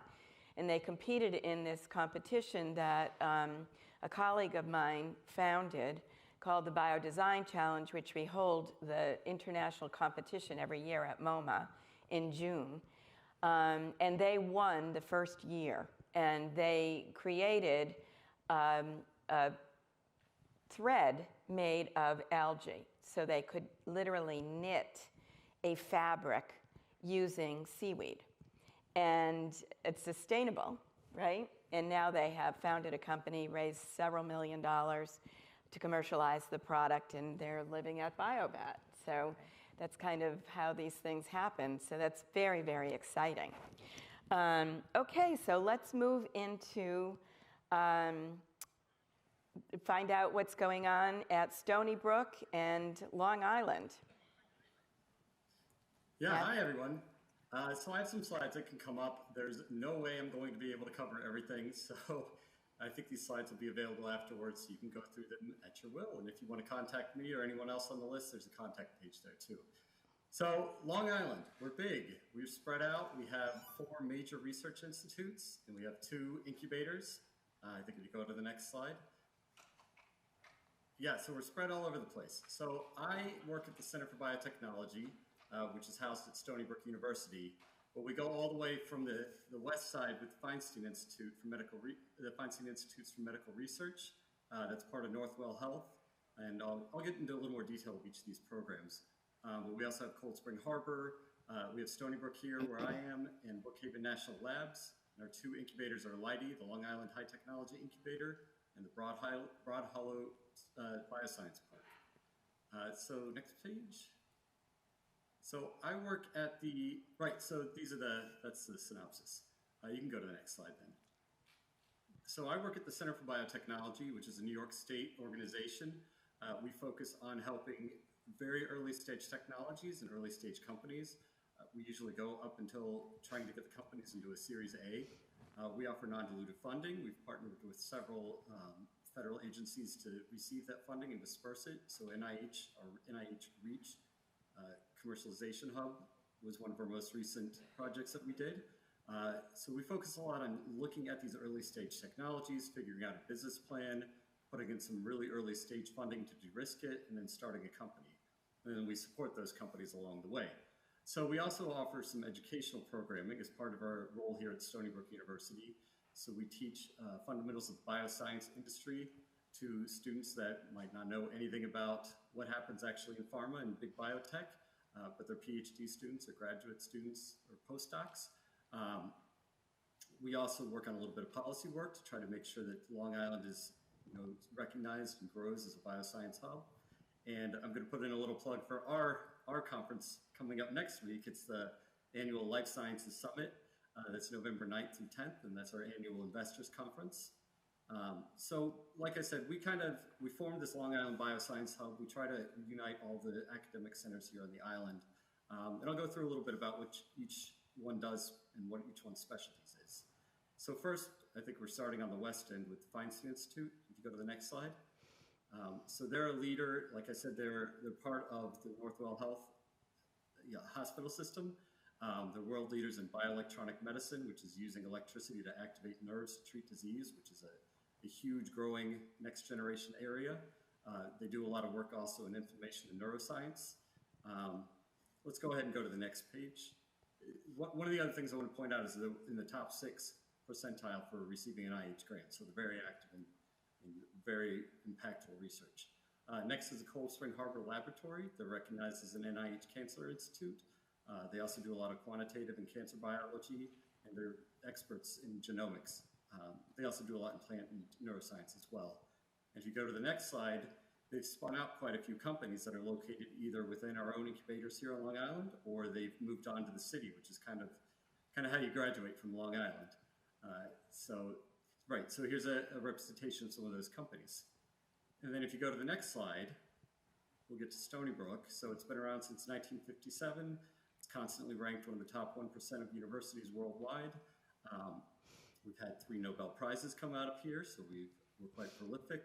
And there are quite a few students. And we're also one of only 7 national universities to manage a national laboratory, which we'll talk about next, which is Brookhaven National Laboratory. So if you go to the next slide. So Brookhaven is actually federally funded laboratories. It's established by the Department of Energy. They've had 7 Nobel Prizes come out there, and they've got tons of researchers.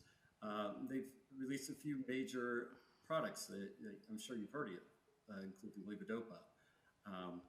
Right, so that's Brookhaven National Labs, and they have quite a few core facilities that a lot of our companies take advantage of also.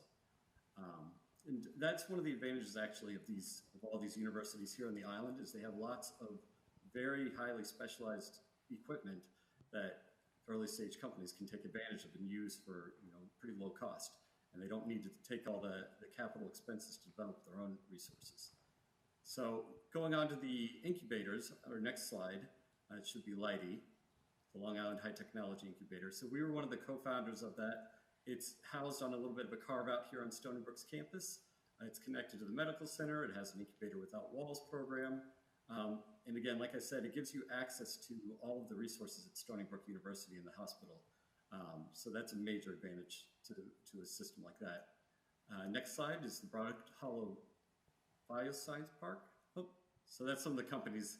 It's like some of the slides are messed up. But we have quite a few companies housed there. 2 of them actually are publicly listed now on the NASDAQ.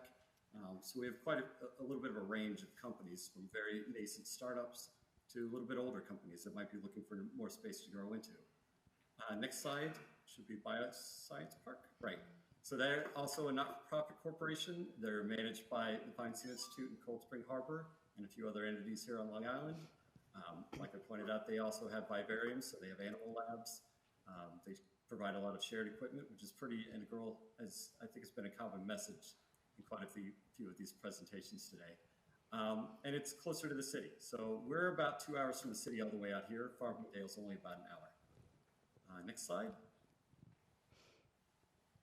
That should be our contact information, right? So if you want to contact any of these institutions, here are some emails. I recommend you reach out to any of them or to me if you want more information. Thank you very much. Terrific. So I wasn't aware of all of the activity going on in Long Island. As Eva told me the other day, Brooklyn and they're all on the same island. I didn't really, I always, in my mind, had them in completely different places because I usually go on public transportation to Brooklyn and I drive to Long Island. So it's probably a good idea. Yeah, yeah. So it's just amazing the amount of research institutions that are there and the amount of commercial activity that's being generated there as well. You know, this is something that kind of flies under the radar and you don't really hear about it much. So you just received a $50 million grant from the city. What are you going to do with it? We're building up more space at BioVan. Our companies are doing so fantastic. They're outgrowing the incubator. They desperately need space. And you know, we have companies not just from our incubator or from around the city. You know, Regionlab, for instance, from Switzerland, Cortec, that is from France. I mean, we have international companies. So it's really, I mean, everybody is getting very, very interested in doing their own manufacturing. And we're really seeing a number, we have 3 companies now that have their own GMP facilities. Yeah, that's really a trend. Actually, that's something I'll point out about Long Island, if you can hear me. Yeah, we can hear you. So we actually have, I've got an echo now all of a sudden, but we actually have quite a few generic pharmaceutical manufacturing companies here on Long Island. So we have quite a bit of GMP facility space too that I didn't even cover. Yeah, yeah. That's a really, well, that's where the technology is going, gene and cell therapy, right? And all of the promise that that offers for treating diseases. So will you be issuing an RFP? Yes, we will be. Okay, so stay tuned. All right, anyone have any questions?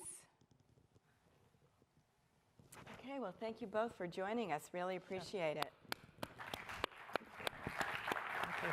Thanks, Eva. Good to see you.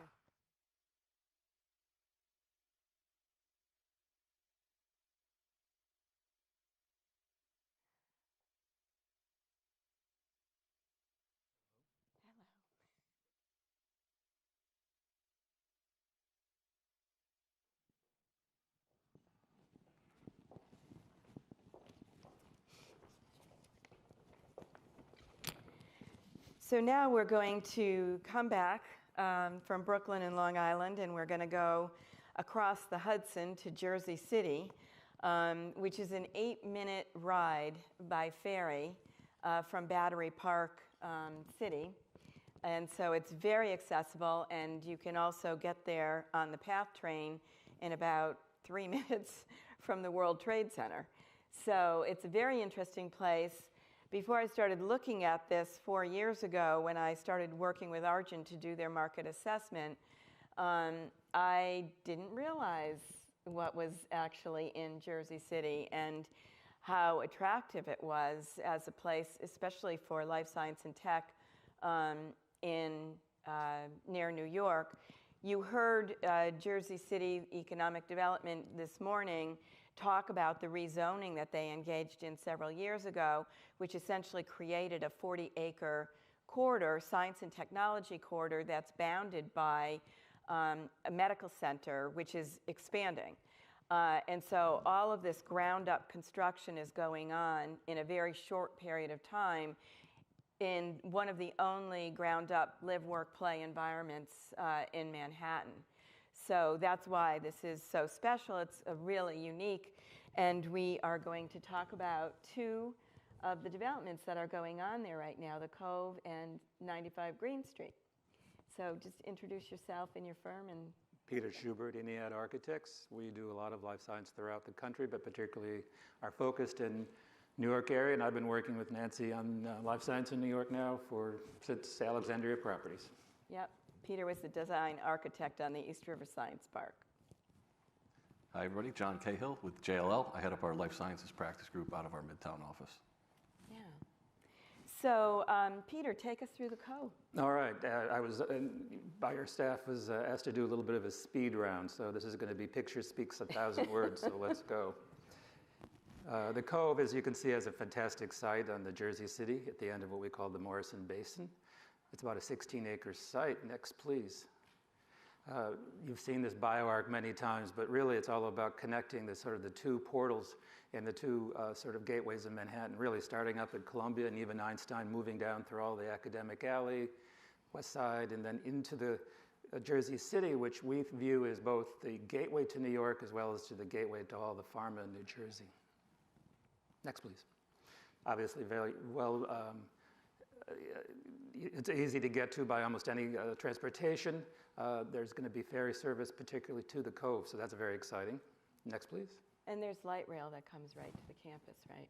Right, adjacent to light rail. One of the things that's really exciting is that Liberty Science has announced a new development that's going to be, I think, Nancy, what is it, 150,000 square feet? Yep. Going to be incubator space, but it really makes this whole area a part of a new science development. It's the live, work, play community that I think everybody's looking for in life science. And in Manhattan, all the repositioning buildings, it's easy to get a little bit light on the amenities, but because there's so much texture and landscape and urbanism around you. So as we move to the Cove, we're going to basically recreate this, but also we hope in a smart city and environmental way. Next, please. We've developed kind of what is called the 6 pillars of really what a transformational community is all about. And really, I think today we're going to go through health wellness as environmental sustainability and design for innovation. But Nancy, feel free to chime in. Yeah, and I would say, if you can look these up on the Cove website. We've written white papers on all of them, and contributing firms as well. And these are all published on the Cove site. Next, please. So here we go, really at the end of the basin in that area that is about 16 acres. And as you can see, there's a number of different institutions and different science developments that have been emerged. But I do want to point out as Jersey City becomes more and more entrepreneurial and exciting, it's going to be a new cultural center with the Pompidou Center. So really a lot is happening in Jersey City. Next, please. Fun to look at the history of this site. Believe it or not, this is the Cove back in like the 30s, 20s. And really you can see what the environment was like in Jersey City, and keep this map and this image in your mind as we move forward. Next, please.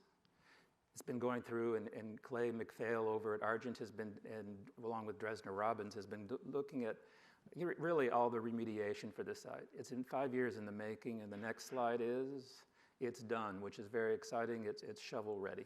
Next.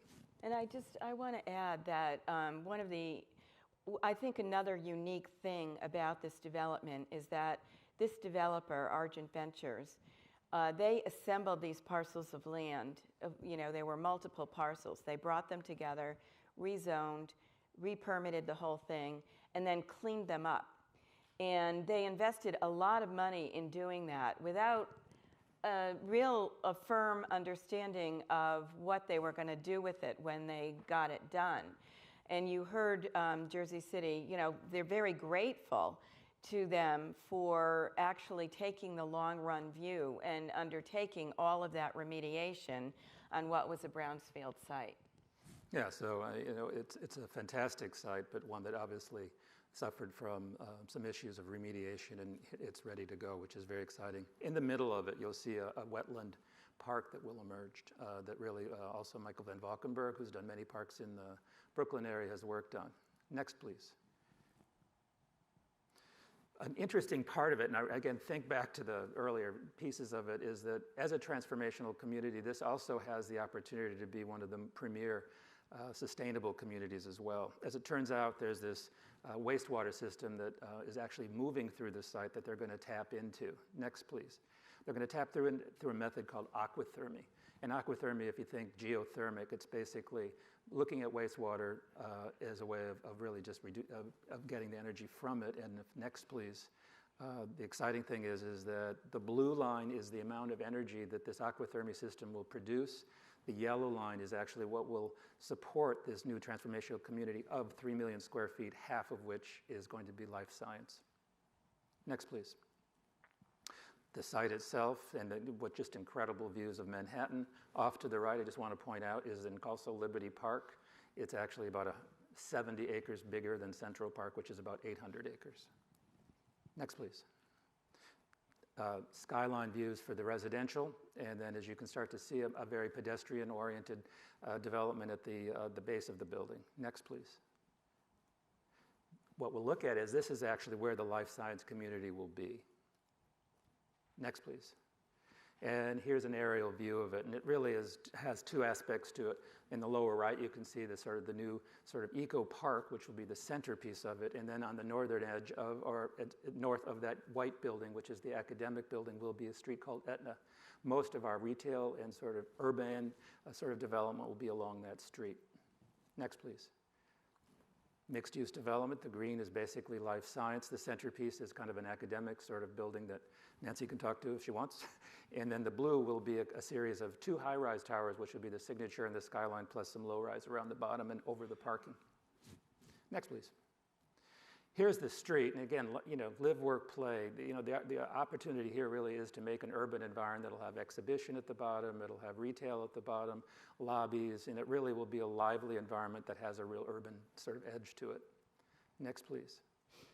And then alternatively, the life science building itself has the opportunity to sort of inside out. I mean, I think in a post-COVID world, the opportunities for outdoor space are real and everybody's looking for it. So what we're proposing here is a series of terraces and open space that really will overlook the new sort of Morrison Creek. Next, please. Inside will be a series of academic and sort of co-working spaces, collaboration spaces. There'll be the normal sort of food service available in the initial phases until the retail kicks in. Next, please. The life science floor plates themselves are very simple and efficient. These are the basic layouts for lab. The dark blue is somewhat the support space, and the light is labs, more labs than they'll ever need on a floor plate, but as we design our buildings to be as lab-centric as possible. Next, please. And then the labs itself will have incredible views, particularly from the upper floors of the harbor in New York, as well as Manhattan. Next, please. And then once again, basically the Cove, it's going to be a transformational community around sort of a new ecosystem, environmental system, as well as creating a new urbane live, work, play environment. And the view from the skyline. Everybody talks about amenities. This one's actually going to have boat slips that go with it. So next, please. And then again, from just a view from the waterfront, outdoor spaces galore, and then the retail. Thank you. Great. You're on. Yeah, I mean, just think about it. This is going to be one of the first communities where, you'll be able to, families will be able to live. You heard about SciTech City this morning and the STEM school K-12 that's going to be established there. The kids will be able to walk to school, a block away, and they'll be able to go to work. And it's a nice contained environment. So and it's also running into a lot of the things that I think John has been working on in the neighborhood. Absolutely. So John, Jersey City's hopping. So tell us, you've got 95 Green, Amazon, lots going on there, right? Correct. I cannot talk about the second example there, but... Oh, here you go. Are these your slides? This is one of our slides here before I jump into the pre-built suite. So my team represents 95 Green Street on behalf of Thor Equities. We've been very interested and bullish on Jersey City for the last handful of years. Historically, I've always had a lot of clients in New Jersey and elsewhere ask, are there any lab buildings in New Jersey, specifically Jersey City? And the answer has always been no. So when we found this building and this opportunity, we started leasing and marketing it on behalf of SJP Properties. We transacted on the building because of the activity that we had, interest from New Jersey and New York companies. Long story short, we closed on that transaction before COVID, before the pandemic hit. Unfortunately, we were a little bit delayed in our launch of the property, but we've been fully under construction since the beginning of January of this year, and we're getting ready to deliver this December. It's a 350,000 square foot building, 8 stories, 45,000 square foot floor plate. One of the things that originally got us very excited about this building and this opportunity is all of the detailed spec that you need in a building to convert. It was very ideal. It was at a minimum 50-60% already there for a conversion. So we're pretty optimistic. Unfortunately, the previous owner did not want to put the CapEx in for the base building work, so we're able to get the transaction done with Thor, and we've been fully committed ever since then. It's a purpose-built lab building. We do have here highlighted on this floor plan is a 23,000 square foot pre-built suite. We are delivering that in December for occupancy in January of 2022. We're pretty excited about that. Just a couple weeks ago, we had our first lease signed with Jersey City Medical Center. We've got a few different opportunities with this building. We can do building within a building because we do have 2 side entrances. And so we're working on leasing the building from the bottom up. So we have deals right now out for lease, 2 deals that might be closed within the next couple of weeks, 2 12,000 square foot lab deals. So early next year, we could have upwards of about 4 to 5 tenants occupying. So we're pretty excited about the property, the project. You know, historically, when I talk to clients and tenants and people that ask about Jersey City, they always ask, is there any lab space in New Jersey? So we're the first and only existing lab conversion that's happening. You know, one quick side story, there was a group actually at one point, a biotech company. There are biotech companies in Jersey City, but they just have office space. One biotech company at one point in a Regis, in the middle of the night, brought fume hoods into their Regis space. They ended their tenancy pretty quickly after that. So this is, you know, the first lab building in Jersey City, and we've got tremendous interest and activity, again, from groups all around the region, and we're just excited to be delivering this project. Yeah, you know, it was really interesting to me when we did the Cove launch event at the end of September, and we had Claris Biotherapeutics and Apprentice IO and several of the companies that are in Jersey City. It's really a budding subcluster there with, you know, just pure startups like what you're talking about, all the way to Organon, which is a spinoff, publicly traded spinoff from Merck, Fortune 500 company, 100,000 square feet in 2020. And now Amazon is taking 400,000 square feet for their new headquarters there, right? Yes, that's in the news. But the Organon deal was definitely very interesting and important. That's you know, a big pharma spinoff from Merck, coming to the waterfront. You know, so it highlights the trend of the suburban to urban market, and that was definitely a labor force play. They were very interested in being close to Manhattan, and you know, this building being a former Colgate manufacturing building, the proximity to downtown and proximity to J Labs, Genome Center, Biolabs are all very, you know, very attractive. You know, parts of the project. So. Right, right. So this is a community where tech and life science is coming together with culture, as Peter said. The Pompidou Center just announced that it's going to locate its first satellite program in North America in Jersey City, which is quite the announcement. So anyway, thank you for sharing all of that. Appreciate it. Thank you.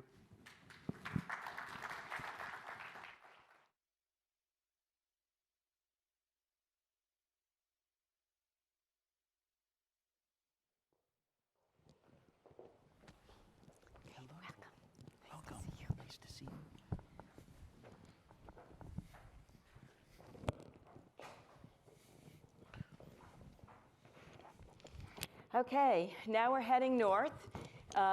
We, you know, remember that we stopped at Manhattanville and Columbia in Harlem, and now we're heading north through the Bronx up to Westchester, which is another hotbed. So I hope that you're beginning to see how rich this region really is, with all of these pockets that are now connected by mass transportation. So why don't you all introduce yourselves and your institutions, and then we can get started. Guy Liebler, Simone Development Companies based in the Bronx. Eric Feinstein, President and CEO of Claripath. Gordon, thank you for joining us. I'm glad you could make it. Well, thanks, Nancy. Can you hear me? Yes, we can hear you. Yeah, Gordon Tomaselli. I'm the Dean at the Albert Einstein College of Medicine.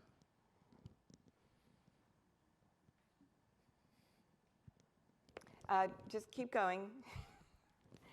Let's see. Okay. Raj Ratan. I'm the CEO of the Burke Neurological Institute. We're affiliated with Weill Cornell Medicine. Mm-hmm. Barry? Barry Capel. I'm the founder and CEO of Sapiens Therapeutics, a drug discovery and development company located in New York Medical College's BioInc incubator. And Jonathan? I'm Jonathan Bandel, Chief Innovation Officer at White Plains Hospital and Managing Director of East Coast Road Ventures. Terrific. So, Guy and Gordon, you are doing some exciting things up in the Bronx, and the state is helping out by putting a new subway stop right in the middle of everything to make it accessible. So tell us what is happening. So it is actually an MTA train stop, one of 4 to be built in the Bronx starting next year and opening all in late 2025, which will be a connection from New York Penn Station up to Stamford. So for the first time, we will have real train connectivity, which we think is a real game changer for the region. So we are in the Bronx Central, right in the middle of Manhattan and Westchester County. We think that there is a tremendous, we've heard about value propositions and economy in some of the conversations this morning. What we can develop in the Bronx is probably a third less than some of the great projects you saw and were presented this morning. So there is a value alternative. There is great transportation, not only the train that will be coming in a couple of years, but also our location right on the Hudson River Parkway and New York Thruway, Route 95. We are 10 minutes from LaGuardia Airport and 25 minutes from JFK. We think that all of those conveniences are instrumental for healthcare and life sciences. So we are developing, beginning next spring, a 1.8 million square foot campus. The first phase will be 1 million square feet. So of course it has the ability to expand. Our first building is 300,000 square feet, which will start in May or June of next year, and will be designed as a full lab building. In addition to our ability to create a series of buildings for lab and medical office, we have the opportunity to build 250 residential apartments for researchers and scientists and office workers and students who will all be on campus. We think that's a unique opportunity as well. And we will have a hotel and retail stores and restaurants creating our own ecosystem, another word we heard this morning. As I hand off to Gordon, one of the great attributes that we have, in addition to the location and the value and the transportation, is the Albert Einstein College of Medicine, which incubates companies and is a large receiver of NIH grants, and they couldn't be a better neighbor and partner for us. Gordon, you Great, want? Guy. Go ahead. Guy, thanks, and hopefully you can hear me, but I think Guy really set the stage quite well for the attractiveness of the Bronx. Let me explain a little bit about what's available at the college. We view ourselves as being part of this, the northeast end of this corridor of life sciences in New York City in Morris Park, and with the south end being in Sunset Park in Brooklyn, and lots of things in between. The advantages that we have are, we are an academic medical center. We are an NIH-funded, research-intensive academic medical center that has a number of core facilities that would be quite useful to many startups that exist on our campus, several startups that exist on our campus now, and we'd make accessible to others in the ecosystem. The other thing that we've been really quite successful at doing recently is we competed for the New York City Economic Development Corporation funding for something that we call Embark. Embark is using an existing structure that is Van Etten Hospital, which is an old tuberculosis hospital that we now run, that we've renovated, and part of that renovation includes existing laboratories for pediatrics and other subspecialty groups at Einstein, but a space to create a GMP facility And this GMP facility would be specifically designed, and I think what we've been through in the last 20 months more than justifies this, for the development of both cell and antibody therapies. And these would be, the targets would be things like cancer, pandemic disease, and alike. So we're leveraging the fact that we have an existing building that can be relatively efficiently repurposed for this. We have access to not only our facility, but we have access across the railroad tracks to what's going on at Simone. And Guy described to you things that we hope will be the formation of a partnership where there'll be exchange of ideas and exchange of activities across the railroad tracks, benefited by new transportation that will be a part of our ecosystem, which I think really will be catalytic for the development of biomedical science and life sciences in New York City. So that's we're part of a group of funded teams that the New York City has recently funded as part of the EDC.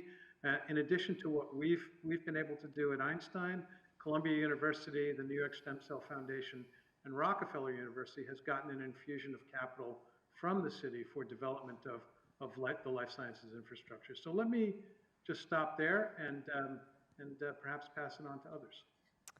Yeah, so I think one of the things that's so interesting about what you're doing up in the Bronx is that you serve, from an equity point of view, and we started talking about this morning, how important it was for the underserved communities in New York to have access to jobs, but also access to good health care. And you serve one of the most diverse populations in the city, right, Gordon? Absolutely. The population is about 80% Medicare, Medicaid. It is largely immigrant. It is majority minority, and they have outsized health needs that we provide care for. And they're also a group of patients who in fact should have access to cutting-edge therapies, and we hope that development of those therapies in the Bronx could be rolled out to help the patients that we care for. Yeah. So that's great. I mean, it's kind of a stop between Lower Manhattan and Westchester, and there's a lot going on in Westchester. So let's dig in and start. Why don't you tell us what you're all about? Thank you. We are a business called Claripath, and we're developing one of the first robotic technologies for the laboratory. In very specifically, the pathology space hasn't changed much in about 100 years. The equipment in the space really hasn't changed in probably 30 years in a very meaningful way. What most people don't recognize is that pathology really is the underpinnings of practicing medicine. As the world has evolved the past 10 years, lower reimbursement rates, COVID, there is a renewed need for digital technologies, and that's been a push the past 10, 15 years. We are trying to develop, and we are developing, one of the first robots, and the best way to describe it for the folks that don't understand pathology, we're developing the deli slicer, if you will, for tissue processing. We cut very thin cross-sections of biopsies. We place them on glass slides, and we use advanced optical techniques, and then actually physically produce a slide that's then looked at by a pathologist. We have a unique set of requirements that Claripath, because we are a cutting-edge robotics company, we bring people in from every discipline of engineering. Mechanical engineers, chemical engineers, software engineers, electrical engineers, optical engineers, and each one of those has a unique set of skills and experiences. And so we have a unique set of requirements when when we think about people, but also locations. We have to be close to our investors, our customers, which Westchester represents really a tremendous spot in terms of healthcare, pharmaceutical firms, Regeneron, New York Medical College, Northwell, Mount Sinai, the list, White Plains, the list goes on and on. We are close on the clinical side, but also on the pharmaceutical front. And where does your technology come out of? We are actually a spin-out originally of Cold Spring Harbor Laboratories. I was going to say, I think I saw your logo on the Long Island presentation, but I didn't want to make a mistake. So yeah, Cold Spring Harbor, that's correct. Great. And it's funny how all of this kind of comes together when I think of New York as just generally as an economic region and hub. Everyone likes to say Silicon Valley or Boston, but the reality is New York in Northwell Health is one of our largest investors and partners. The technology originated with a professor at Cold Spring Harbor. His name is Dr. Partha Mitra, doing work with neurodegenerative diseases and mapping the brain circuits. And that then transferred to technology that we commercialized and then incubated within Northwell Health. And ultimately that progressed into a site. We have a site actually in Soho, a laboratory at the New York Genome Center. And very quickly we realized that that space was not adequate for our needs, and that moved, and we really needed about 12, 15 times the square footage with a mix of wet lab space, but also distribution/production level space, which is a unique set of requirements. And because it's pathology and machines, robotics combined, that's what brings that unique requirement. Exactly. We have, people come to the facility and they say, well, I feel like I'm in an old industrial machine shop. That is an aspect of what we do. And all of the componentry all goes into, which are coming from high precision machine shops, but all of that gets packaged and assembled at our facility up in Westchester. And that requires clean rooms, ISO 13485 certifications, and a host of other unique sets of requirements. So how many square feet are you in? Today, we are in totality between the two facilities about 10,000 square feet.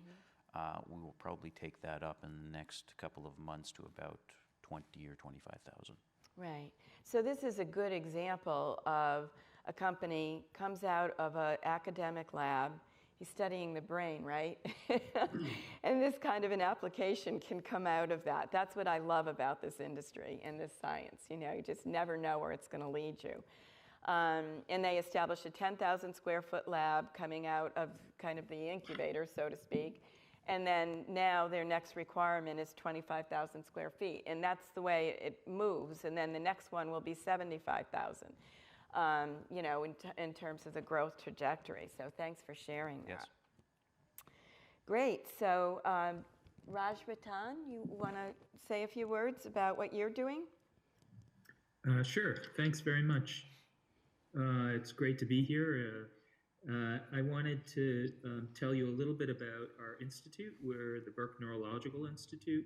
We're affiliated with Weill Cornell Medicine, and our focus is really on figuring out how to repair the brain and the spinal cord once individuals have exhausted everything that the healthcare system can offer them. So patients with stroke, spinal cord injury, Alzheimer's disease.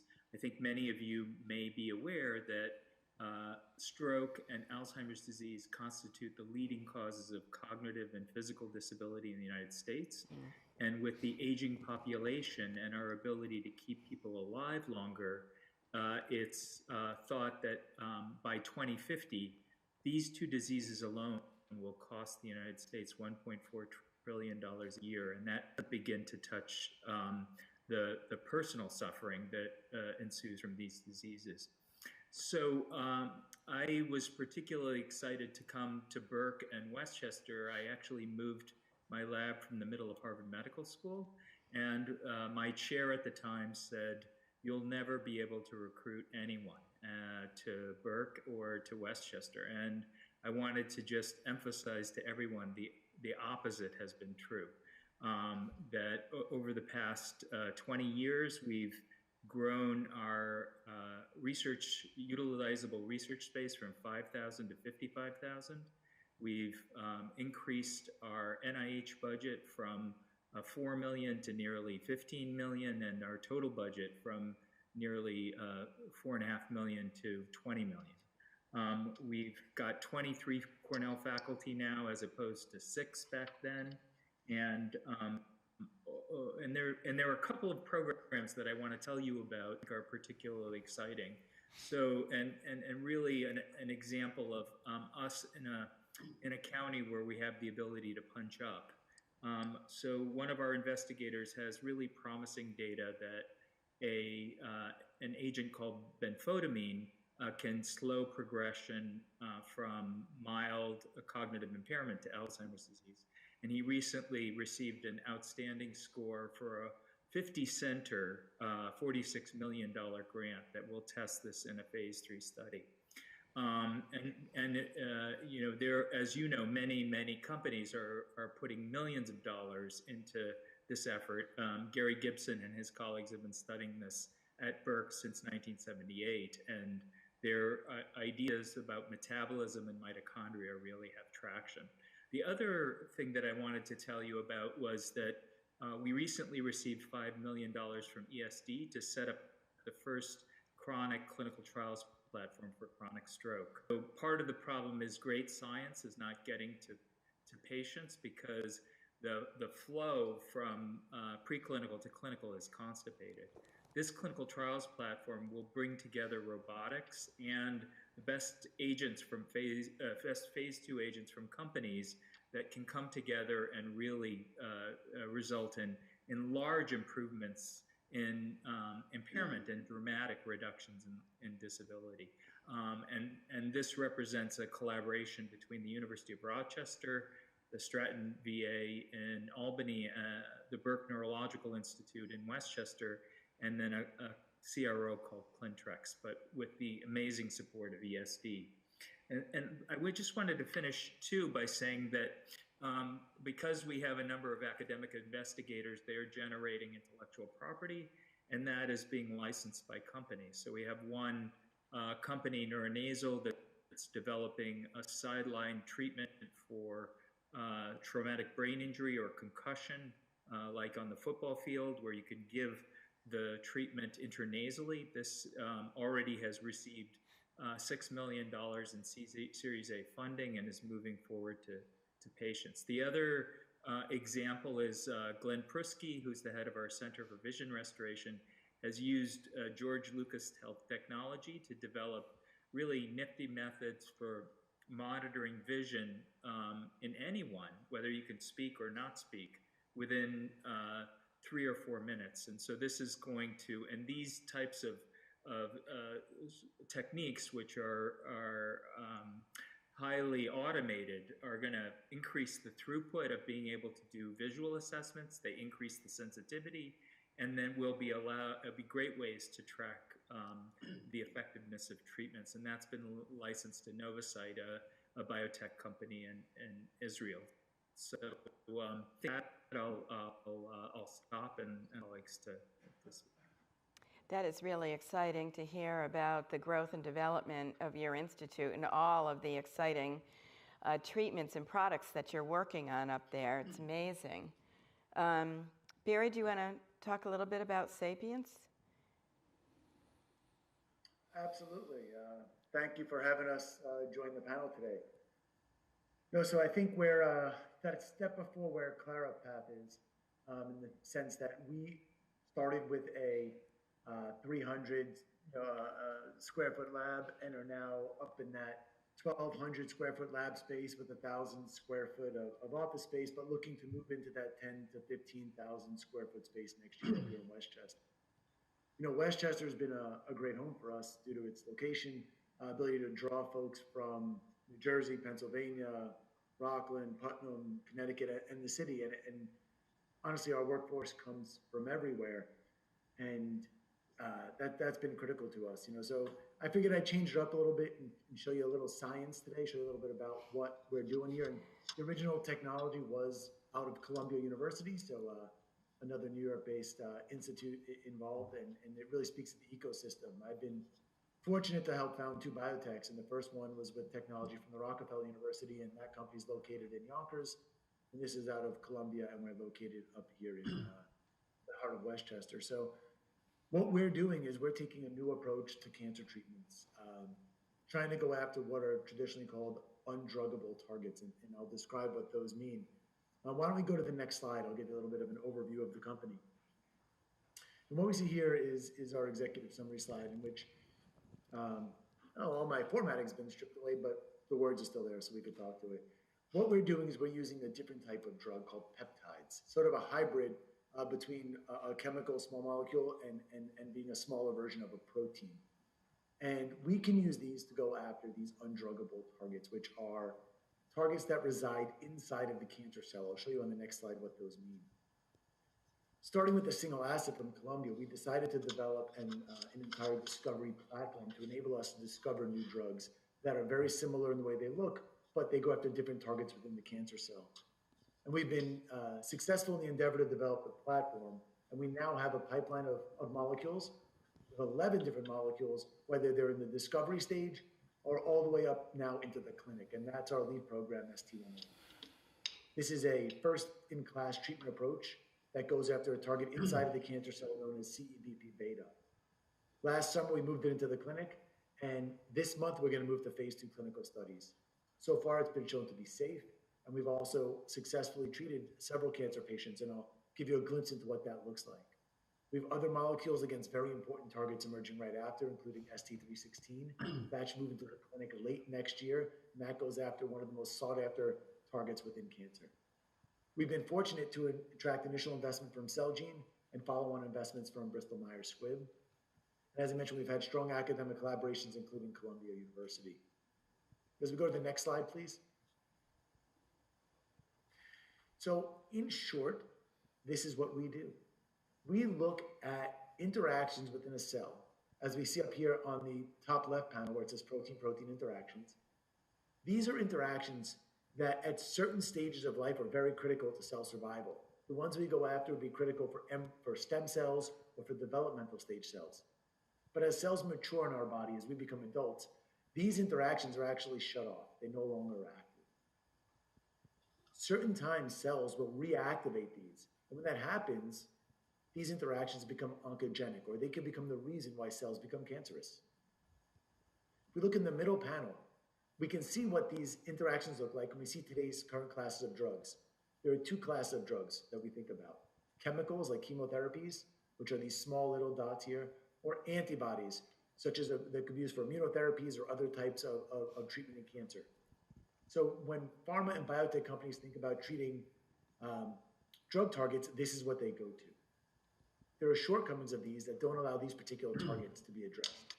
So the chemotherapies can travel around the body, they can get into the cells, they can get into the nucleus. So they get where these interactions exist.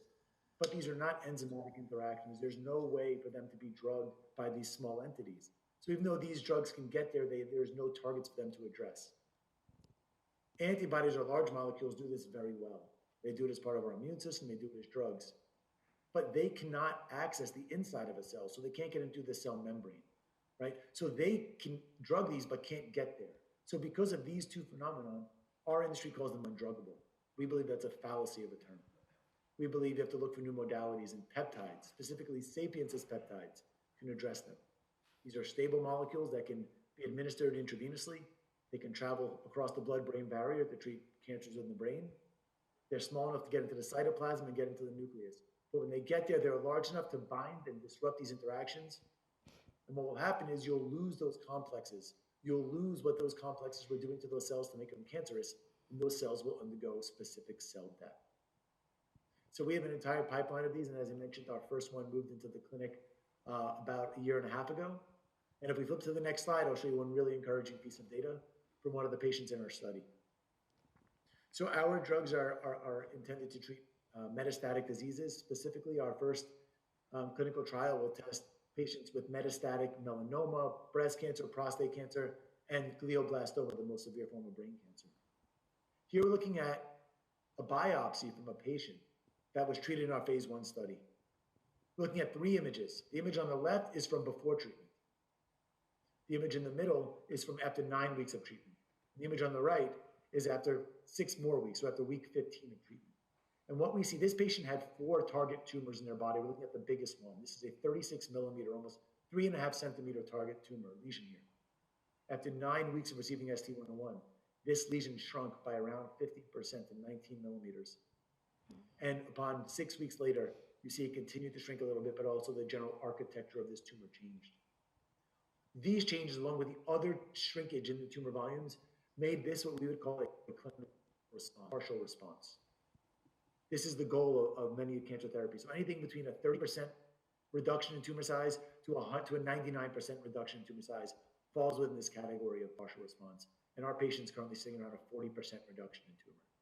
Also in this phase 1 study, we've had patients on drug for over a year with stable disease and others with 6 months of stable disease. So we're very excited about the potential for this program, for all of our pipeline molecules, and we're going to really build this company into something strong up here in Westchester. And that's been really fortunate to have the academic sites here to help us out, the incubators, and then, folks like Clarapath showing us the way to build those bigger lab spaces. And, we're looking at some lab spaces near where they are as well. And with that, happy to pass it back to the moderator. Thanks, Barry, for the science lesson. I think all of you can kind of understand now this is a true science tenant that, would be living and growing in a building or development that one of you might work on. And this is how they spend their days is, measuring these kinds of things, following these things, testing them in the clinic, and hoping, that they get good results so that they can really help patients. So that was a great example of that. Thanks, Barry. And then Jonathan, we are interested in what you're doing at White Plains Hospital. Great, thank you. So, we serve a different function within the innovation ecosystem of Westchester County, one that we're happy to serve and I think we're proud of as well. So we're White Plains Hospital, we're a tertiary care hospital located in White Plains, not surprisingly. And our function, if you go to the first slide, please,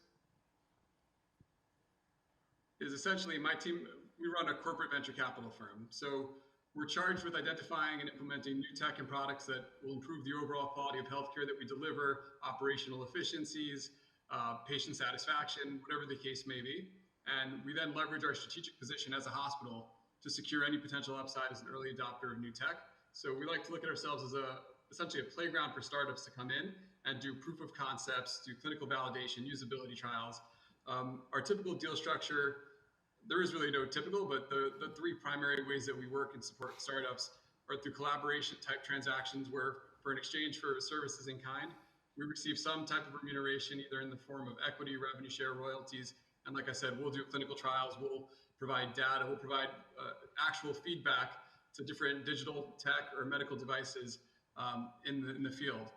Collaboration and investment, so we will also capitalize some of the companies that we collaborate with. And lastly, vendor and investment, so companies that may be a little bit later stage and don't need proof of concept anymore, that we see we have a need, we see the use case, we see the value prop, we'll ultimately deploy that technology as a customer and also look to capitalize as part of an investment round. To date, we've executed 8 transactions, and we've got 4 more that have been approved that we're still just working through finalizing. Next slide, please. So this is our structure. Everything we do is driven through the lens of the hospital mission. East Coast Road Ventures, which I mentioned, is our wholly owned subsidiary that we do the investing activities through, but ultimately, we won't look at any technology or product that doesn't have a use case within our hospital and our health system. 3 components we've already talked about: the venture fund, where we source investment opportunities, we assess new companies and products, do our due diligence, transactions, and participate on boards. The accelerator, where we do look to commercialize our own IP. We do the proof of concept type transactions that I talked about in portfolio management. And lastly, the innovation management. So any technology that we deploy, we are responsible for implementing and then owning as well, which is great because we get to see it from sort of deal sourcing and origination all the way through implementation. We get to work through that with the startups, and we become true collaborative partners and we're vested in the interest or the success of the company. Next slide, please. So lastly, this is our roadmap. We launched our innovation department in 2019, started, not surprisingly, by hiring legal counsel to help us structure what we wanted to ultimately build. Our preliminary focus was digital health and virtual health specifically, and as a hospital in early 2020, you can imagine once COVID hit, we quickly had to digitize our entire ambulatory network, and were able to deploy what at that point had only been done in pilots at scale, our digital health or our telehealth solution, WPH Connect. We launched a text message-based COVID test result program. We also, given that our emergency department was inundated with patients, we deployed a load balancing algorithm to help manage the patient throughput in the emergency department, both for the provider's sake and for the patient's sake as well. We did learn a very important lesson as a result of our COVID experience, which was video visits were great, but they were very limiting in what we could ultimately do. So in the midst of the COVID pandemic, we did start looking at remote patient monitoring devices. We deployed a few devices into the ecosystem just to learn from the experience. Very quickly realized that people have different levels of comfort with technology. So we needed to build an ecosystem that meets patients where they are. So what I mean by that is we've invested heavily in active remote patient monitoring, but that still requires patients to do something. Step on a scale, take a blood pressure measurement, breathe into a spirometer. So when you're relying on someone to do something, adherence can become an issue. So we've also looked at identifying and securing passive remote patient monitoring devices, mostly through wearable devices where all patients have to do is wear the device and remember to charge it, and we can extract meaningful healthcare parameters outside of that. And as we look to the future, we are looking at asynchronous visits. We're looking at AI, leveraging AI for symptom checking and triaging, help interpreting data or sift through a significant amount of data. We're looking at future use cases for wearable devices.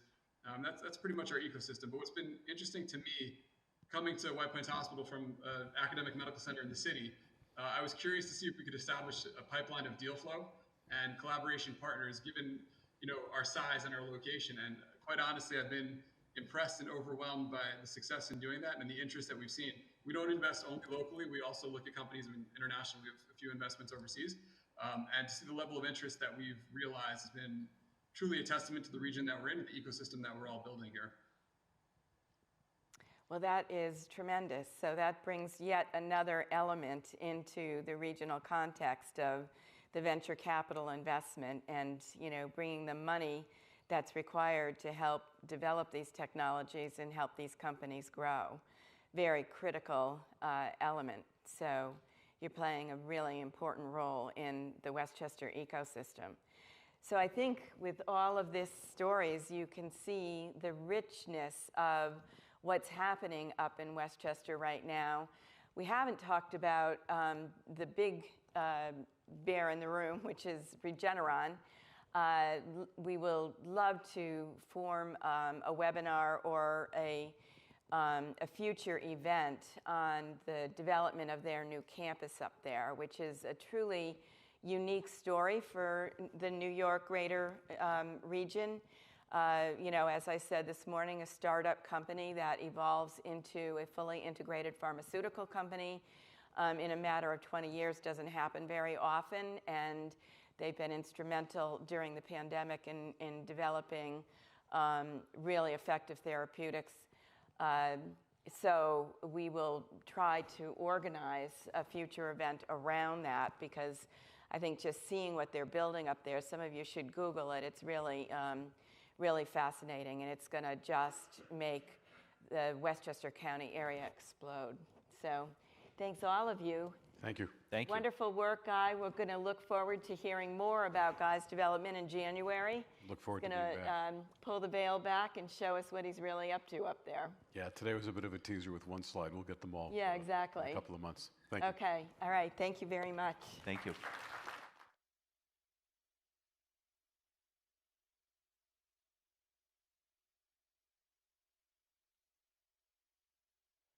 Back again, Joe. Yep, back again.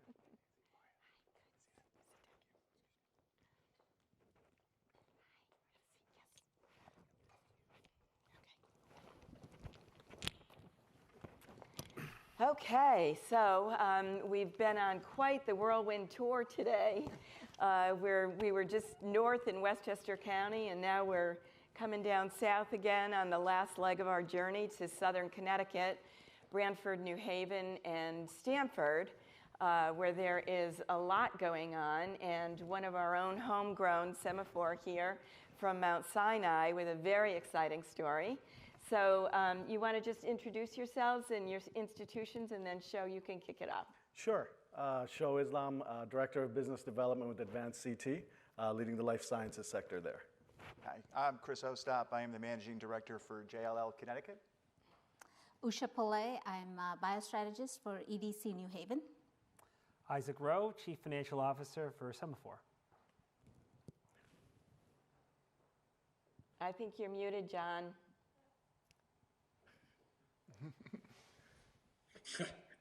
I'm John Soderstrom. I'm the former Managing Director of the Office of Cooperative Research at Yale University. Thank you. Do you want to kick it off, Sho? No, just glad to be here again. Seeing the cooperation that's going on between the states is really fantastic because, as I said earlier, we can certainly compete, but cooperating also works to make our pies bigger so we all can have a win-win situation. Maybe I would just pass it on to John to get us started. Just what he's seeing, from Yale and the area there as it relates to R&D and what we've seen, especially over the last 5 years, to get us kind of started and where things stand right now. Yeah, we've heard that research is the engine. Go ahead, John. No, happy to do that. The thing that many of you probably aren't aware of is just the level of activity that actually is happening up in the Connecticut area. We may be a small state, we may be halfway between Boston and New York, but there's a tremendous amount of activity that's been occurring. But I want to put this in perspective. First of all, people need to recognize that Yale is the fourth largest recipient of NIH funding in the life sciences. That makes us among the 5 leading academic medical centers in the world. And the productivity of the faculty that we have is actually quite breathtaking. I want to put it in this perspective. Over the last 5 years, we've created 60 new venture capital backed. Now, when I say new startups that are venture capital backed, I'm talking about companies that have actually raised professional venture capitalists, not 2 faculty members who raised their hand and asked for an option to their patents. These are actually professionally backed companies. So there have been 60 of those. Those companies, just to put it in perspective, have raised over $3.7 billion. That was billion dollars in professional venture capital. Probably more importantly, 6 of those have actually had initial public offerings on NASDAQ or the New York Stock Exchange. So the thing that's interesting right now, that's probably the most important for you, is that we currently do not have adequate lab space available for our startup companies. In calendar year 2021, we've already launched 10 new venture-backed startups that have raised $175 million in venture capital. By the way, one of those is actually out raising another $100 million on top of the 40 that they originally raised in their Series A. And we're having a difficult time actually finding space for those places. Now, we have a lot of future plans that are going on. There's a brand new development that broke ground earlier this year at 101 College Street that Winstanley Enterprises is building that will add another 500,000 square feet. But the 1.5 million square feet of lab space that's been added over the last 5 years is fully occupied at this point. And we have a demand that's currently somewhere north of 250,000 square feet that's unrealized. So that just sort of sets the table for what's going on, and that's just New Haven, by the way.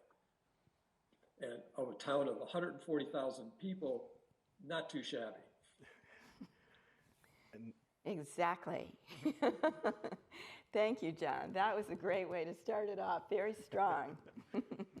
And maybe just to piggyback off of that, talking about real estate and kind of the trends you're seeing there, Chris, as kind of leading Connecticut for JLL. Can you give us a little bit of insight For sure. I mean, to echo what John just said, we really thought coming into 2021, and John will correct me if I get this wrong, but coming into 2021, we really thought we would be talking about the supply. We had 101 College being announced for 550,000 square feet of Class A office space right in its center of our life science district in the South Campus of Yale next to the hospital. So ideal location, right next to Alexion's former building. And then up in the northern side of town. By the way, that's not Here we go. Alexion's former building. They're still in that building. That's right. Thank you. They, just to the north side of campus in Science Park, right? So one of the buildings there is a 160,000 square foot former Class A office building that's being redeveloped for lab and use. And then in between, right in the heart of downtown, is a former Class B office building that's also deciding that, Class B office space is not too desirable anymore in small towns. So they're going through a lab conversion. So beginning in 2021, we were thinking, okay, there's going to be a lot of talk about supply. Those buildings are going to be fully leased. I can tell you Winchester Works is, that's the building up in Science Park, 160,000 square feet. We are within probably the end of the month going to have fully committed leases for the rest of the square footage. So by a handful of therapeutics, BSL2, local companies coming in from a range of 10 to 15,000 square feet each, one big one at 60. But nonetheless, and to John's point, now we're looking at the one in the middle, that one in the center of town. As fast as they can put it online, it's being leased. And then Carter Winstanley's building, the beautiful 550,000 square feet in our epicenter. By the time he probably puts the final piece of steel up top in mid-2023, he's going to be spoken for as well. So we're underdeveloped, for sure. We're not as nimble, I think, as entrepreneurs. I could safely say spec development in central Connecticut is a four-letter word, so we don't do that. But clearly there is a need for spec development to catch that what we call graduation space tenants. So for sure, come on up, take a look. Great, appreciate that. And just kind of also piggybacking on that, as far as New Haven is concerned, Usha, what are some of the support infrastructure that are in place there that's happening?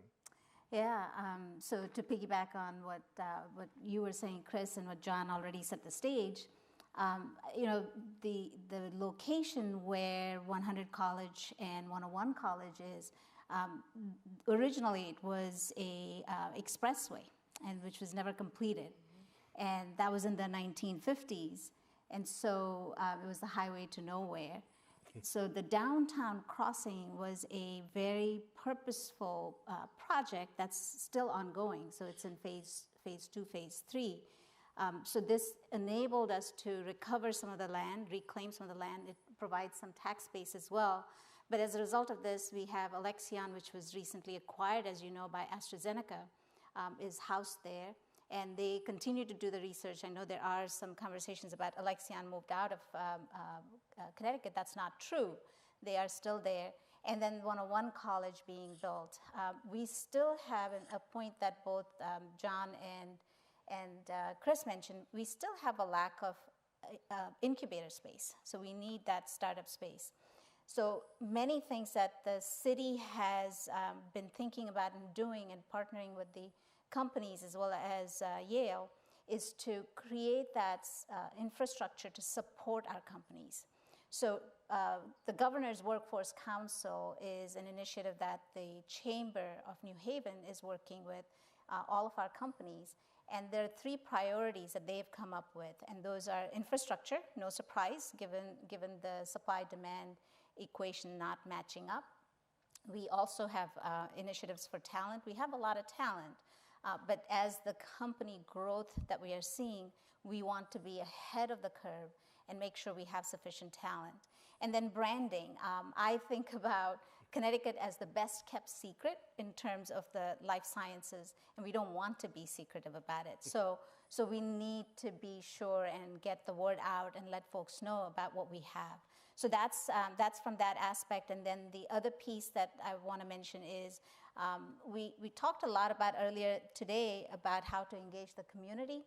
And so the New Haven Innovation Collaborative is one of the entrepreneurial centers. There are 4 within the state money comes in from CT Next organization. And so this is where we enable our community and our entrepreneurs to come together and cultivate much more robust engagement with the community. So that's been very, very successful. It's smaller dollars. We're looking at 10 million over 5 years, but it has had tremendous impact for what we have today. So more to come for sure. That's great. And Isaac being Semaphore, which is a perfect example of regional companies at its best, having experience in New York City and the greater Branford, and then of course Stamford. What's it been like doing business across the two states? Well, maybe you could start with your story a Yeah, little bit. sure, Eric and we'll Schott leave it was the lead at the Mount Sinai with the New York Genome Center when I was working on that. And so we worked together on that. And then, of course, he spun Semaphore out of Mount Sinai, which is really exciting. Yeah, that's right. And thanks for having us. So Semaphore is a healthcare company focused on bringing AI and genomic technologies into routine healthcare. And as many of you may know, there have been incredible advances in those disciplines. But for anyone who's been to the doctor lately, you probably wonder, when is it going to come to my neighborhood? And so a lot of what we're trying to do is to translate all these advances into day-to-day care. And the genesis for that idea was our founder, Eric Schott, who was this visionary guy that I happened to know in my prior life.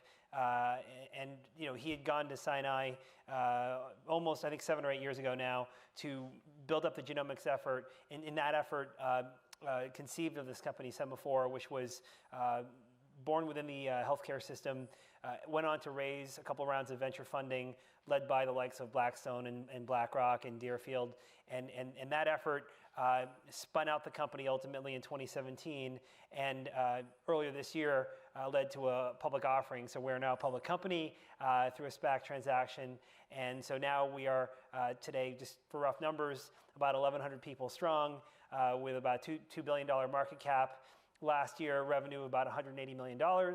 And from a real estate footprint, about 200,000 square feet of space, half of that in a lab setting, the other half in office space. And a decent chunk of that is actually still here in New York City, which I'm happy to talk about. But the majority of our operations are in Connecticut. We're a Connecticut company, but still with very strong New York City roots and expect to remain that way for the foreseeable future. Yeah, so that's interesting because one of the reasons New York increased its focus on growing this industry is because it was losing all of its companies. So maybe you can just talk a little bit about the process you guys went through to find your way to Connecticut and what you've got left in New York, maybe what the relationship is there, and then describe, you're in Stamford and you're in Branford, right? Yes. Yeah, so. Yeah, so if you tease apart a little bit, like what is this company? What do we do? There are, of the 1,100 people, several hundred laboratorians in a large facility doing cutting-edge genomics testing, and that's an effort that is capital intensive and requires a large physical space. And so Connecticut, we were really glad to partner with them both at the state and local levels to find a space that worked in Stamford and be a part of the revitalization in this area called Harbor Point. So a lot of our physical presence is dependent on space. Now, having said that, we have also a huge amount of talent, almost 200 people who are essentially computational biologists. What is that? It's people who are really good with math and science at the same time, and those people, many of them are based in what you would consider to be conventional office space, and then on top of that, we have over 100 people that are essentially software engineers. And those people in particular are of the stripe that you might expect from a Google or another tech company. And as we thought about building the franchise over time, it was really clear to us that strategically, we need to maintain a very strong footprint in New York City. That's where the talent is. And as much as we'd love to talk about science, it's also about talent. And for us, having that access, being in Manhattan, in fact, we're to the neighborhood really focused in sort of the Silicon Alley, the Union Square area, because we want to be able to draw people from Brooklyn, from New Jersey, from Westchester, all over. So it's really a very focused effort from us to be present here. And then, of course, we've got our ties with Sinai, which will never go away. And that's another group of people with whom we interface regularly. So where is your office in Manhattan? Yeah, it's 200 Park Ave South, so it's right above the, I think, former Petco in Union Square. And so we're actually right now evaluating space for next year. That lease expires in 2022, and we are, intending to stay in Union Square, but trying to do that while juggling the same things that a lot of companies are juggling, which is we are growing, but how much space do we need, and hoteling and all these fun topics, are front and center for me, because we're trying to skate to where the puck is going here a little bit, but our growth plans are pretty ambitious. Yeah, that's really interesting. Very interesting story. I'm sure there must be some questions from our audience. This is our last panel, your last chance to kind of pick the brains of the experts here. Everybody's shy today. Just curious, Chris, if you could talk a little bit about what are renters, or at least what are they asking for, or what are the rents going for?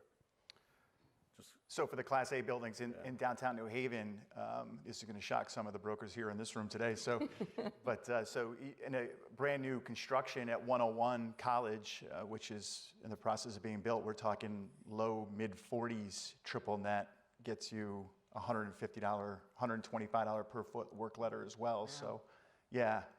So pretty low compared to really anywhere else on the planet. But up in the other buildings that are being redone, it's still in the high 30s, mid-high 30 triple net. Mm-hmm. And there's variable degrees of that. You can go out to Branford and get second or third or fourth generation lab space that's been lived in and picked over a few times. You can definitely, as we see some of our incubator folks trying to find that. But the good news is all that space is full. Mm-hmm. And it's been full now for all of 2021. And as I said earlier, as soon as space comes online, it gets chewed up right away. So as folks were waiting for their bigger space to be built out in another building, the space they're leaving has already been grabbed by one of the existing tenants. In fact, the Pierce Lab, if you want to talk about Pierce Lab. You go ahead, Pierce Lab. So proximity to Yale is one of the things that it was absolutely important for all of the entrepreneurs. And Pierce Lab had extra space. And they have Vivaria space, so they converted that space to an incubator space. Mm-hmm. And there's about, I want to say 15,000 square feet of space. There's a waiting list already, and it should be coming online this month. Mm-hmm. So that's how quickly the space is spoken for. We also get, being in the EDC, actually, in fact, Semaphore, when they first looked at Connecticut, we were the ones, EDC New Haven was the one that took them to Branford, because we couldn't get them a space in New Haven. They wanted to be in New Haven, proximity to the train station. But 454 was exiting from that building in Branford, and the layout was perfect for what Semaphore was looking for. And Eric loved that spot, and so that's how they decided to come in. But I lost my train of thought where I was going with it, but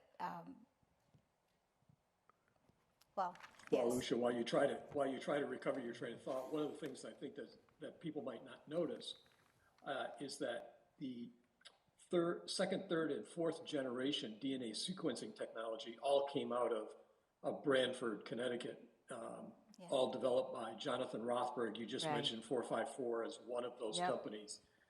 But we have been the home of DNA sequencing for the last 20 years, and I think it's something that people don't fully recognize, the level of innovation that is going on.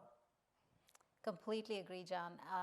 And I think that is continuing even now with the amount of growth that Jonathan has done in Guilford with some of the newer technologies. Yep. Mm-hmm. And I'll say, that innovation has kind of come full circle, because Semaphore runs, I think, the second largest fleet of sequencers in a clinical production sense on the Eastern Seaboard. It's really MIT and us that are doing the most clinical genetic testing out there on these technologies. So we're really supportive of any innovation that can be in and around us. We're active consumers of it, and we actually, as part of our relationship with Sinai, continue to look at what are the great technologies coming. How can we work together with our combined sort of interests and purchasing power to take advantage of those innovations. So, whenever we can be supportive of the local ecosystem, we want to be.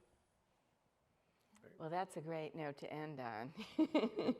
So you can see how much is going on in Connecticut. So, I mean, it's just really amazing, at least it was for me, when I started to put this program together and thinking regionally and how do we do this.